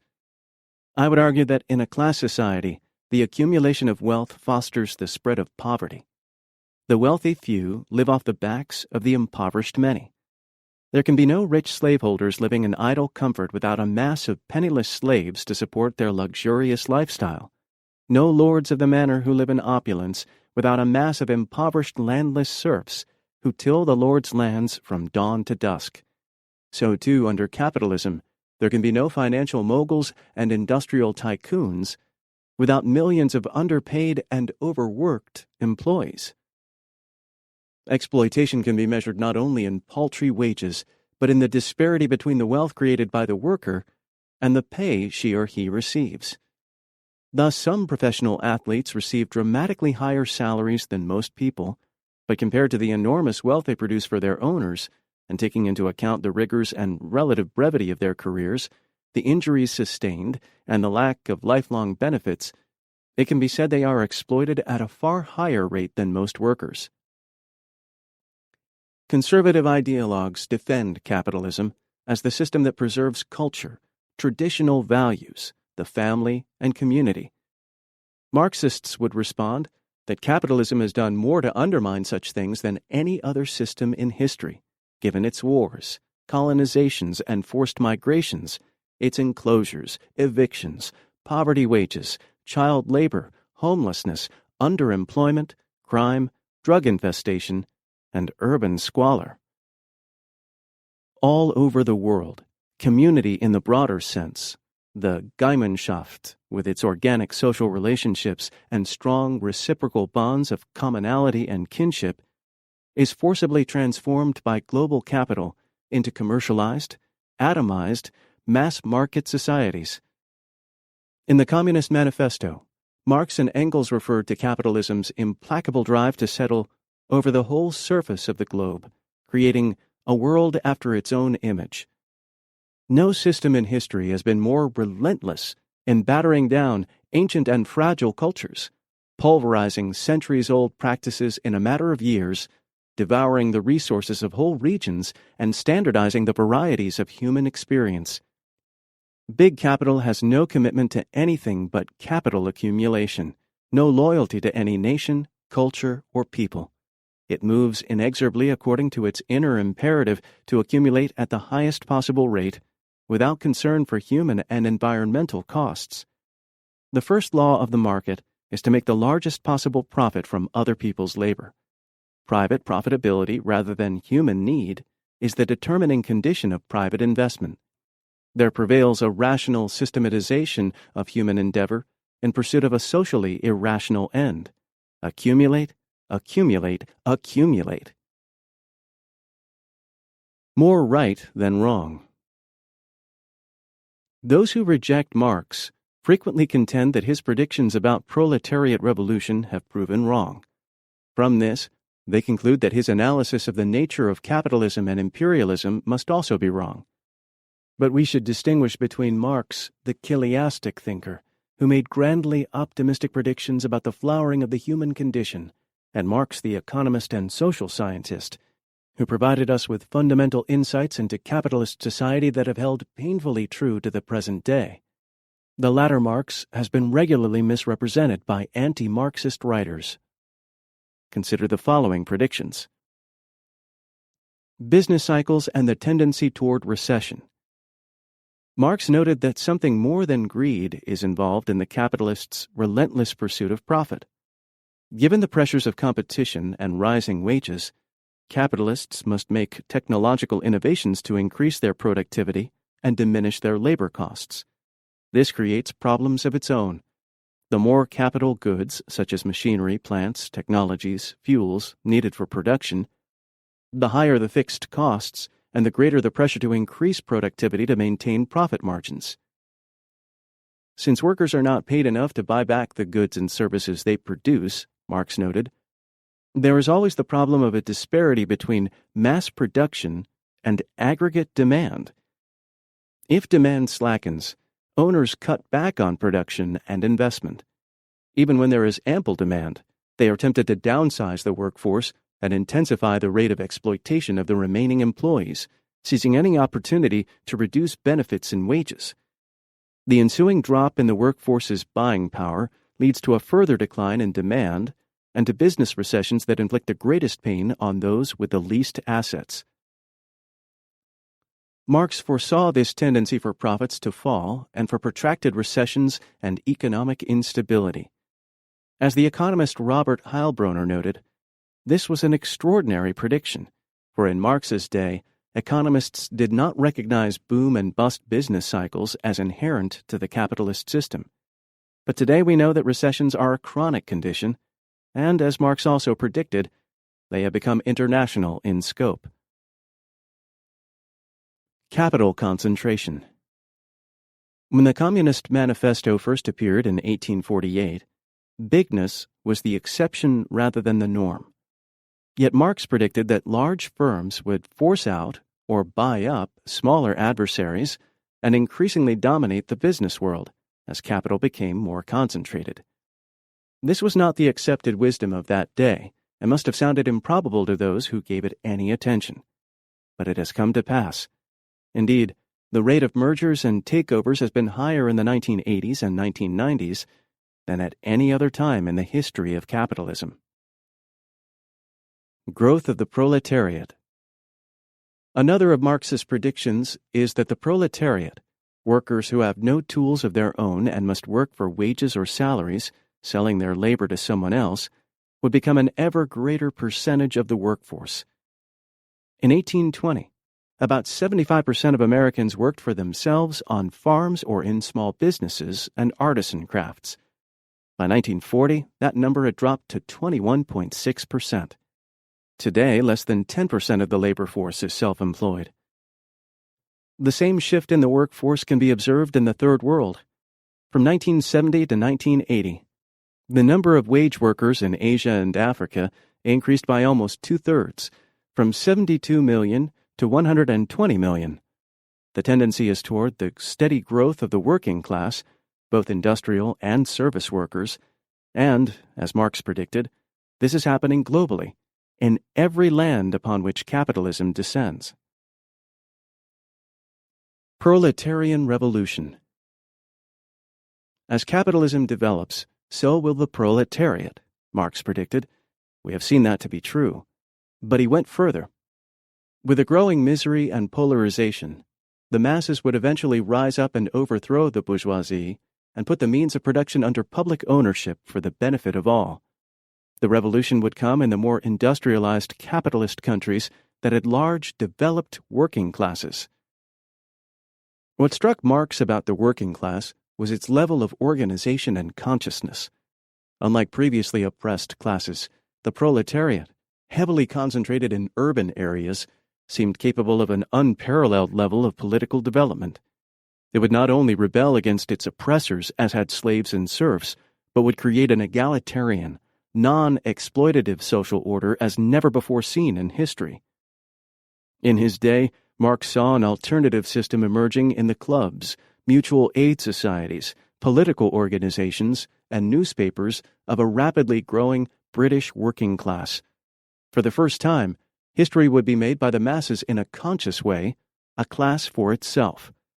Sporadic rebellion would be replaced by class-conscious revolution. Instead of burning down the manor, the workers would expropriate it and put it to use for the collective benefit of the common people, the ones who built it in the first place. Certainly Marx's predictions about revolution have not materialized. There has been no successful proletariat revolution in an advanced capitalist society.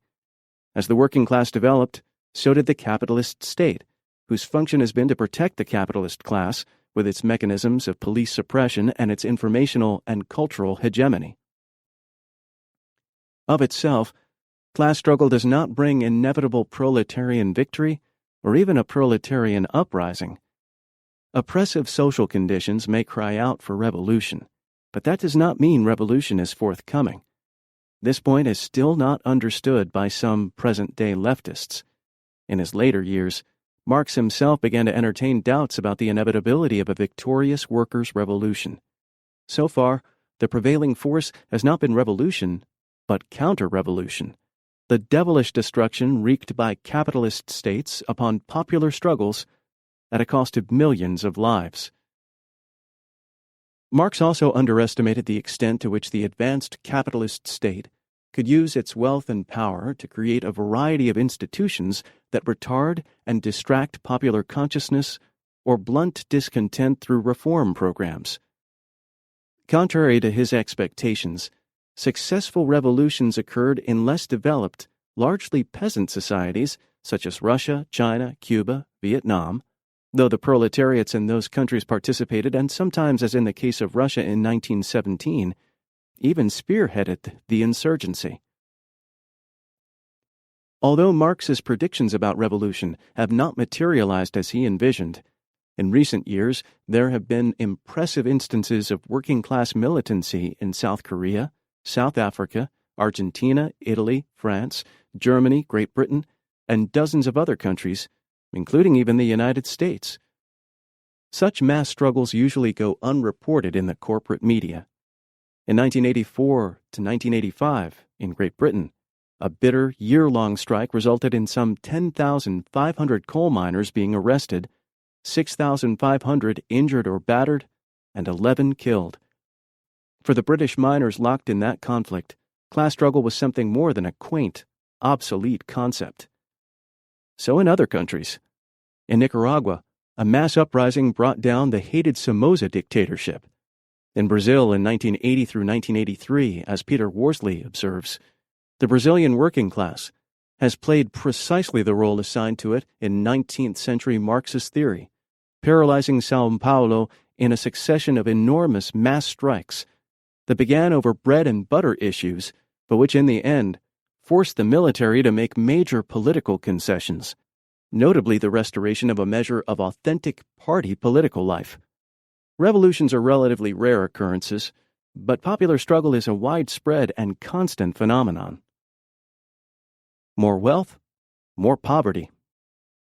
Marx believed that as wealth becomes more concentrated, poverty will become more widespread, and the plight of working people ever more desperate.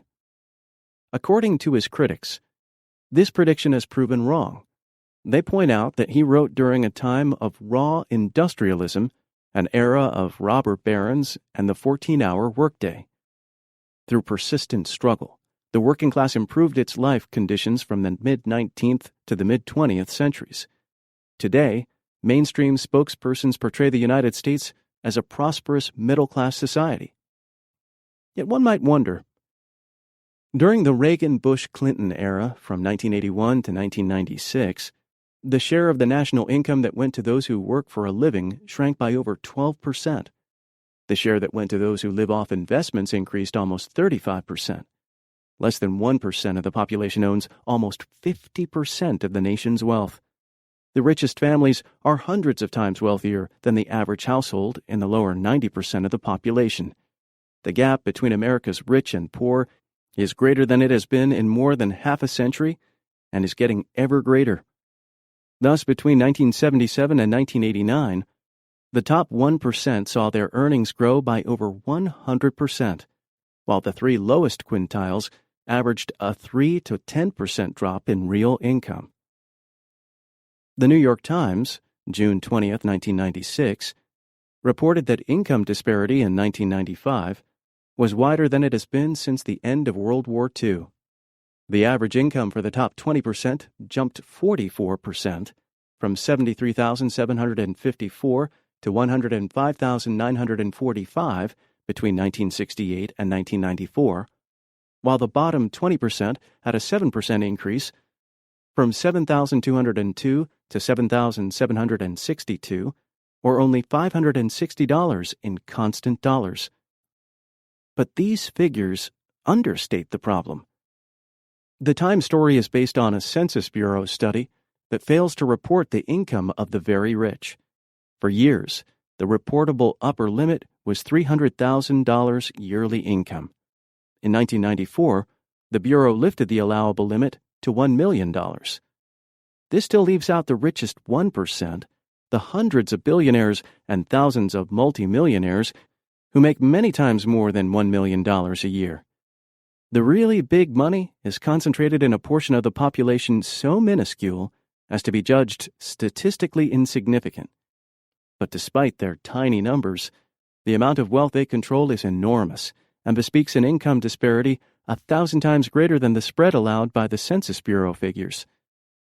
Thus, the difference between a multi-billionaire who might make $100 million in any one year and a janitor who makes $8,000 is not 14 to 1, the usually reported spread between highest and lowest, but over 14,000 to 1. Yet the highest incomes remain unreported and uncounted. In a word, most studies of this sort give us no idea of how rich the very rich really are. The number living below the poverty level in the United States climbed from 24 million in 1977 to over 35 million by 1995. People were falling more deeply into poverty than in earlier times, and finding it increasingly difficult to emerge from it. In addition, various diseases related to hunger and poverty have been on the rise. There has been a general downgrading of the workforce. Regular employment is being replaced by contracted labor or temporary help, resulting in lower wages with fewer or no benefits. Many unions have been destroyed or seriously weakened. Protective government regulations are being rolled back or left unenforced. And there has been an increase in speed-ups, injuries, and other workplace abuses. By the 1990s, the growing impoverishment of the middle and working classes, including small independent producers, was becoming evident in various countries. In 20 years, more than half the farmers in industrialized countries, some 22 million, were ruined. Meanwhile, as noted in the previous two chapters, free market reforms have brought a dramatic increase in poverty, hunger, crime, and ill health, along with the growth of large fortunes for the very few in the former communist countries. The Third World has endured deepening impoverishment over the last half-century. As foreign investment has increased, so has the misery of the common people who are driven from the land. Those who manage to find employment in the cities are forced to labor for subsistence wages. We might recall how enclosure acts of the late 18th century in England fenced off common lands and drove the peasantry into the industrial hellholes of Manchester and London, transforming them into beggars or half-starved factory workers. Enclosure continues throughout the Third World, displacing tens of millions of people. In countries like Argentina, Venezuela, and Peru, per capita income was lower in 1990 than it had been 20 years earlier. In Mexico, workers earned 50% less in 1995 than in 1980. One-third of Latin America's population, some 130 million, live in utter destitution, while tens of millions more barely manage. In Brazil, the purchasing power of the lower income brackets declined by 50% between 1940 and 1990, and at least half the population suffered varying degrees of malnutrition. In much of Africa, misery and hunger have assumed horrendous proportions. In Zaire, 80% of the people live in absolute penury. In Asia and Africa, more than 40% of the population linger at the starvation level. Marx predicted that an expanding capitalism would bring greater wealth for the few and growing misery for the many. That seems to be what is happening, and on a global scale. A holistic science. Repeatedly dismissed as an obsolete doctrine, Marxism retains a compelling contemporary quality, for it is less a body of fixed dicta and more a method of looking beyond immediate appearances to see the inner qualities and moving forces that shape social relations and much of history itself. As Marx noted, all science would be superfluous if outward appearances and the essence of things directly coincided. Indeed, perhaps the reason so much of modern social science seems superfluous is because it settles for the tedious tracing of outward appearances. To understand capitalism, one first has to strip away the appearances presented by its ideology. Unlike most bourgeois theorists, Marx realized that what capitalism claims to be and what it actually is are two different things. What is unique about capitalism is the systematic expropriation of labor for the sole purpose of accumulation. Capital annexes living labor in order to accumulate more capital. The ultimate purpose of work is not to perform services for consumers or sustain life and society, but to make more and more money for the investor, irrespective of the human and environmental costs. An essential point of Marxist analysis is that the social structure and class order prefigure our behavior in many ways. Capitalism moves into every area of work and community, harnessing all of social life to its pursuit of profit. It converts nature, labor, science, art, music, and medicine into commodities and commodities into capital. It transforms land into real estate, folk culture into mass culture, and citizens into debt-ridden workers and consumers. Marxists understand that a class society is not just a divided society, but one ruled by class power, with the state playing the crucial role in maintaining the existing class structure. Marxism might be considered a holistic science in that it recognizes the links between various components of the social system. Capitalism is not just an economic system, but a political and cultural one as well, an entire social order.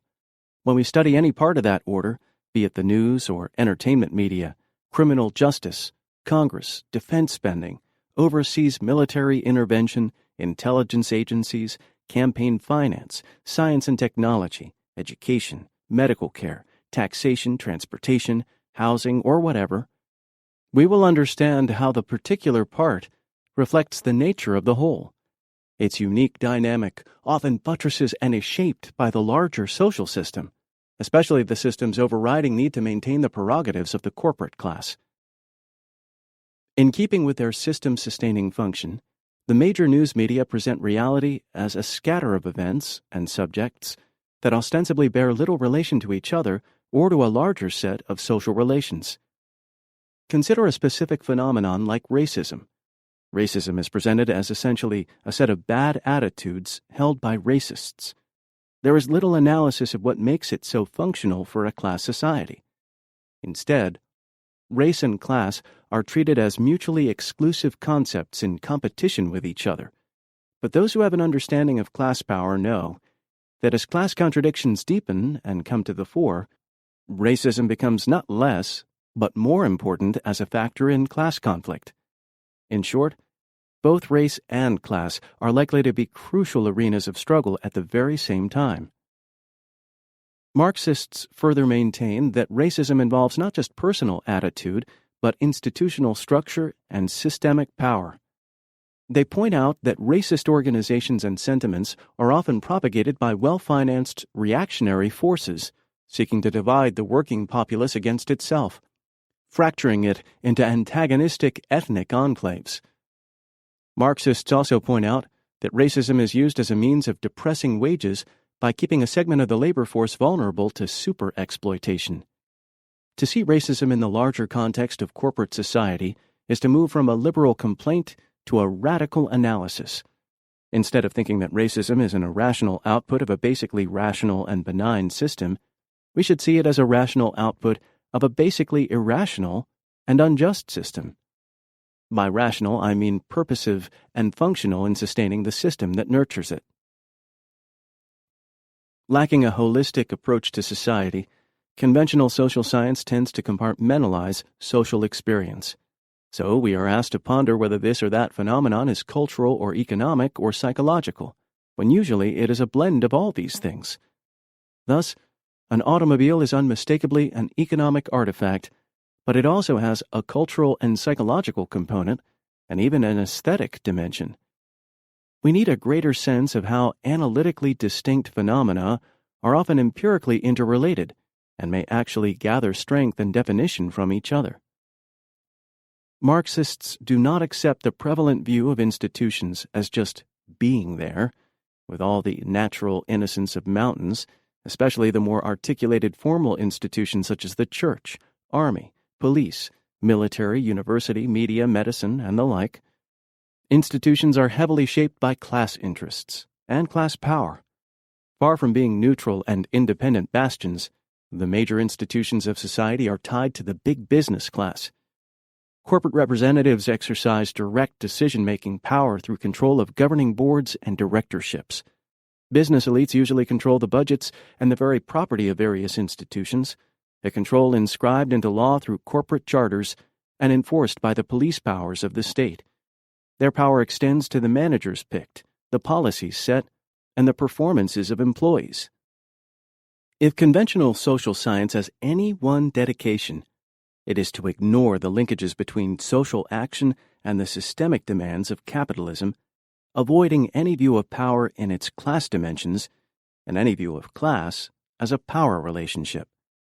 For conventional researchers, power is seen as fragmented and fluid, and class is nothing more than an occupational or income category to be correlated with voting habits, consumer styles, or whatever, and not as a relationship between those who own and those who labor for those who own.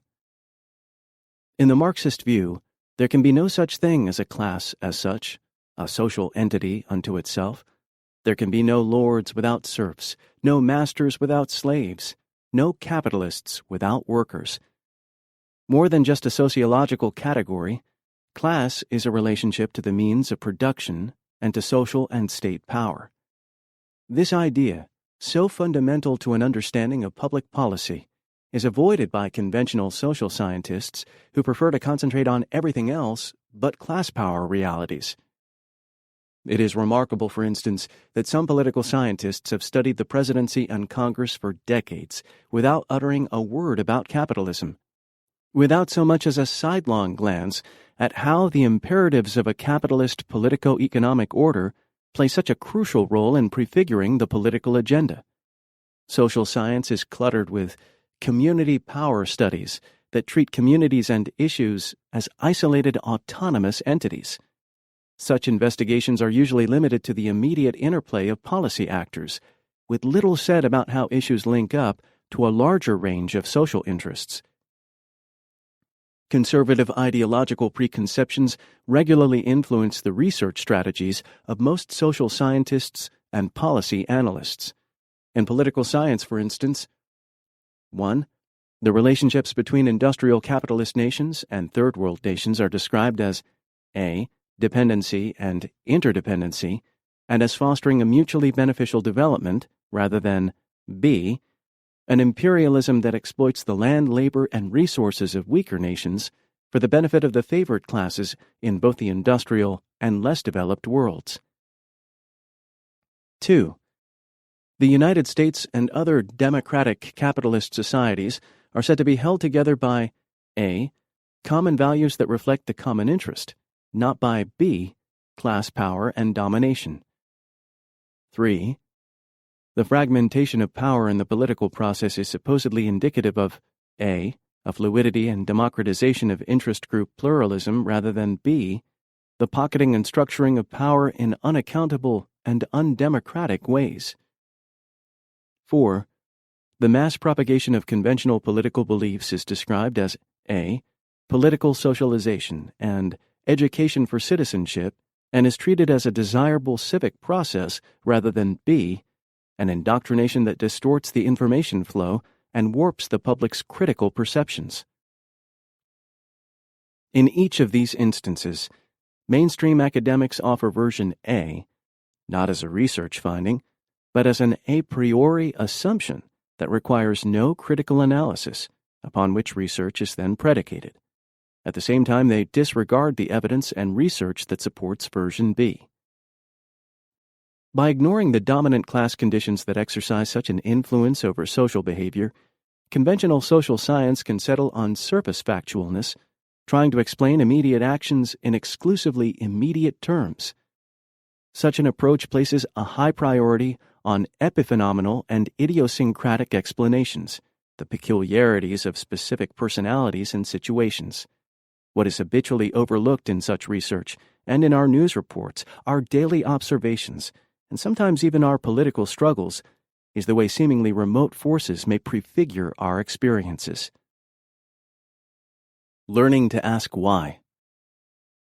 When we think without Marx's perspective, that is, without considering class interests and class power, we seldom ask why certain things happen. Many things are reported in the news, but few are explained.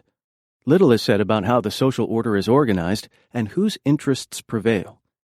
Devoid of a framework that explains why things happen, we are left to see the world as do mainstream media pundits, as a flow of events, a scatter of particular developments and personalities unrelated to a larger set of social relations, propelled by happenstance, circumstance, confused intentions, and individual ambition, never by powerful class interests, and yet producing effects that serve such interests with impressive regularity.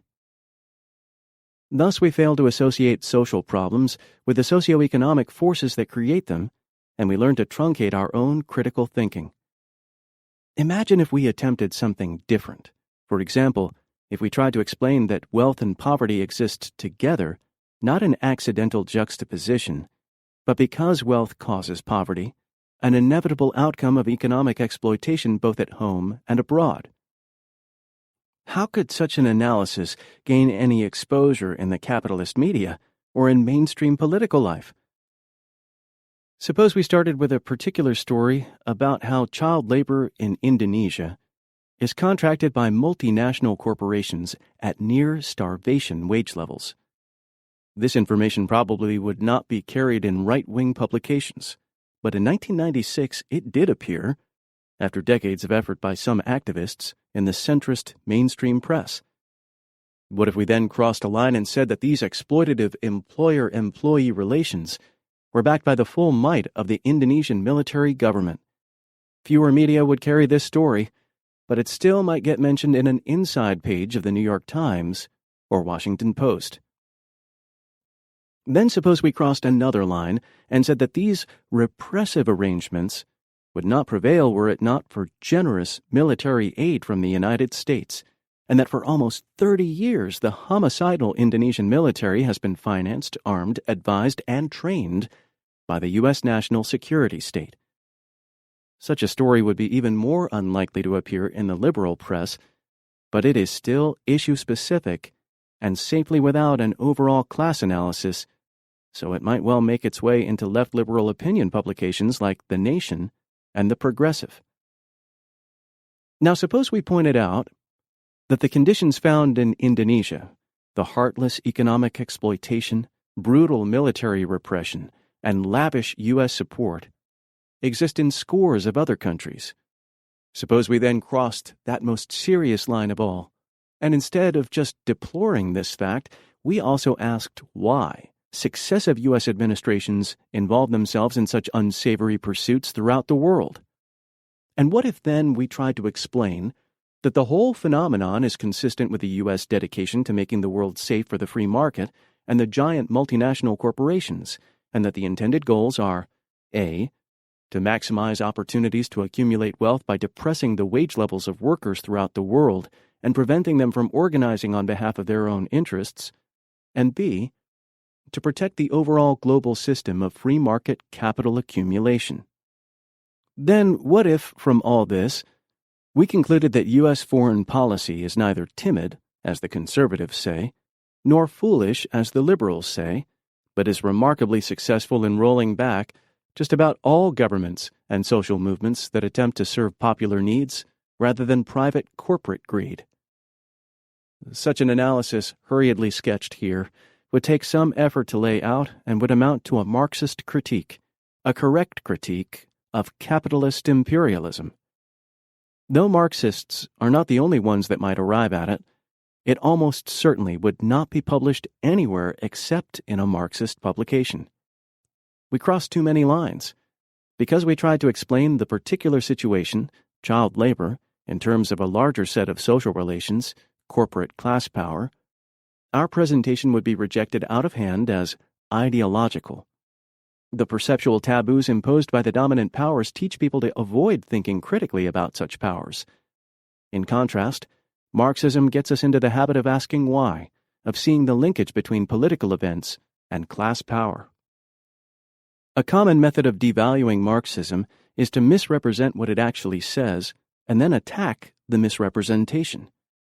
This happens easily enough since most of the anti-Marxist critics and their audiences have only a passing familiarity with Marxist literature and rely instead on their own caricatured notions. Thus, the Roman Catholic Pastoral Letter on Marxist Communism rejects the claim that structural, read class revolution, can entirely cure a disease that is man himself, nor can it provide the solution of all human suffering. But who makes such a claim? There's no denying that revolution does not entirely cure all human suffering. But why is that assertion used as a refutation of Marxism? Most Marxists are neither chiliastic nor utopian. They dream not of a perfect society, but of a better, more just life. They make no claim to eliminating all suffering and recognize that even in the best of societies, there are the inevitable assaults of misfortune, mortality, and other vulnerabilities of life.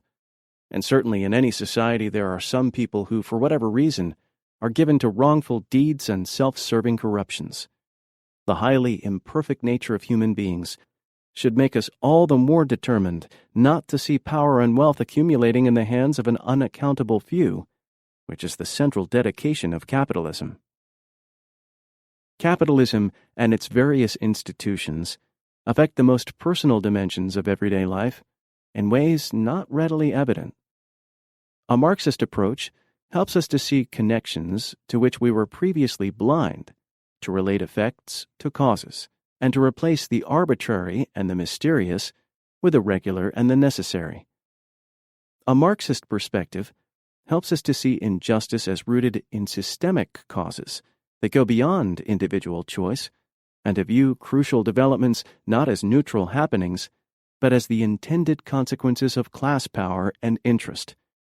Marxism also shows how even unintended consequences can be utilized by those with superior resources to service their interests.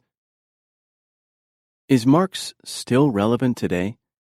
Only if you want to know why the media distort the news in a mostly mainstream direction, why more and more people at home and abroad face economic adversity, while money continues to accumulate in the hands of relatively few, why there is so much private wealth and public poverty in this country and elsewhere, why U.S. forces find it necessary to intervene in so many regions of the world, why a rich and productive economy offers chronic recessions, underemployment, and neglect of social needs, and why many political office holders are unwilling or unable to serve the public interest. Some Marxist theorists have so ascended into the numbing attitudes of abstract cogitation that they seldom touch political realities here on Earth. They spend their time talking to each other in self-referential code, a scholastic ritual that Doug Dowd described as how many Marxists can dance on the head of a surplus value. Fortunately, there are others who not only tell us about Marxist theory, but demonstrate its utility by applying it to political actualities. They know how to draw connections between immediate experience and the larger structural forces that shape that experience. They cross the forbidden line and talk about class power. This is why, for all the misrepresentation and suppression, Marxist scholarship survives. While not having all the answers, it does have a superior explanatory power, telling us something about reality that bourgeois scholarship refuses to do. Marxism offers the kind of subversive truths that cause fear and trembling among the high and mighty, those who live atop a mountain of lies. Chapter 9. Anything but Class. Avoiding the C word.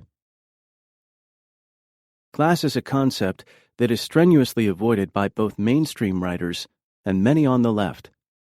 When certain words are eliminated from public discourse, so are certain thoughts. Dissident ideas become all the more difficult to express when there are no words to express them. Class is usually dismissed as an outworn Marxist notion with no relevance to contemporary society. It is a 5-letter word that is treated like a dirty 4-letter one. With the C word out of the way, it is then easy to dispose of other politically unacceptable concepts such as class privilege, class power, class exploitation, class interest, and class struggle. These too are judged no longer relevant, if ever they were, in a society that supposedly consists of the fluid, pluralistic interplay of diverse groups. The class denial of class. Those who occupy the higher circles of wealth and power are keenly aware of their own interests. While they sometimes seriously differ among themselves on specific issues, they exhibit an impressive cohesion when it comes to protecting the existing class system of corporate power, property, privilege, and profit. At the same time, they are careful to discourage public awareness of the class power they wield. They avoid the C word, especially when used in reference to themselves as in owning class, upper class, or moneyed class. And they like it least when the politically active elements of the owning class are called the ruling class. The ruling class in this country has labored long to leave the impression that it does not exist, does not own the lion's share of just about everything, and does not exercise a vastly disproportionate influence over the affairs of the nation. Such precautions are themselves symptomatic of an acute awareness of class interests. Yet ruling class members are far from invisible. They command positions in the corporate world. Their control of international finance and industry, their ownership of the major media, and their influence over state power and the political process are all matters of public record, to some limited degree. While it would seem a simple matter to apply the C word to those who occupy the highest reaches of the C world, the dominant class ideology dismisses any such application as a lapse into conspiracy theory. The C word is also taboo when applied to the millions who do the work of society for what are usually niggardly wages, the working class, a term that is dismissed as Marxist jargon. And it is verboten to refer to the exploiting and exploited classes, for then one is talking about the very essence of the capitalist system, the accumulation of corporate wealth at the expense of labor. The C word is an acceptable term when prefaced with the soothing adjective middle. Every politician, publicist, and pundit will rhapsodize about the middle class, the object of their heartfelt concern. The much admired and much pitied middle class is supposedly inhabited by virtuously self-sufficient people, free from the presumed profligacy of those who inhabit the lower rungs of society. By including almost everyone, middle class serves as a conveniently amorphous concept that masks the exploitation and inequality of social relations. It is a class label that denies the actuality of class power. The C word is allowable when applied to one other group, the desperate lot who live on the lowest rung of society, who get the least of everything while being regularly blamed for their own victimization, the underclass. References to the presumed deficiencies of underclass people are acceptable because they reinforce the existing social hierarchy and justify the unjust treatment accorded society's most vulnerable elements. Class reality is obscured by an ideology whose tenets might be summarized and rebutted as follows. Credo. There are no real class divisions in this society. Save for some rich and poor, almost all of us are middle class. Response. Wealth is enormously concentrated in the hands of relatively few in this country, while tens of millions work for poverty-level wages when work is to be had. The gap between rich and poor has always been great and has been growing since the late 1970s. Those in the middle also have been enduring increasing economic injustice and insecurity. Credo. Our social institutions and culture are autonomous entities in a pluralistic society, largely free of the influences of wealth and class power. To think otherwise is to entertain conspiracy theories. Response.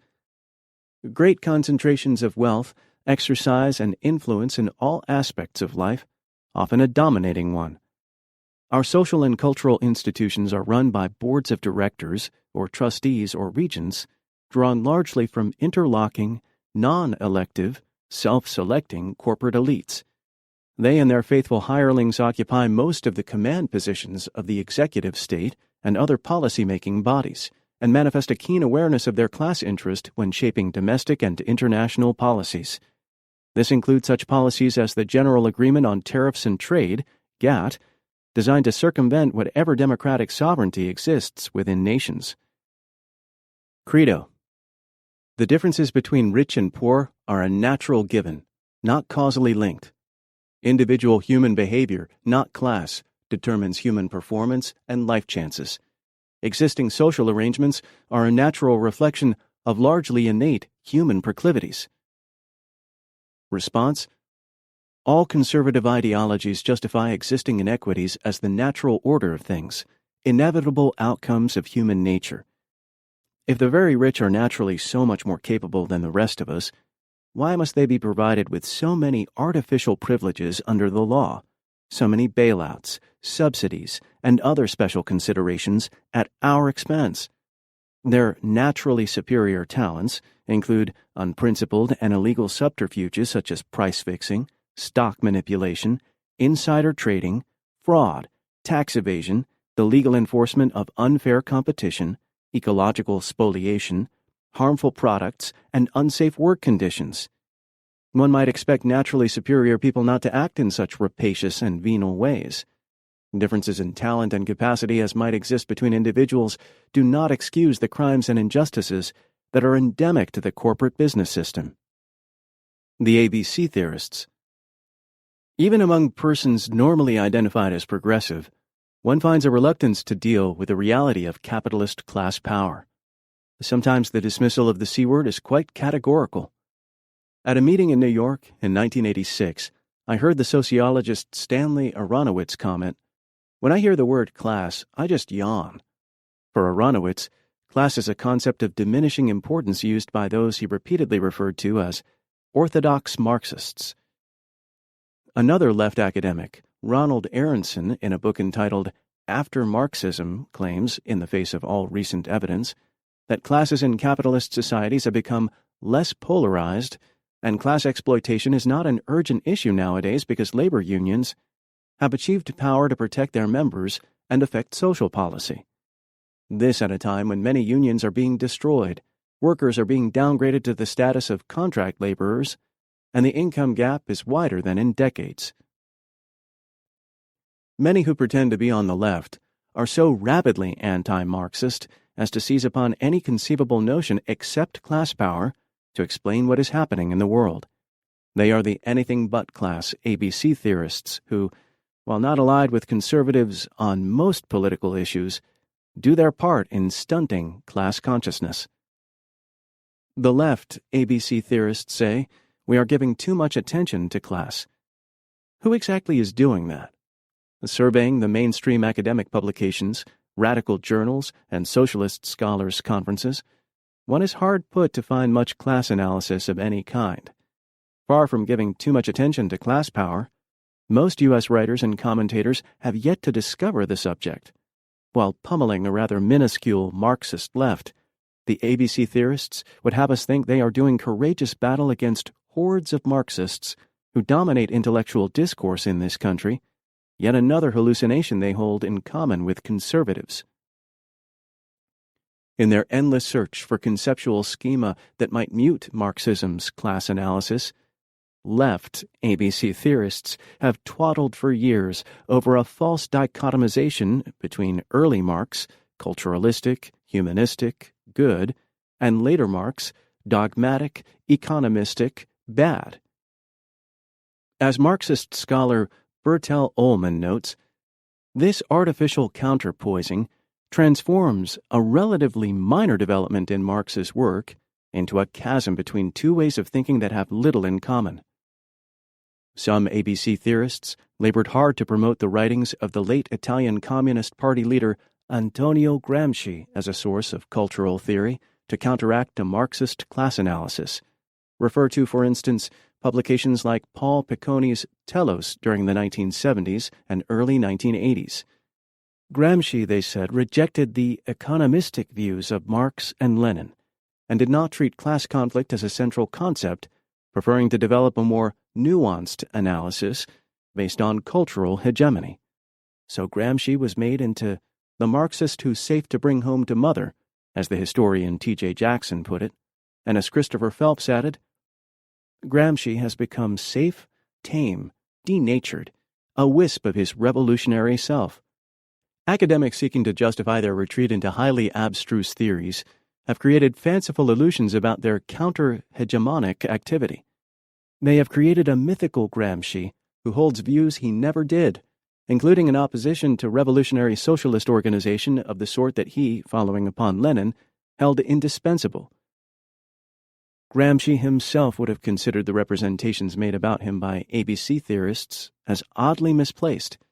He never treated culture and class as mutually exclusive terms, but saw cultural hegemony as a vital instrument of the ruling class. Furthermore, he occupied a prominent position of responsibility in the Italian Communist Party and considered himself firmly within the Marxist-Leninist camp. To the extent that class is accorded any attention in academic social science, pop sociology, and media commentary, it is as a kind of demographic trait or occupational status, so sociologists refer to upper middle, lower middle, and the like. Reduced to a demographic trait, one's class affiliation certainly can seem to have relatively low political salience. Society itself becomes little more than a pluralistic configuration of status groups.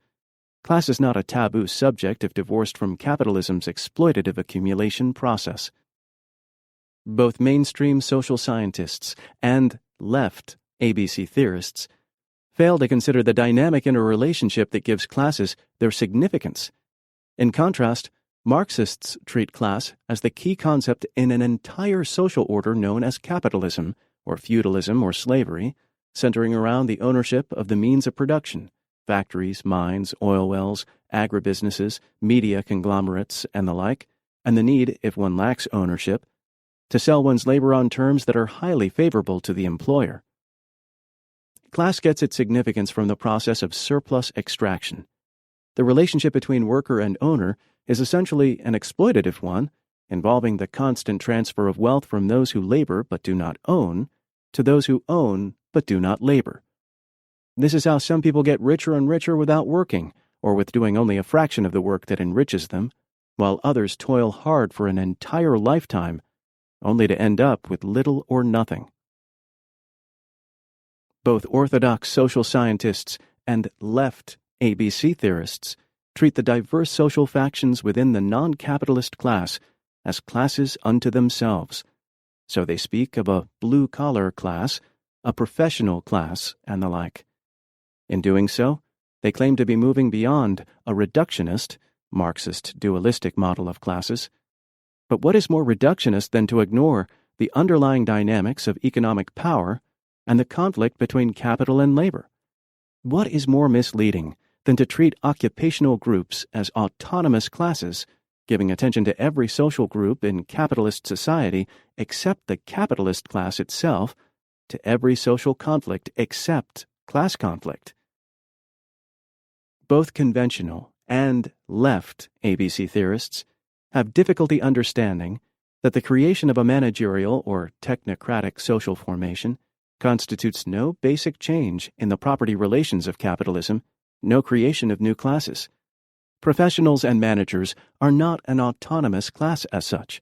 Rather, they are mental workers who live much better than most other employees, but who still serve the accumulation process on behalf of corporate owners. Everyday class struggle. To support their view that class in the Marxist sense is passé, The ABC theorists repeatedly assert that there is not going to be a workers' revolution in the United States in the foreseeable future. I heard this sentiment expressed at 3 different panels during a Gramsci conference at Amherst, Massachusetts in April 1987. Even if we agree with this prophecy, we might still wonder how it becomes grounds for rejecting class analysis and for concluding that there is no such thing as exploitation of labor by capital and no opposition from people who work for a living. The feminist revolution that was going to transform our entire patriarchal society has thus far not materialized, yet no progressive person takes this to mean that sexism is a chimera or that gender-related struggles are of no great moment. That workers in the United States are not throwing up barricades does not mean class struggle is a myth. In present-day society, such struggle permeates almost all workplace activities. Employers are relentlessly grinding away at workers, and workers are constantly fighting back against employers. Capital's class war is waged with court injunctions, anti-labor laws, police repression, union busting, contract violations, sweatshops, dishonest clocking of time, safety violations, harassment and firing of resistant workers, cutbacks in wages and benefits, raids of pension funds, layoffs, and plant closings. Labor fights back with union organizing, strikes, slowdowns, boycotts, public demonstrations, job actions, coordinated absenteeism, and workplace sabotage. Class has a dynamic that goes beyond its immediate visibility. Whether we are aware of it or not, class realities permeate our society, determining much about our capacity to pursue our own interests. Class power is a factor in setting the political agenda, selecting leaders, reporting the news, funding science and education, distributing health care, mistreating the environment, depressing wages, resisting racial and gender equality, marketing entertainment and the arts, propagating religious messages, suppressing dissidents, and defining social reality itself. ABC theorists see the working class as not only incapable of revolution, but as on the way out, declining in significance as a social formation. Anyone who still thinks that class is of primary importance is labeled a die-hard Marxist, guilty of economism and reductionism, and unable to keep up with the post-Marxist, post-structuralist, post-industrialist, post-capitalist, post-modernist, and post-deconstructionist times. It is ironic that some left intellectuals should deem class struggle to be largely irrelevant at the very time class power is becoming increasingly transparent, at the very time corporate concentration and profit accumulation is more rapacious than ever, and the tax system has become more regressive and oppressive. The upward transfer of income and wealth has accelerated, public sector assets are being privatized, corporate money exercises an increasing control over the political process, people at home and abroad are working harder for less, and throughout the world, poverty is growing at a faster rate than overall population. There are neoconservatives and mainstream centrists who manifest a better awareness of class struggle than the left ABC theorists. Thus, former managing editor of the New York Times, A.M. Rosenthal, sees the Republican Party's slash-and-burn offensive against social programs as not only a prescription for class struggle, but the beginning of its reality. New York Times, March 21, 1995.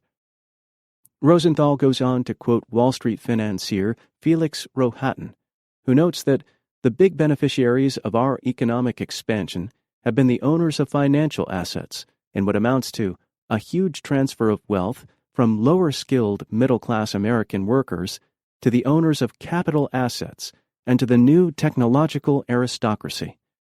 Increasingly, working people see themselves as simply temporary assets to be hired or fired to protect the bottom line and create shareholder value.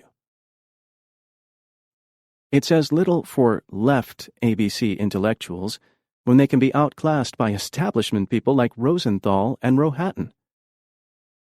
Seizing upon anything but class, U.S. leftists today have developed an array of identity groups centering around ethnic, gender, cultural, and lifestyle issues. These groups treat their respective grievances as something apart from class struggle and have almost nothing to say about the increasingly harsh politico-economic class injustices perpetrated against us all. Identity groups tend to emphasize their distinctiveness and their separateness from each other, thus fractionalizing the protest movement. To be sure, they have important contributions to make around issues that are particularly salient to them, issues often overlooked by others, but they also should not downplay their common interests, nor overlook the common class enemy they face. The forces that impose class injustice and economic exploitation are the same ones that propagate racism, sexism, militarism, ecological devastation, homophobia, xenophobia, and the like. People may not develop a class consciousness, but they still are affected by the power, privileges, and handicaps related to the distribution of wealth and want. These realities are not canceled out by race, gender, or culture. The latter factors operate within an overall class society. The exigencies of class power and exploitation shape the social reality we all live in. Racism and sexism help to create super-exploited categories of workers, minorities, and women, and reinforce the notions of inequality that are so functional for a capitalist system. To embrace a class analysis is not to deny the significance of identity issues, but to see how these are linked both to each other and to the overall structure of politico-economic power. An awareness of class relations deepens our understanding of culture, race, gender, and other such things. Wealth and power. In order that a select few might live in great opulence, millions of people work hard for an entire lifetime, never free from financial insecurity and at great cost to the quality of their lives. The complaint is not that the very rich have so much more than everyone else, but that their superabundance and endless accumulation comes at the expense of everyone and everything else, including our communities and our environment. Great concentrations of wealth give the owning class control not only over the livelihoods of millions, but over civic life itself. Money is the necessary ingredient that gives the rich their immense political influence, their monopoly ownership of mass media, their access to skilled lobbyists and high public office. To those who possess it, great wealth also brings social prestige and cultural dominance, including membership on the governing boards of foundations, universities, museums, research institutions, and professional schools. Likewise, the absence of money is what makes the have-nots and have-littles relatively powerless, depriving them of access to national media and severely limiting their influence over political decision-makers. As the gap between the corporate rich and the rest of us grows, the opportunities for popular rule diminish. There is much discourse on how to balance freedom with security. History offers numerous examples of leaders who, in the name of national security, have been ready to extinguish what precious few liberties people might have won after generations of struggle. Challenges to the privileged social order are treated as a tax upon all social order, a plunge into chaos and anarchy. Repressive measures are declared necessary to safeguard people from the dangers of terrorists, subversives, Reds, and other supposed enemies, both foreign and domestic. Again and again, we are asked to choose between freedom and security, when in truth there is no security without freedom. In both dictatorships and democracies, the agencies of national security, acting secretively and unaccountably, have regularly violated both our freedom and our security, practicing every known form of repression, corruption, and deceit. Once in control of the state, plutocratic interests can use a regressive taxation system to make the public pay for the agencies of repression that are essential to elite domination. Still, democratic governance can prove troublesome, inciting all sorts of popular demands and imposing restraints on big business's enjoyment of a freewheeling market. For this reason, the captains of capitalism and their conservative publicists support both a strong state armed with every intrusive power and a weak government unable to stop corporate abuse or serve the needs of the ordinary populace. Aside from the systemic imperatives that cause capitalism to accumulate without end, we must also reckon with the driving force of class greed. Wealth is an addiction. There is no end to the amount of money one might desire to accumulate. The best security to being rich is to get still richer, piling possession upon possession, giving oneself over to the auri sacra fames, the cursed greed for gold, the desire for more money that can be consumed in 1,000 lifetimes of limitless indulgence, wanting in nothing but still more and more money. Wealth buys every comfort and privilege in life, the fame of fortune, elevating the possessor to the highest social stratosphere, an expression of the aggrandizing self, an expansion of the ego's boundary, an extension of one's existence beyond the grave, leaving one feeling almost invulnerable to time and mortality. Wealth is pursued without moral restraint. The very rich try to crush anyone who resists their endless, heartless, unprincipled accumulation. Like any addiction, money is pursued in that obsessive, amoral, single-minded way, revealing a total disregard for what is right or wrong, just or unjust, an indifference to other considerations and other people's interests, and even one's own interests should they go beyond feeding the addiction. Capitalism is a rational system, the well-calculated systematic maximization of power and profits, a process of accumulation anchored in material obsession that has the ultimately irrational consequence of devouring the system itself and everything else with it. Eco-apocalypse, a class act. In 1876, Marxist collaborator Friedrich Engels offered a prophetic caveat: "Let us not flatter ourselves overmuch on account of our human conquest over nature, for each such conquest takes its revenge on us. At every step we are reminded that we by no means rule over nature like a conqueror over a foreign people, like someone standing outside of nature, but that we, with flesh, blood, and brain, belong to nature and exist in its midst." With its never-ending emphasis on exploitation and expansion, and its indifference to environmental costs, capitalism appears determined to stand outside nature.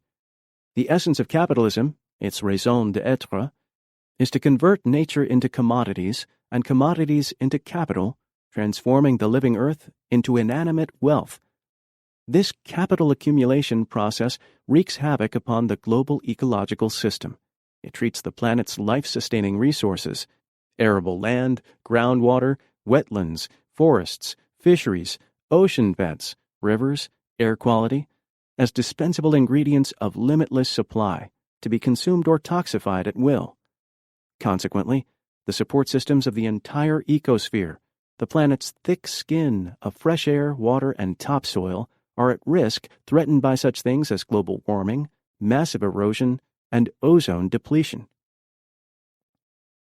Global warming is caused by tropical deforestation, motor vehicle exhaust, and other fossil fuel emissions that create a greenhouse effect, trapping heat close to the Earth's surface.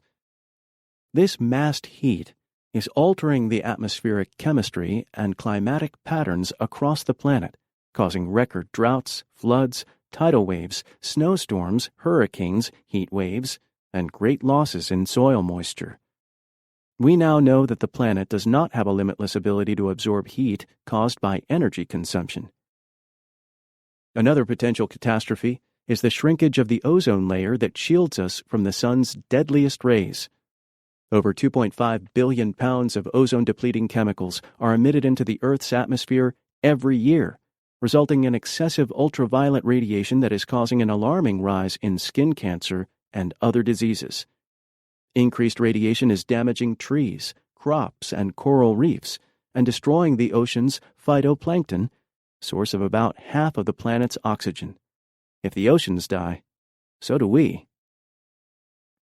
At the same time, the rise in pollution and population has given us acid rain, soil erosion, silting of waterways, shrinking grasslands, disappearing water supplies and wetlands, and the obliteration of thousands of species, with hundreds more on the endangered list. In 1970, on what was called Environment Day, President Richard Nixon intoned, "What a strange creature is man, that he fouls his own nest." With that utterance, Nixon was helping to propagate the myth that the ecological crisis we face is a matter of irrational individual behavior rather than being of a social magnitude. In truth, the problem is not individual choice, but the system that imposes itself on individuals and prefigures their choice. Behind the ecological crisis is the reality of class interest and power. An ever-expanding capitalism and a fragile, finite ecology are on a calamitous collision course. It is not true that the ruling politico-economic interests are in a state of denial about this. Far worse than denial, they are in a state of utter antagonism toward those who think the planet is more important than corporate profits. So they defame environmentalists as eco-terrorists, EPA Gestapo, Earth Day alarmists, tree huggers, and purveyors of green hysteria and liberal claptrap. Some environmental activists in this country have been the object of terrorist assaults conducted by unknown assailants with the implicit tolerance of law enforcement authorities. Autocrats in countries like Nigeria, in bed with the polluting oil companies, have waged brutal war upon environmentalists, going so far as to hang popular leader Ken Saro-Wiwa. In recent years, conservatives within and without Congress, fueled by corporate lobbyists, have supported measures that would 1. Prevent the Environmental Protection Agency from keeping toxic fill out of lakes and harbors, 2. Eliminate most of the wetland acreage that was to be set aside for a reserve, 3. Completely deregulate the production of chlorofluorocarbons that deplete the ozone layer, 4. Virtually eliminate clean water and clean air standards, 5. Open the unspoiled Arctic Wildlife Refuge in Alaska to oil and gas drilling, 6. Defund efforts to keep raw sewage out of rivers and away from beaches, 7. Privatize and open national parks to commercial development, 8. Give the few remaining ancient forests over to unrestrained logging, and 9. Repeal the Endangered Species Act. In sum, their openly professed intent has been to eviscerate all our environmental protections, however inadequate these are. Conservatives maintain that there is no environmental crisis. Technological advances will continue to make life better for more and more people. One might wonder why rich and powerful interests take this seemingly suicidal anti-environmental route. They can destroy welfare, public housing, public education, public transportation, Social Security, Medicare, and Medicaid with impunity, for they and their children will not thereby be deprived, having more than sufficient means to procure private services for themselves. But the environment is a different story. Wealthy conservatives and their corporate lobbyists inhabit the same polluted planet as everyone else, eat the same chemicalized food, and breathe the same toxified air. In fact, they do not live exactly as everyone else. They experience a different class reality, residing in places where the air is somewhat better than in low and middle-income areas. They have access to food that is organically raised and specially prepared. The nation's toxic dumps and freeways usually are not situated in or near their swanky neighborhoods. The pesticide sprays are not poured over their trees and gardens. Clear cutting does not desolate their ranches, estates, and vacation spots. Even when they or their children succumb to a dread disease like cancer, they do not link the tragedy to environmental factors, though scientists now believe that most cancers stem from human-made causes. They deny there is a larger problem because they themselves create that problem and owe much of their wealth to it. But how can they deny the threat of an ecological apocalypse brought on by ozone depletion, global warming, disappearing topsoil, and dying oceans? Do the dominant elites want to see life on Earth, including their own, destroyed? In the long run, they indeed will be victims of their own policies along with everyone else. However, like us all, they live not in the long run, but in the here and now. For the ruling interests, what is at stake is something of more immediate and greater concern than global ecology. It is global capital accumulation. The fate of the biosphere is an abstraction compared to the fate of one's own investments. Furthermore, pollution pays, while ecology costs. Every dollar a company must spend on environmental protections is one less dollar in earnings. It is more profitable to treat the environment like a septic tank, pouring thousands of new harmful chemicals into the atmosphere each year, dumping raw industrial effluent into the river or bay, turning waterways into open sewers. The long-term benefit of preserving a river that runs alongside a community, where the corporate polluters do not live anyway, does not weigh as heavily as the immediate gain that comes from ecologically costly modes of production. Solar, wind, and tidal energy systems could help avert ecological disaster, but they would bring disaster to the rich oil cartels. 6 of the world's 10 top industrial corporations are involved primarily in the production of oil, gasoline, and motor vehicles. Fossil fuel pollution means billions in profits. Ecologically sustainable forms of production threaten those profits. Immense and imminent gain for oneself is a far more compelling consideration than a diffuse loss shared by the general public. The cost of turning a forest into a wasteland weighs little against the profits that come from harvesting the timber. The conflict between immediate private gain on the one hand and remote public benefit on the other operates even at the individual consumer level. Thus, it is in one's long-term interest not to operate a motor vehicle, which contributes more to environmental devastation than any other single consumer item. But we have an immediate need for transportation in order to get to work or do whatever else needs doing, so most of us have no choice except to own and use automobiles. The car culture demonstrates how the ecological crisis is not primarily an individual matter of man soiling his own nest. In most instances, the choice of using a car is no choice at all. Ecologically efficient and less costly electric car mass transportation has been deliberately destroyed since the 1930s in campaigns waged across the country by the automotive, oil, and tire industries. Corporations involved in transportation put America on wheels in order to maximize consumption costs for the public and profits for themselves, and to hell with the environment or anything else. The enormous interests of giant multinational corporations outweigh doomsayer predictions about an ecological crisis. Sober business heads refuse to get caught up in the hysteria about the environment, preferring to quietly augment their fortunes. Besides, there can always be found a few experts who will go against all the evidence and say that the jury is still out, that there is no conclusive proof to support the alarmists. Conclusive proof in this case would come only when we reach the point of no return. Ecology is profoundly subversive of capitalism. It needs planned, environmentally sustainable production rather than the rapacious, unregulated kind. It requires economical consumption rather than an artificially stimulated, ever-expanding consumerism. It calls for natural, low-cost energy systems rather than profitable, high-cost polluting ones. Ecology's implications for capitalism are too horrendous for the capitalist to contemplate. Those in the higher circles, who once hired Blackshirts to destroy democracy out of fear that their class interests were threatened, have no trouble doing the same against eco-terrorists. And those who have waged merciless war against the Reds have no trouble making war against the Greens. Those who have brought us poverty wages, exploitation, unemployment, homelessness, urban decay, and other oppressive economic conditions are not too troubled about bringing us ecological crisis. The plutocrats are more wedded to their wealth than to the earth upon which they live, more concerned with the fate of their fortunes than with the fate of the planet.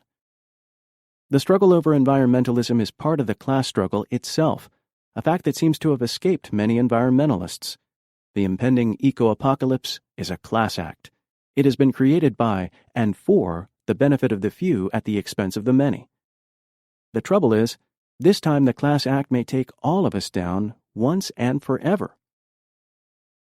In the relationship between wealth and power, what is at stake is not only economic justice, but democracy itself and the survival of the biosphere. Unfortunately, the struggle for democracy and ecological sanity is not likely to be advanced by trendy, jargonized ABC theorists who treat class as an outmoded concept and who seem ready to consider anything but the realities of capitalist power. In this, they are little different from the dominant ideology they profess to oppose. They are the ones who need to get back on this planet. The only countervailing force that might eventually turn things in a better direction is an informed and mobilized citizenry. Whatever their shortcomings, the people are our best hope. Indeed, we are they. Whether or not the ruling circles still wear black shirts, and whether or not their opponents are Reds, la luta continúa. The struggle continues, today, tomorrow, and through all history. This concludes Black Shirts and Reds by Micheal Parenti.